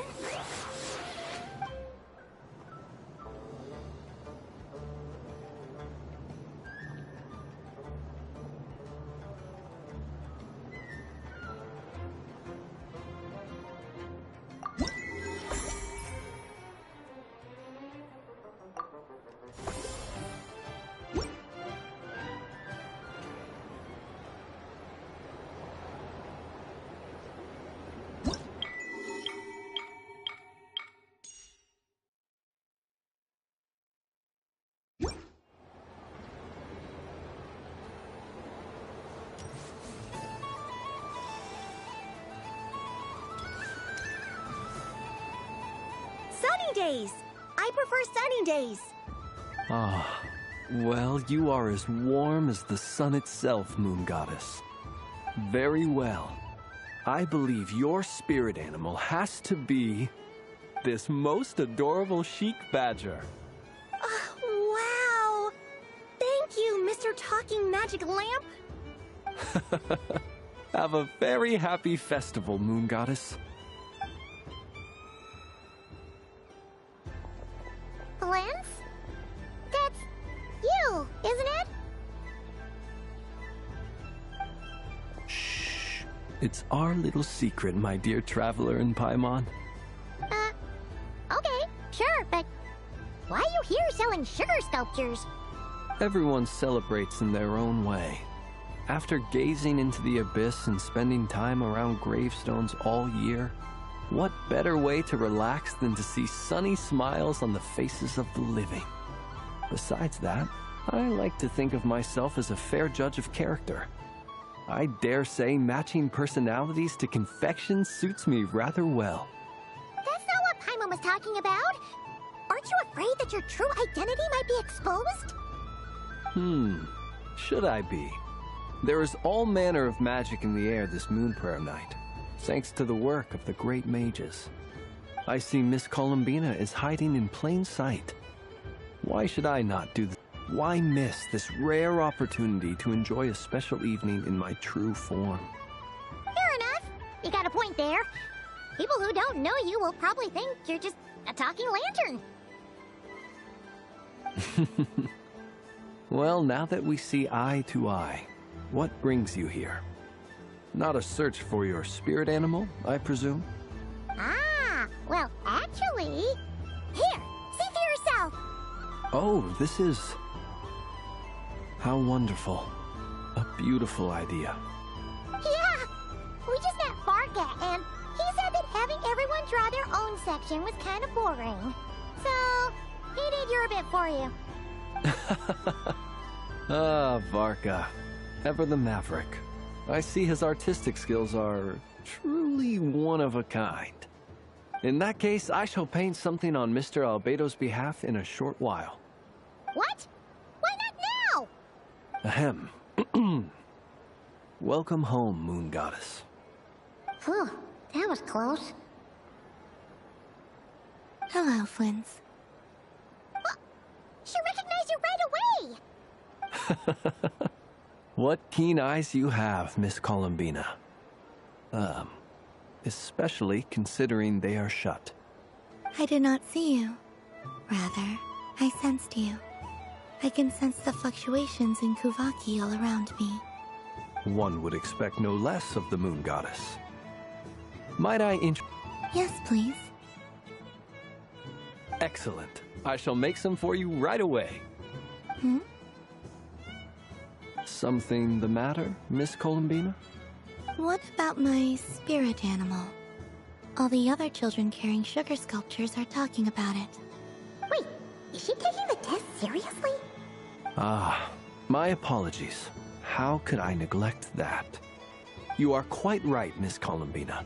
Every one of us has a magical creature living in their heart. Would you permit me to help you find yours? Yes, please. Do you prefer the day or the night? Night. Which of the 4 seasons is your favorite? Winter. Think of a perfect day. What is the weather like? Sunny, rainy, or perhaps cloudy? Rainy in the morning, sunny at night. What kind of answer is that? Forests, lakes, and open seas. Which do you prefer of these? I like them all. Imagine you opened your very own shop. What would you sell there? Moonlight, I think. Wow! Paimon would totally shop there. It wouldn't cost anything. You'd just need to visit. Aha! I believe I know what your spirit animal is. Here. For you. Oh, it's a Kohenki! Indeed. A free-spirited being with a deep love for all things here in Nodcry, who selflessly lends her aid to as many people as she can reach. It is the perfect fit for you, Miss Columbina.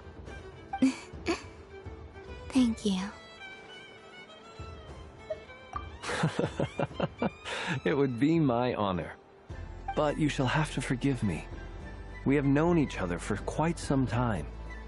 I doubt there is any answer I could give that would come as a surprise to you.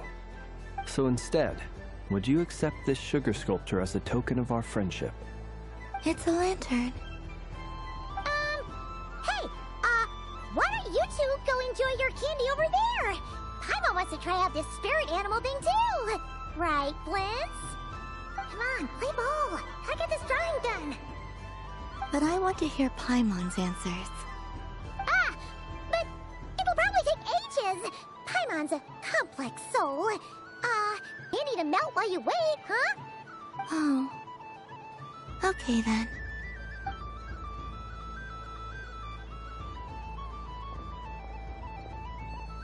Phew. Nice excuse, Lady Paimon. That was some quick thinking. Yeah, no thanks to you. A little help next time?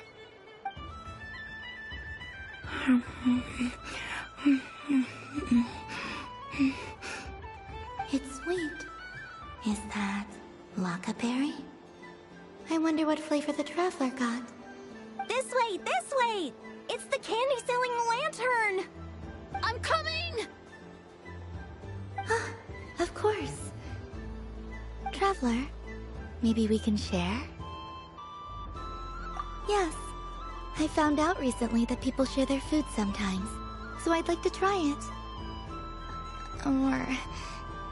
is that a no? Thank you.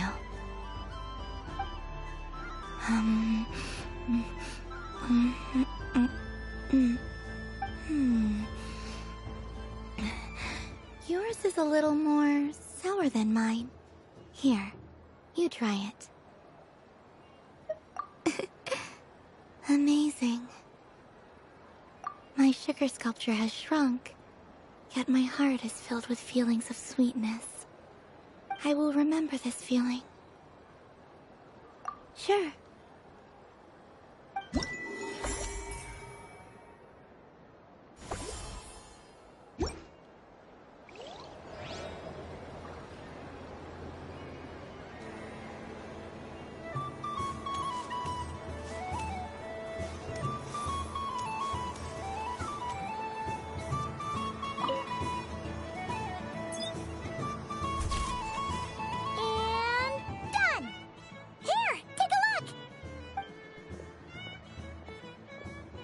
I think it looks quite funny.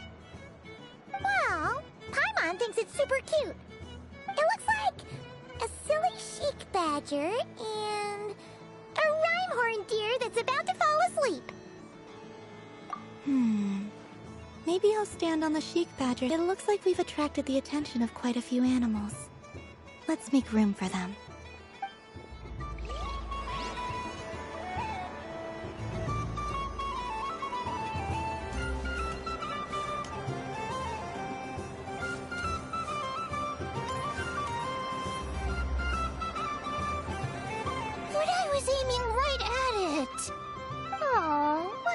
Pity. I saw it with my own eyes.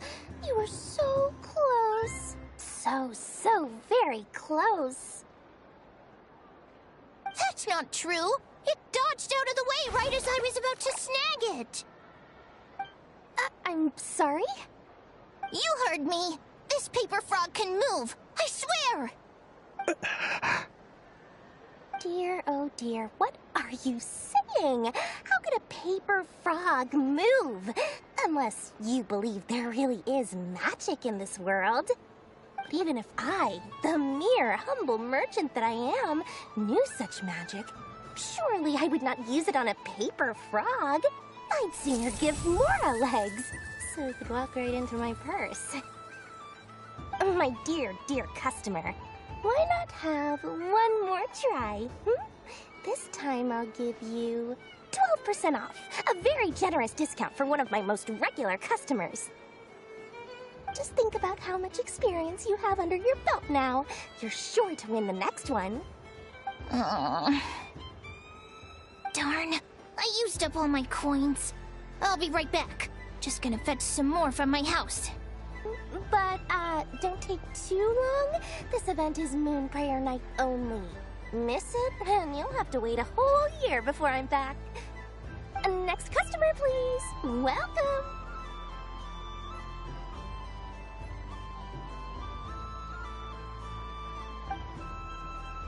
Hello. Whoa! What's this big one doing over here? How do I tell my employees not to go running around this time? Shooting them a glance won't work. I haven't known them long enough. Dory? Why, hello there, Miss Columbina.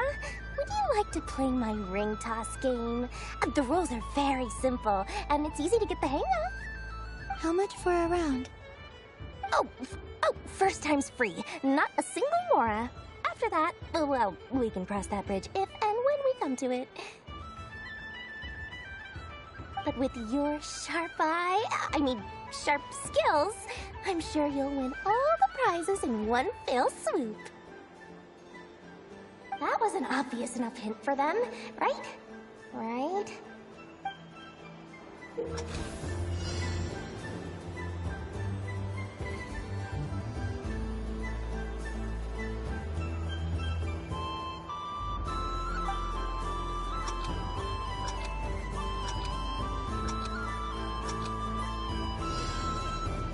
Here comes the ring! Oh, Peanuts.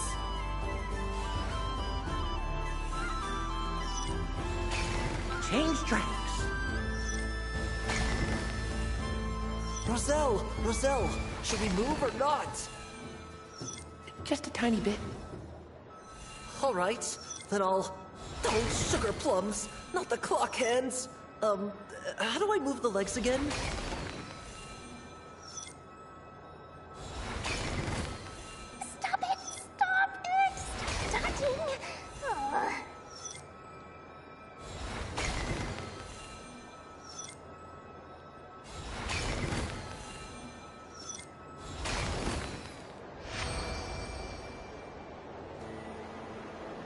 Let's see now. Let's see. Wow, very good. That's the highest score we've had all night. And here's your prize. Now, how about another round? As for the cost... Happy Moon Prayer Night, Miss Columbina. Happy Moon Prayer Night, Durin and Hat Guy. Are you here to play the game? Yes.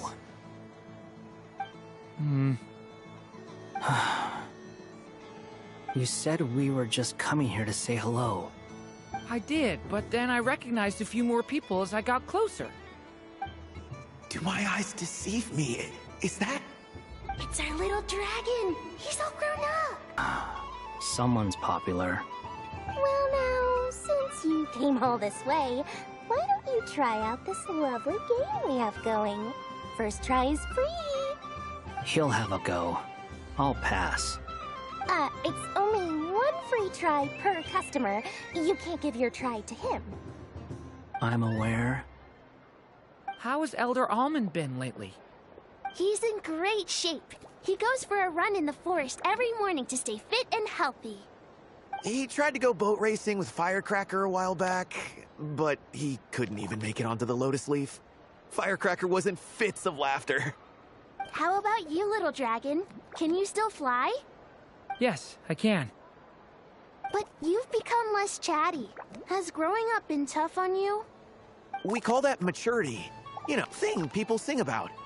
The knight wields a sword of stone to defend those hearts that are made of gold. Stone is very heavy. That's what keeps him from talking too much. That's awesome! I want to be a knight when I grow up too. Ring, here I come!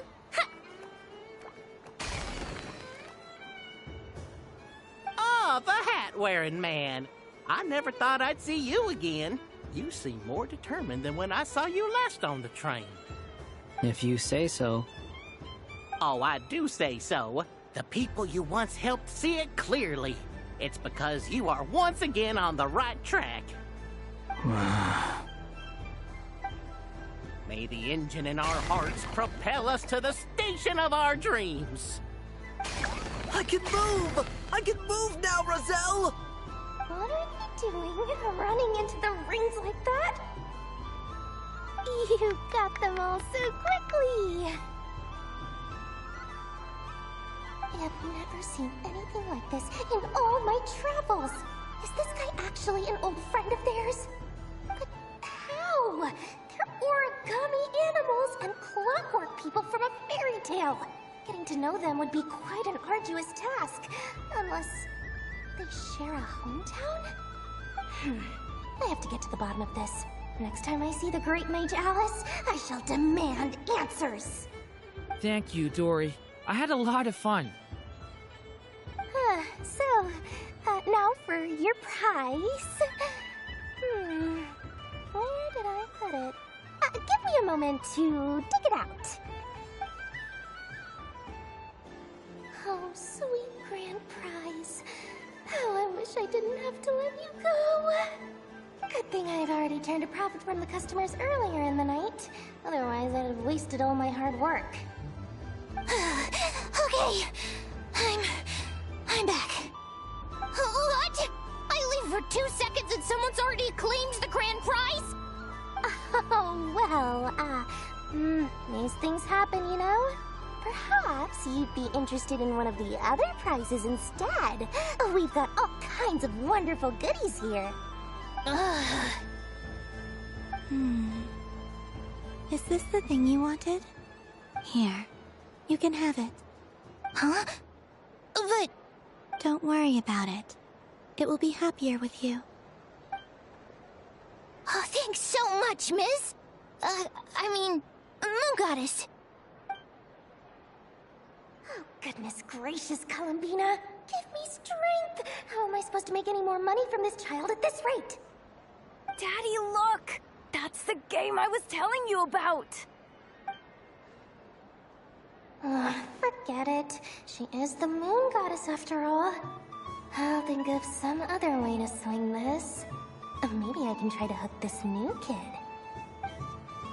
Huh? Oh, Someone already won the grand prize. You can take mine if you want. What? Why? Why are all these bleeding hearts coming here to ruin my business? Happy Moon Prayer Night, everyone. Happy Moon Prayer Night.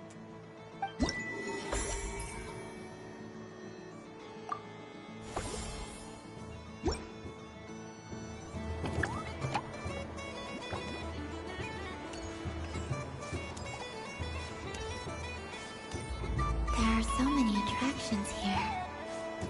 Since I rarely get out, I might as well make...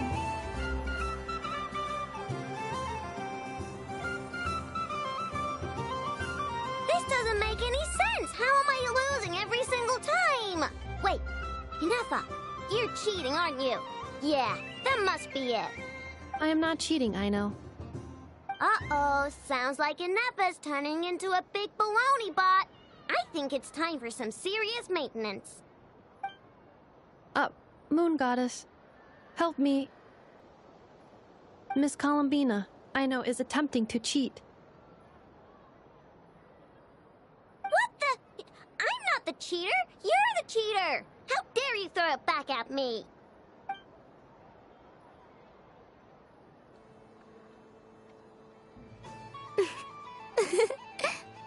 Alright, fine. Let's all laugh at Aino. Just you wait till I get home, because I'm gonna make a game bot that can win 100% of the time. Let's see you laugh when I come back and beat your butts. You'll all have your heads covered in stickers when I'm through with you. We came to check everything was okay after all that yelling, but,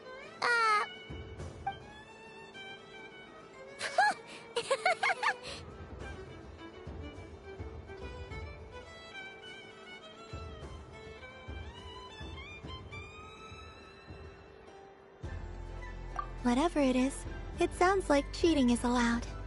Kuhenki concentration. Each player starts with differently colored Kuhenki. Each round, they draw one Kuhenki from their opponent. When a player has two Kuhenki of the same color, they make a pair and can be discarded. Any that can't form a pair must be kept. The round ends when a player can't form any more Kuhenki pairs, and that player gets a sticker.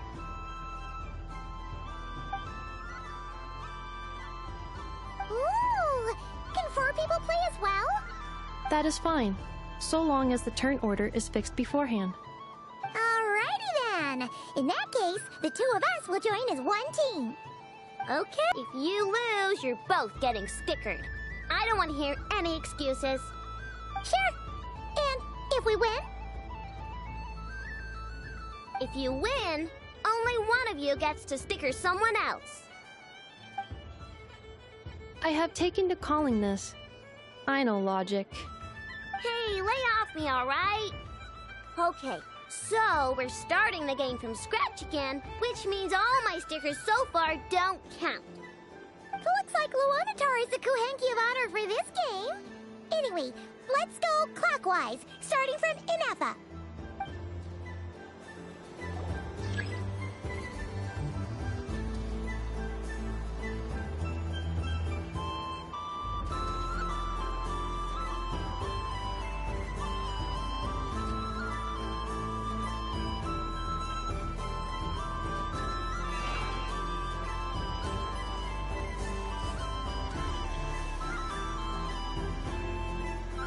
Nice! That's a pair!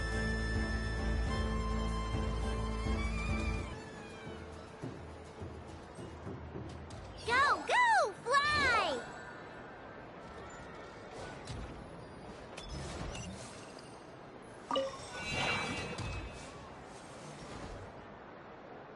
Go on.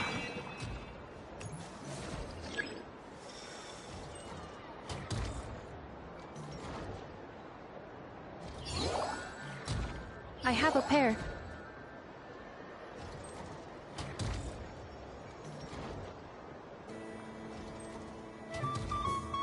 Uh-oh! We gotta pick up the pace!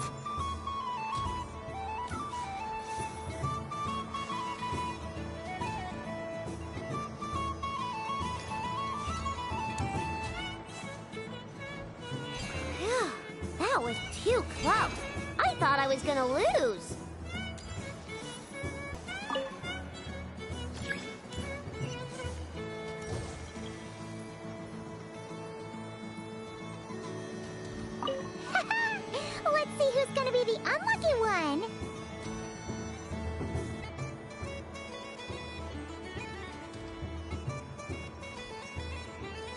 Good luck, everyone.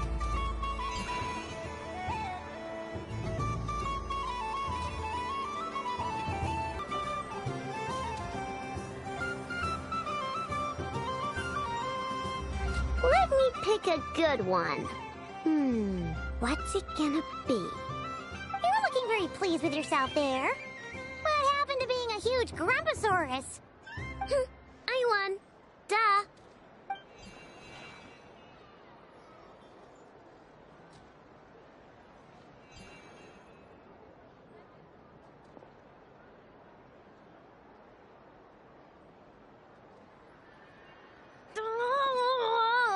Me again?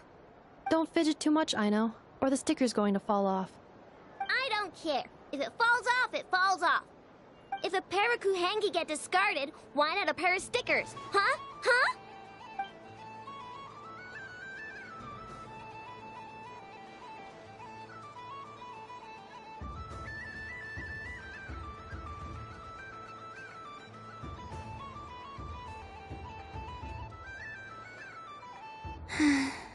I've lost. Sticker, sticker, sticker!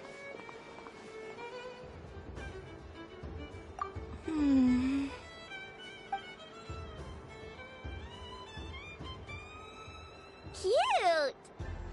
You think so? Shame. I can't see it for myself.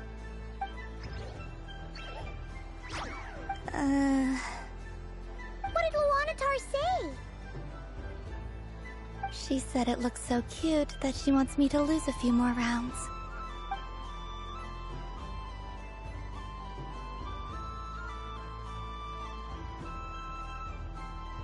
Who put these stickers on Paimon's eyebrows? Ugh, she can barely see! Alright, now, I think we got enough evidence to prove that there's a serious problem here. Yes, I agree as well. The culprit is... Ineppa! Culprit? What did I do? Quit acting dumb, Ineppa! You're not wriggling your way out of this one. I've been watching you. Not only did you remember whose side Luanatar started at, but every time someone drew a Kuhenki, you were logging it and calculating every last possibility. Which Kuhenki pairs were gone, who had what color Kuhenki in their hand, even our facial expressions. You were keeping track of it the entire time. Exactly! What Aino said! Putting aside the fact that running calculations is not against the game rules, do you have any evidence to support your allegations? But that's not against the rules either. So she admits it. She certainly does. Alright, everyone grab a sticker. It's time to get Ineppa back. But... Take that!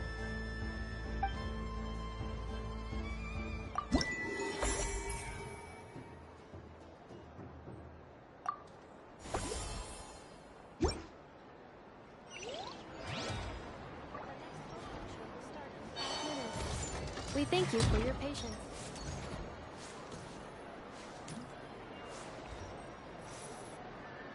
Moon Prayer Candy! Beautiful, tasty Moon Prayer Candy! Buy a whole box, share it with your friends and family! Candy? To share? I wonder what flavors everyone would like. Welcome home, Moon Goddess. Fancy a box of Moon Prayer Candy? Sure. I knew you would. Now, what flavor would you like? I'm not sure. What flavors do you have?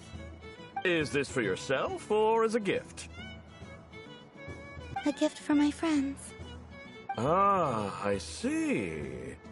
In that case, I'd recommend apple, lockaberry, or midsummerberry. Those are the most popular. Do you have nut flavor? Huh. I've seen couples give those as gifts before, but I did not know they were edible. No? Okay then. Moonfall silver? You did say this was for friends, right?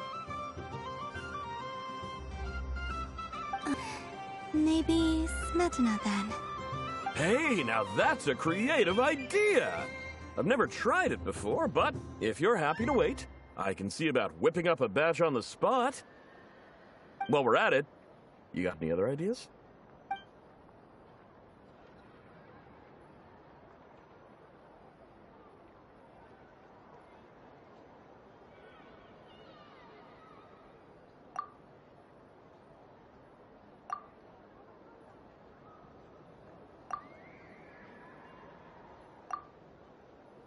Here you go.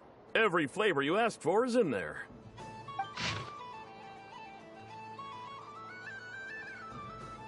Thank you.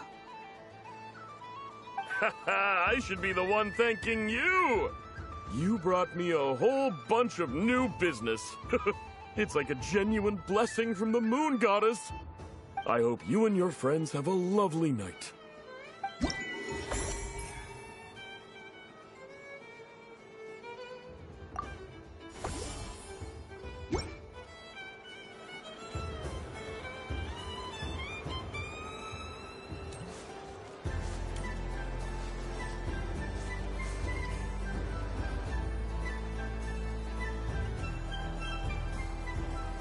Well, well, look who it is. I heard someone went and disappeared on us the moment we let her out of our sight. They looked all over for you.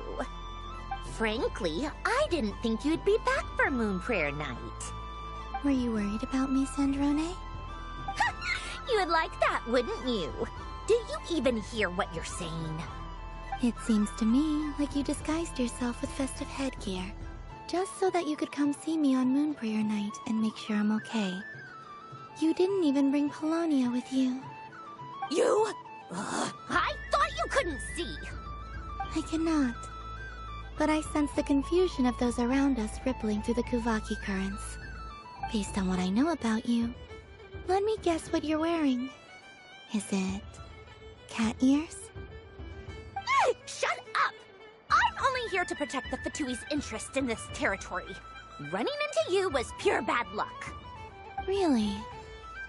But you were the one who asked Arlecchino to help everyone find my name. Columbina! Ugh! Just one more word, and I'll unscrew your vocal cords. It's Columbina Hyposelenia now. Tell someone who cares. I've missed you, Sandrone. The whole time I was gone, I was thinking. I hope I get a chance to say some ugly words to you. Is that supposed to be a joke? Anyway, let's go play that game. What? You mean that frostfin whale? Yes. It's some kind of game where you get bitten if you step on the wrong tooth. Seems like fun. Who in their right mind would wanna... Because you're not a scaredy cat. Fine! You wanna play? Let's play. Don't complain when I kick your sorry butt. Lovely. You old geezer! I'm gonna beat the pants off you! Just you watch! I almost forgot. Sandrone? What is it now? You'd better not lose, or I'm going to beat your head in. What? Allow me to demonstrate since I'm feeling so nice. You just step on the teeth, like this.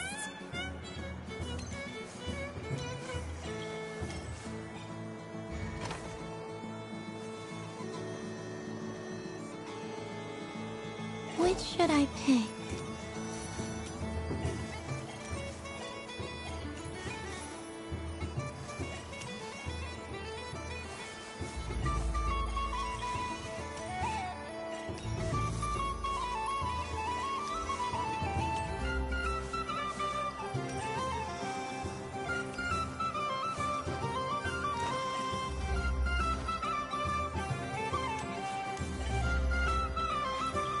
Your turn, Sandrone.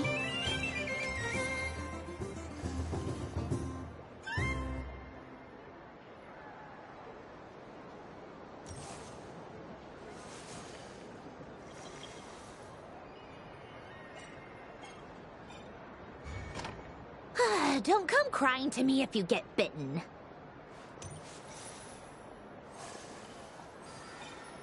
There are less and less teeth remaining.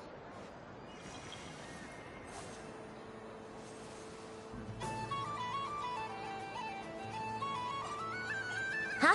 What's that noise?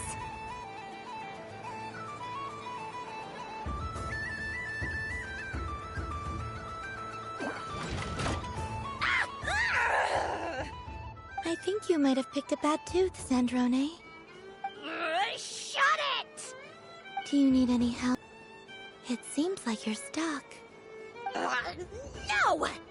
It's just a blasted toy! How is its grip this strong?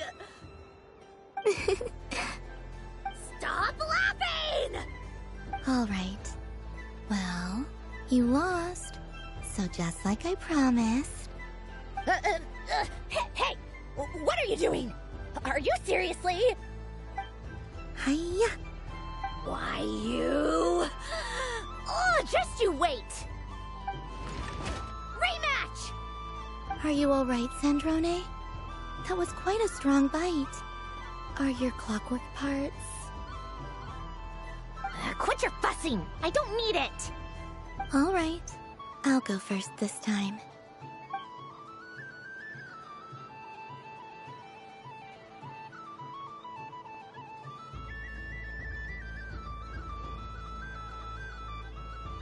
I see it now.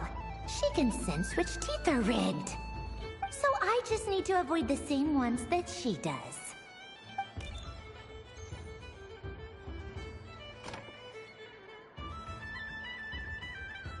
This one...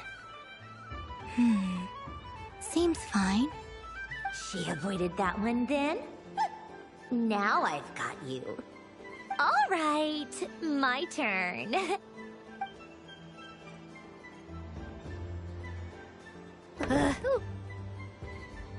What? Looks like you lost again, Sandrone. Wait! There's more than one bad tooth! Bonk.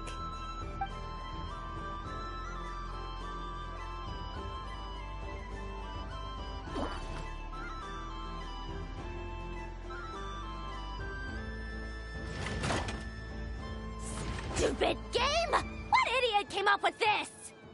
Are you all right, Sandrone? You said some nasty things just now. Oh, I'm peachy. Should I let you bonk me on the head as well? Ah, forget it. Come on, bonk away. It can be your consolation prize. Flea. I told you, forget it! Gah, you've always been so annoying. Singing right outside my door, inviting yourself to my tea parties, going AWOL. And now you're off to the moon or something. Of all my days with the Fatui, the times I spent with you, Arlecchino, and Rosaline, they were my favorite. I will not forget them. Just as I shall not forget this moment. We'll always be friends, no matter where we are, right? Who'd want to be your...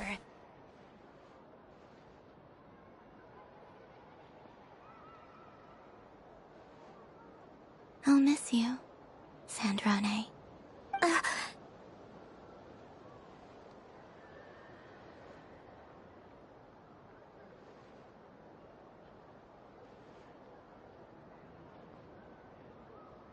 Goodbye, Sandrone.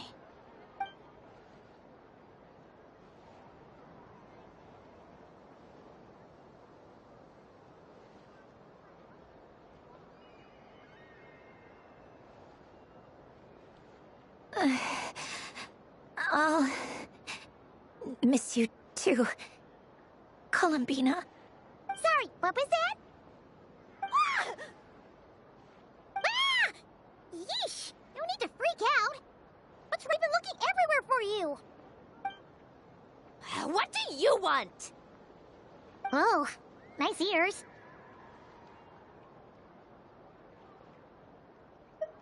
What? do you want? This! Huh? It's your turn to draw something. You're one of her friends too, aren't you?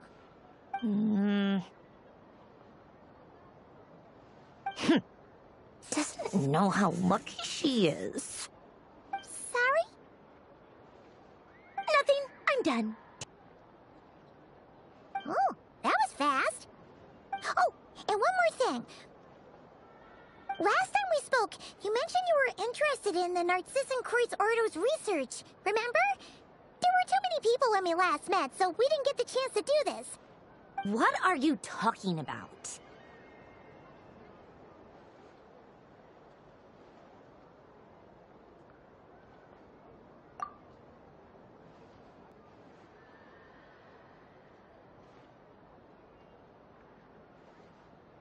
This is... Oh. Alain, Renee, and Marianne. Huh. The Holy Blade. A savior's plaything. It's not about whether I approve or not. These people, they would sacrifice themselves for the sake of the world. Especially Alain Guillotin and Renee. That is something I would never choose to do. Still, I didn't know they had any pictures left from that time. If I'd have thought to bring a camera, I'd have... What? Yeah, of you being bitten by the frostfin whale and Columbina bonking you on the head. Now!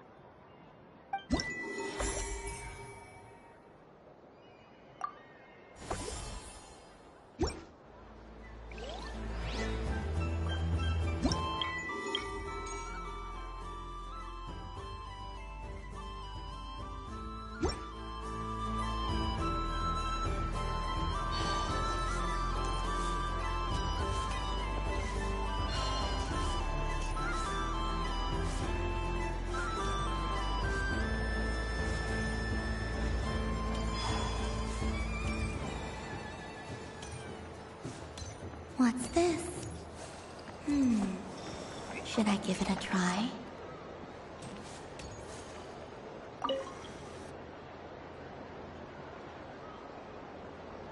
Come on, Citrus. One more round. Just one more. But my neck... oof. It's acting up again. You should take a break. Health comes first. Yeah, don't push yourself. We'll find someone else. Hey, don't look at me. I'm the referee.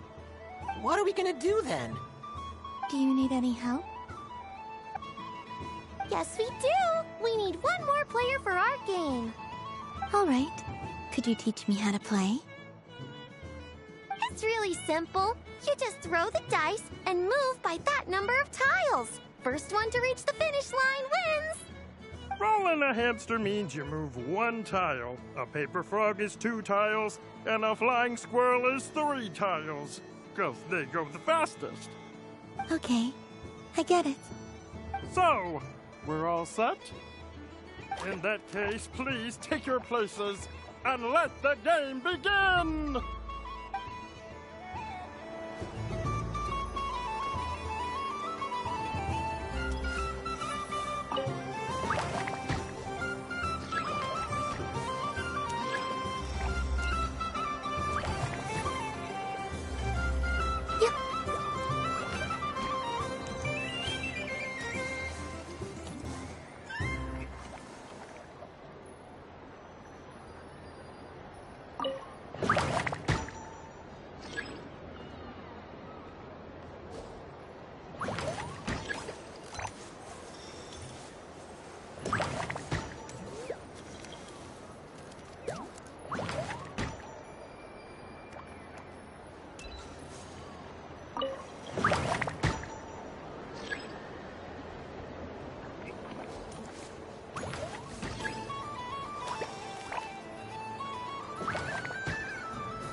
And the winner is the Moon Goddess! Congratulations!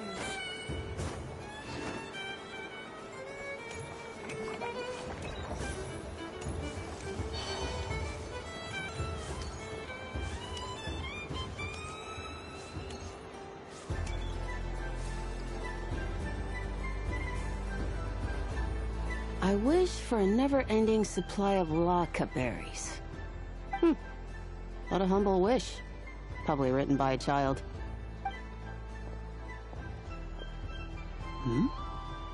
Is that Lauma the Moon Chanter?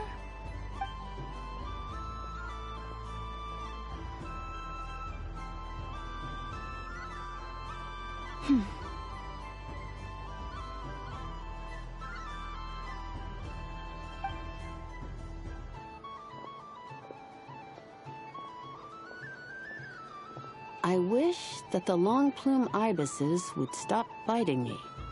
Oh dear, poor Lauma.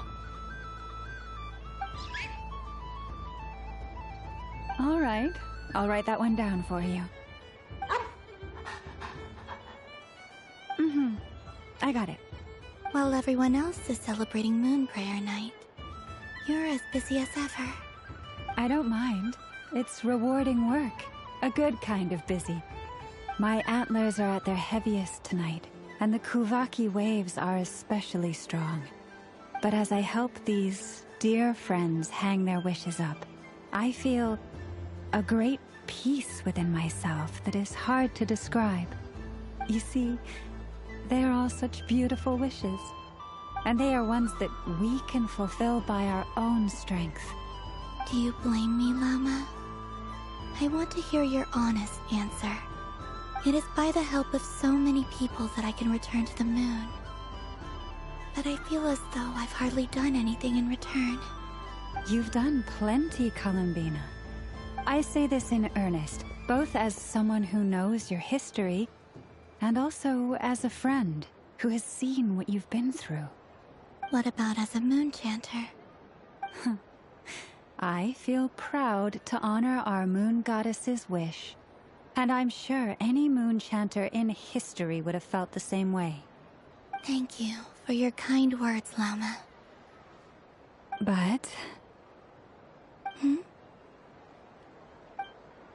Since you asked for my honesty, I won't lie to you.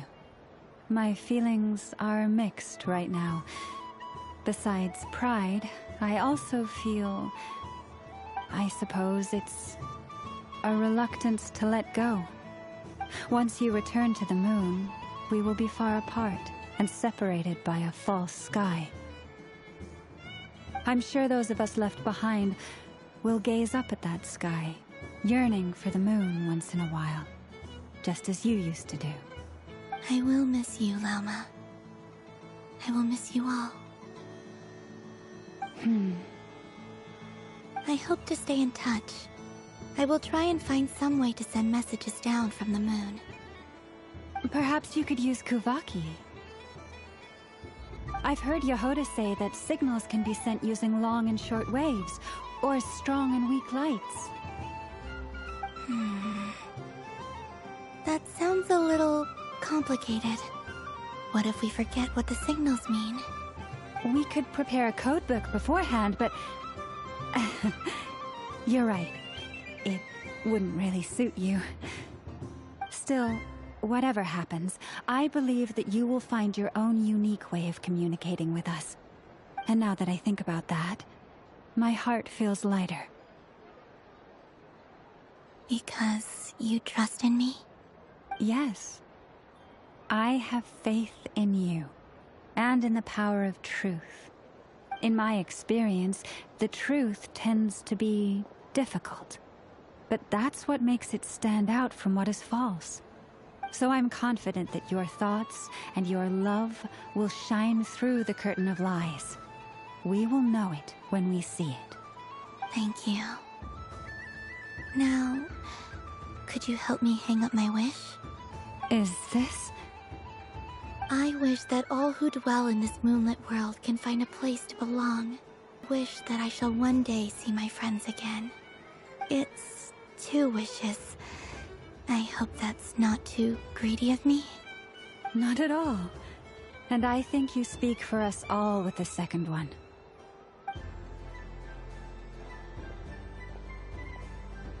I shall continue to pray until the day that all of these wishes come true.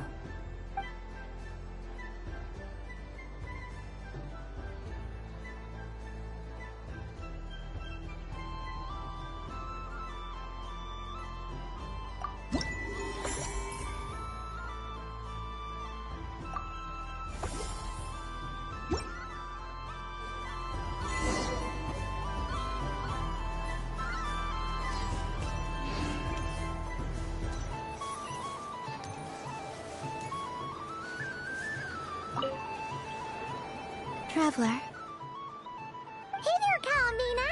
Are you done checking out the festive amusements already? Are you sure you don't want to look around some more? You might not get another opportunity like this for a while. Right now, what I'd like to do is...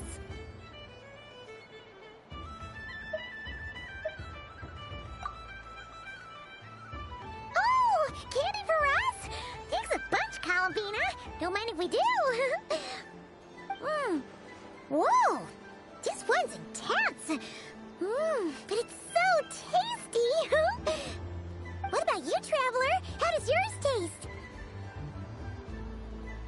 Oh, sounds... Paimon's drooling now! Are there any more Smetana candies in the box? Yes, I believe so. Okay, gotcha! Let's see...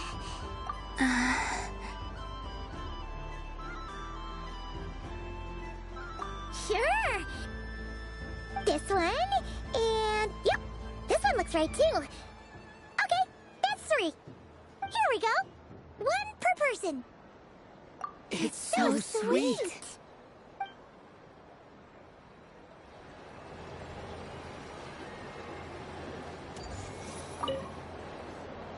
Traveler, Paimon. Columbina! Finished with the festival already? Okay, no need to rush, just take it easy.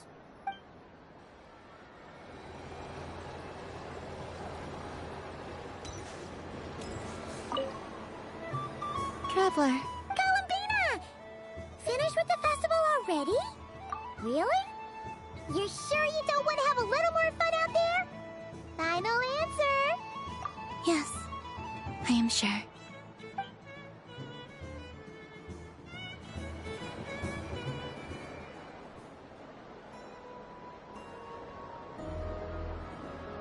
This was the most fun I've ever had on a moon prayer night.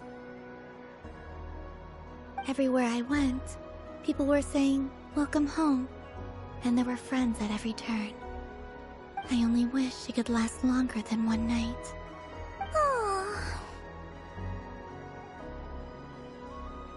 Yes, you're right.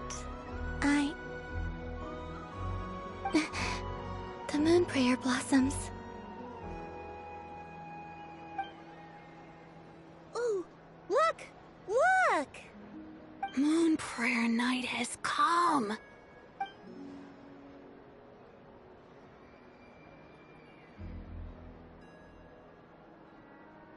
The moon. It's so beautiful. Happy Moon Prayer Night, dear. Happy Moon Prayer Night!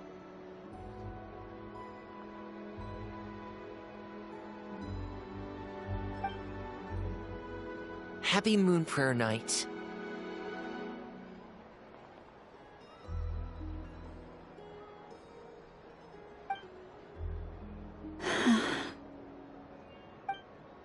Aww. Huh.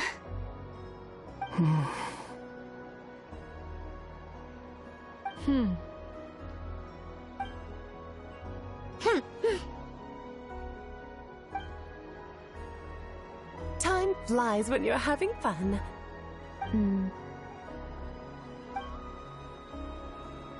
Oh. Looks like the time has come.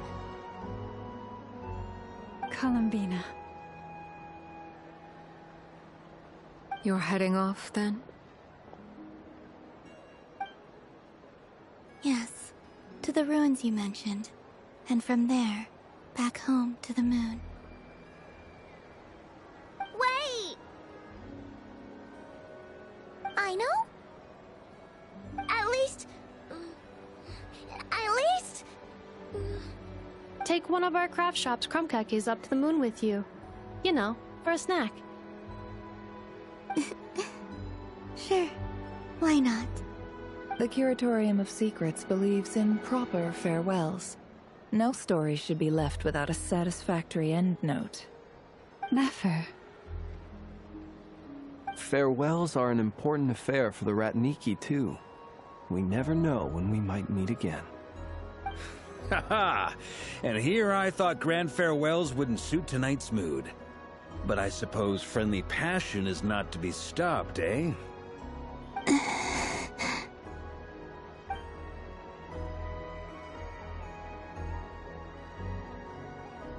We made a little something for you, Columbina. Ta-da! What is it? A Moon Prayer Night greeting card with drawings by all of your friends. You did mention that you'd like a portrait done, so I took the liberty of creating one for you. I, meanwhile, did the portrait of Mr. Albedo, and Mr. Varka did the same for me. I mean, I think my work was pretty true to life, don't you think? The picture of Ashru was my doing. The two of you seem to get along rather well. Wait, was I the only one who did a full-body picture? That's so embarrassing. I did pictures of me and Anefa. I did my own portrait and one for Hat Guy. Plus, there's the two mages, Arlecchino and Sindrune. So, if you ever miss us, just flip the card open and we'll all be right there with you. I don't know what to say. Thank you so much, everyone. This whole Moon Prayer Night was more than I could have ever asked for.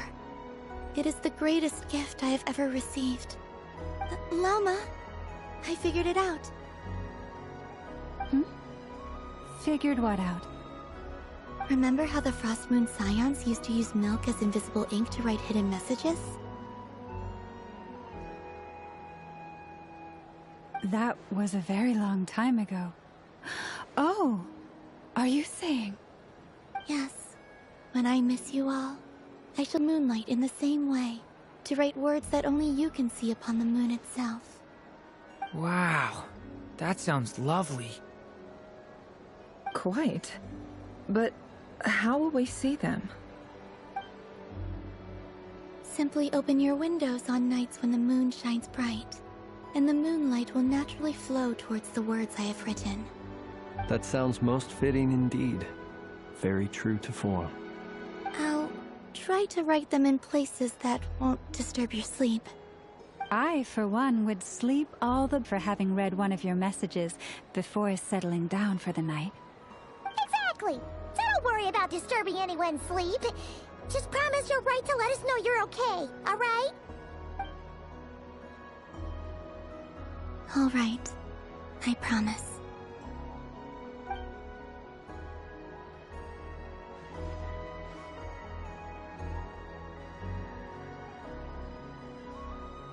In that case, Columbina?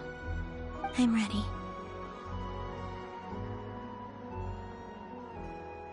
Very well. Let's go.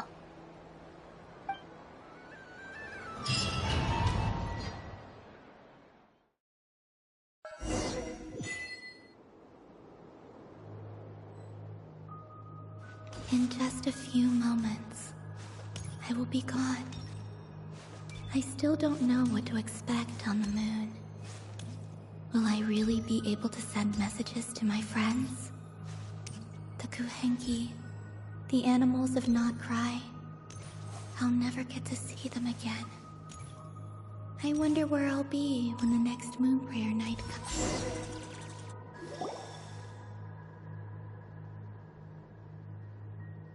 This is This is where the people of Hyperborea used to communicate with the moons.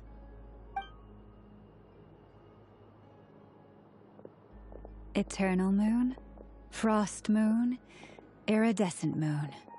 When the power of all three converge, the gate to the moons open. Moon marrow preparations are complete. Only the final step remains. I'm sure Nasha Town is livelier than ever at this moment. Yeah, it's a shame you couldn't be there for it, but it's now or never, right? It's fine. I'm more than happy with this. My last piece of luggage. My only piece of luggage.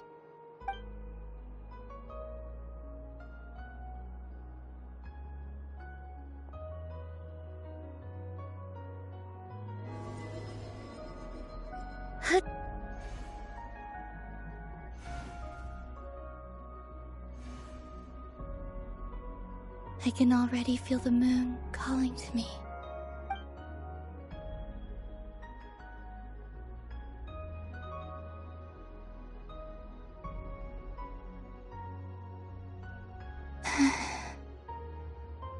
Your home lies on the far side of this light, Columbina. From now on, we will at last have a reason to pray to the true moon. Columbina. Yes? I'm listening. Come back and see us when you get the chance.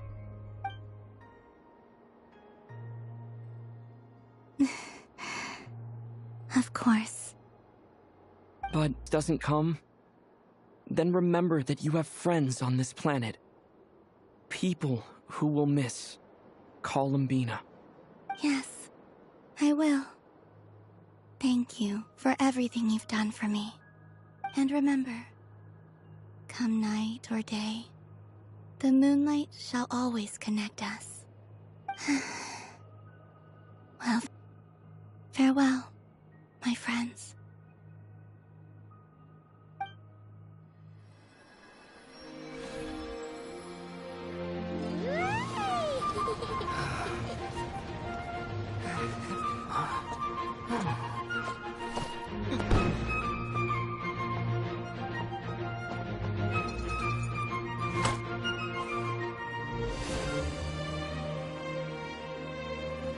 Thank you.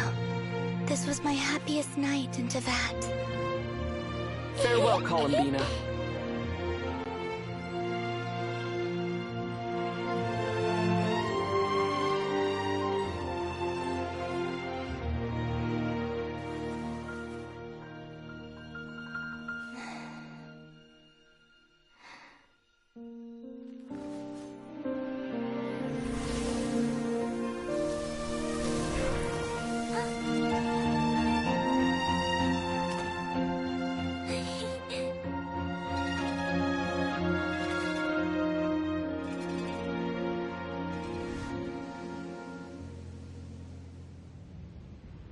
The moon really is closer than ever tonight.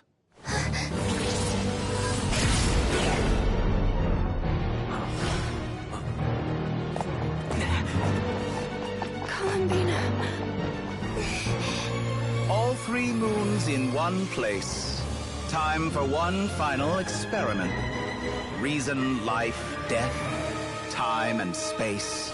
They all believed I would fail.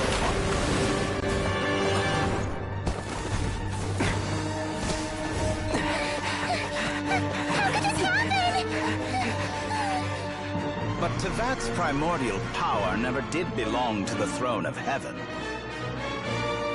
And now, they are mine.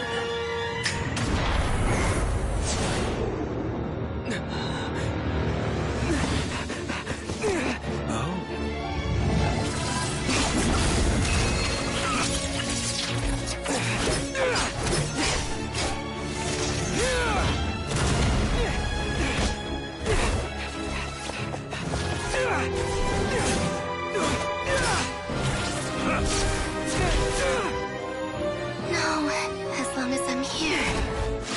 The Doctor is free to wield the Three Moons' power.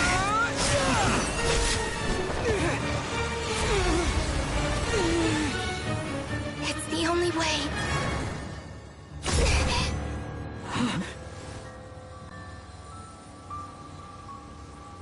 I guess I won't be going home today. Columbina! No!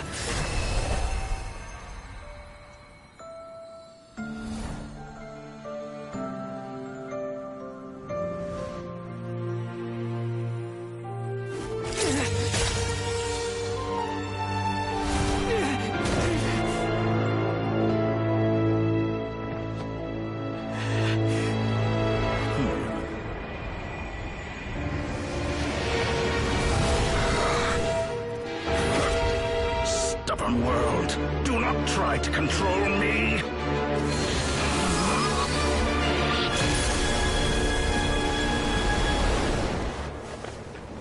Columbina.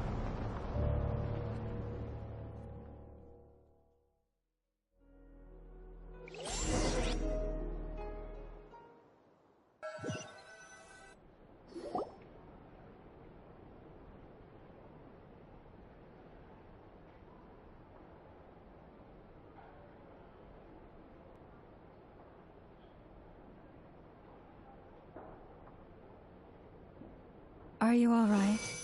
Do your wounds still hurt? I had someone prepare a little medicine that could prove effective. Take it if you need to. In that case, let me relate the contents of the call we made to Alice after the incident occurred. That Dottore is a crafty one. He distracted the Hexenzirkel by creating a huge fuss at Tevat's borders. I'd assumed that the cause was an abyssal intrusion from the outside world, which in fairness is a rather common occurrence. But after learning that you managed to influence the phantoms in Nordcry, I realized that perhaps this interference could have come from within Tevat instead. But we weren't able to change their fates. True, you couldn't change how their stories ended, but you did build some variables around yourself. Variables? Yes, things you could not otherwise have learned, ideas that would otherwise have never crossed your mind. All these things are variables. Of course, most variables usually pale into insignificance with the myriad of possibilities floating around. But the moment you start treating them as building blocks and intentionally stacking them, that changes things. That's what Dottore did, and it's how he created the necessary conditions so that when you activated the portal tonight, it played right into his plan. However, we have no way of knowing exactly what he did. Yeah, we also need to ascertain Columbina's status. And that about sums it up. As I suspected, Dottore has disappeared completely. If it's any consolation, he wasn't able to control Columbina as he wished to. Oh no!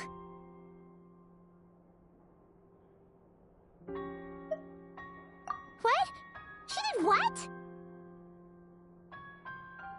All we saw was Dottore appeared and used some kind of power.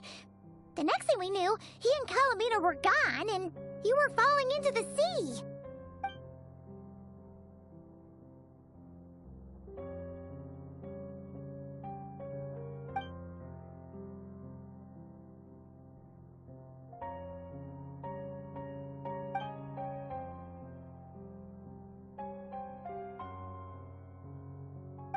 So, Columbina intentionally opened the Moongate and escaped into the same mysterious world as Rerir and Thalindis.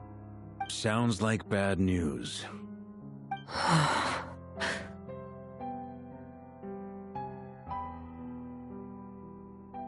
Seen in that way, the Trilunar Syzygy and Rerir's emergence, Dottore might have been pulling the strings in both cases. According to Miss Alice, he is attempting to transcend his destiny and finish an experiment that only a god might complete. An utter lunatic. Wait a sec, where's Hat Guy? Seems like he'd want to be here for this. He took off with a Dodo communication device after we spoke to Alice. He said he had a hunch that he wanted to investigate by himself. The look on his face was terrifying. I've never seen him like that before.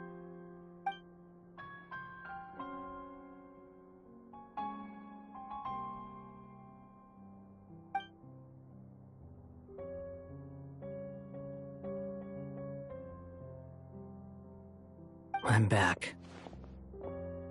That guy! I went to look for the Hyperborean phantoms again. I think I've gotten to the bottom of it. I got them to talk to Nicole on the other end of the communications line. Turns out, the history they describe is different from how Nicole remembers it. Really? But how? Surely Nicole can't have been wrong. Because the phantoms are the ones who were deceived. They speak of a savior who appeared in their history. One who never should have existed.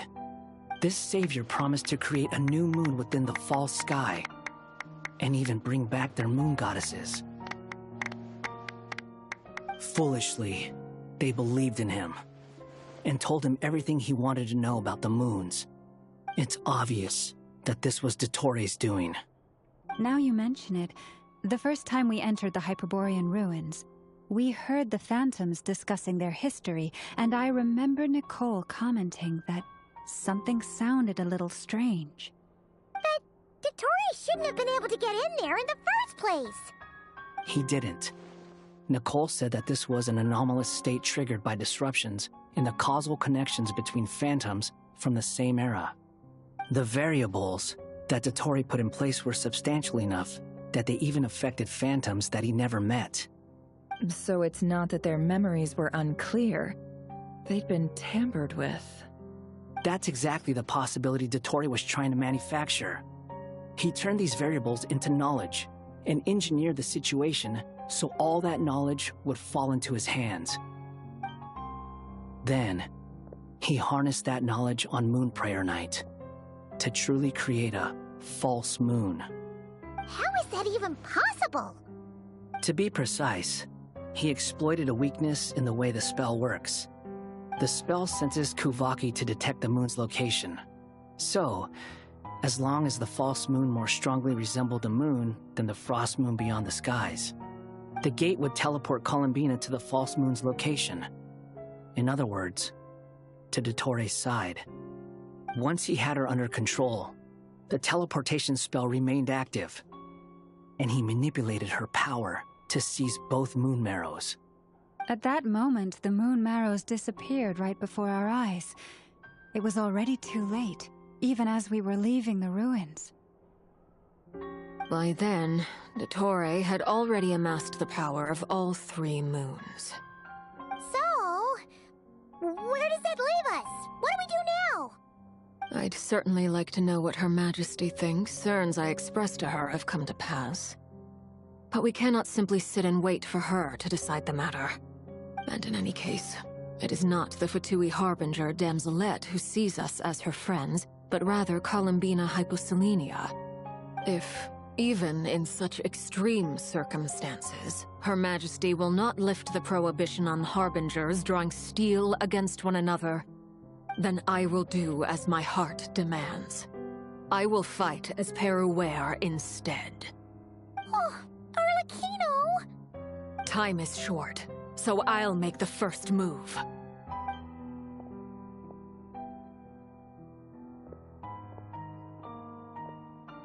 Whew.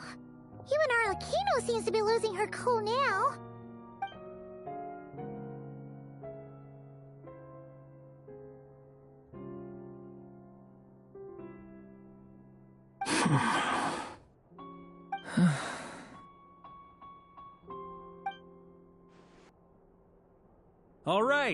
All right. Lose those dejected looks for a moment and let me get a word in. It looks bad, I won't lie. Very bad, in fact. So Dottore's pulled some real dirty tricks to gain the upper hand. For now. And yeah, it's to the point where his variables have affected destiny. I'm not so sure, though. Many have told me that Teyvat's destiny is fixed, and that does appear to be the case. Well, What makes Dotori so sure he'll be the exception? And since he was able to stack these variables up, who's to say we can't do the same? You of all people should not be discouraged, traveler from afar. This isn't over yet. And you're not alone in that. Everyone here does, whether they've spoken thus far or not. But none of us are the type to sit back and wait for the sun to shine again. That's exactly how a knight should roll. If they knock you down, you get back up and get back in it. Don't forget, Honorary Knight, you're a legitimate member of Mondstadt too. Mark is right. This is far from over. Dotori's already way overdue a butt-kicking given his past shenanigans. And after this, he's earned himself a double dose. That's what I'm talking about. How's everyone else feeling? I'll use Kuvaki to investigate Columbina's whereabouts. I am not ready to give up either. Leave the intel gathering to me. Whatever happens within Nodcry's borders, when the Curatorium of Secrets wants to be in the know, we always find a way. I will do all we can to support you. We will attempt to reverse engineer Dotori's actions and seek a breakthrough that way. Alice and Nicole are busy dealing with an emergency at Tevat's borders, so they can't return just yet. But they're both very angry about this. They've asked Albedo and me to act on the Hexenzirkel's behalf and do everything in our power to fight back against Dotori. Are you ready then? We're going to have to conduct a lot of research, even in the early stages. I'll do my best. As for me, I'm pretty familiar with Dotori's way of doing things, so I can try to predict his next move. I'll help with your investigation. Nice! Looks like we have our basic division of labor. I'll get in touch with Flint's and Itlua, get them to have a chat with their Starshiner. It couldn't hurt to bring the Lightkeepers on board as well. At the same time, I'll pass on instructions to the Knights present in Nodcry to assist the Lightkeepers and other organizations in ensuring the safety of those living here. Yeah! We'll show him! That's it then. Good luck, everyone.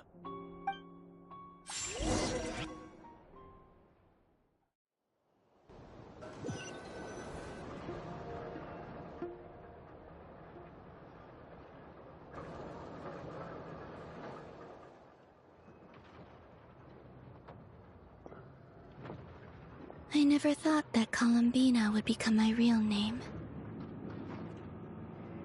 It went from being a Fatui code name to something my friends call me. And remember, come night or day, the moonlight shall always connect us.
From beyond this world, will you witness this tale unfold?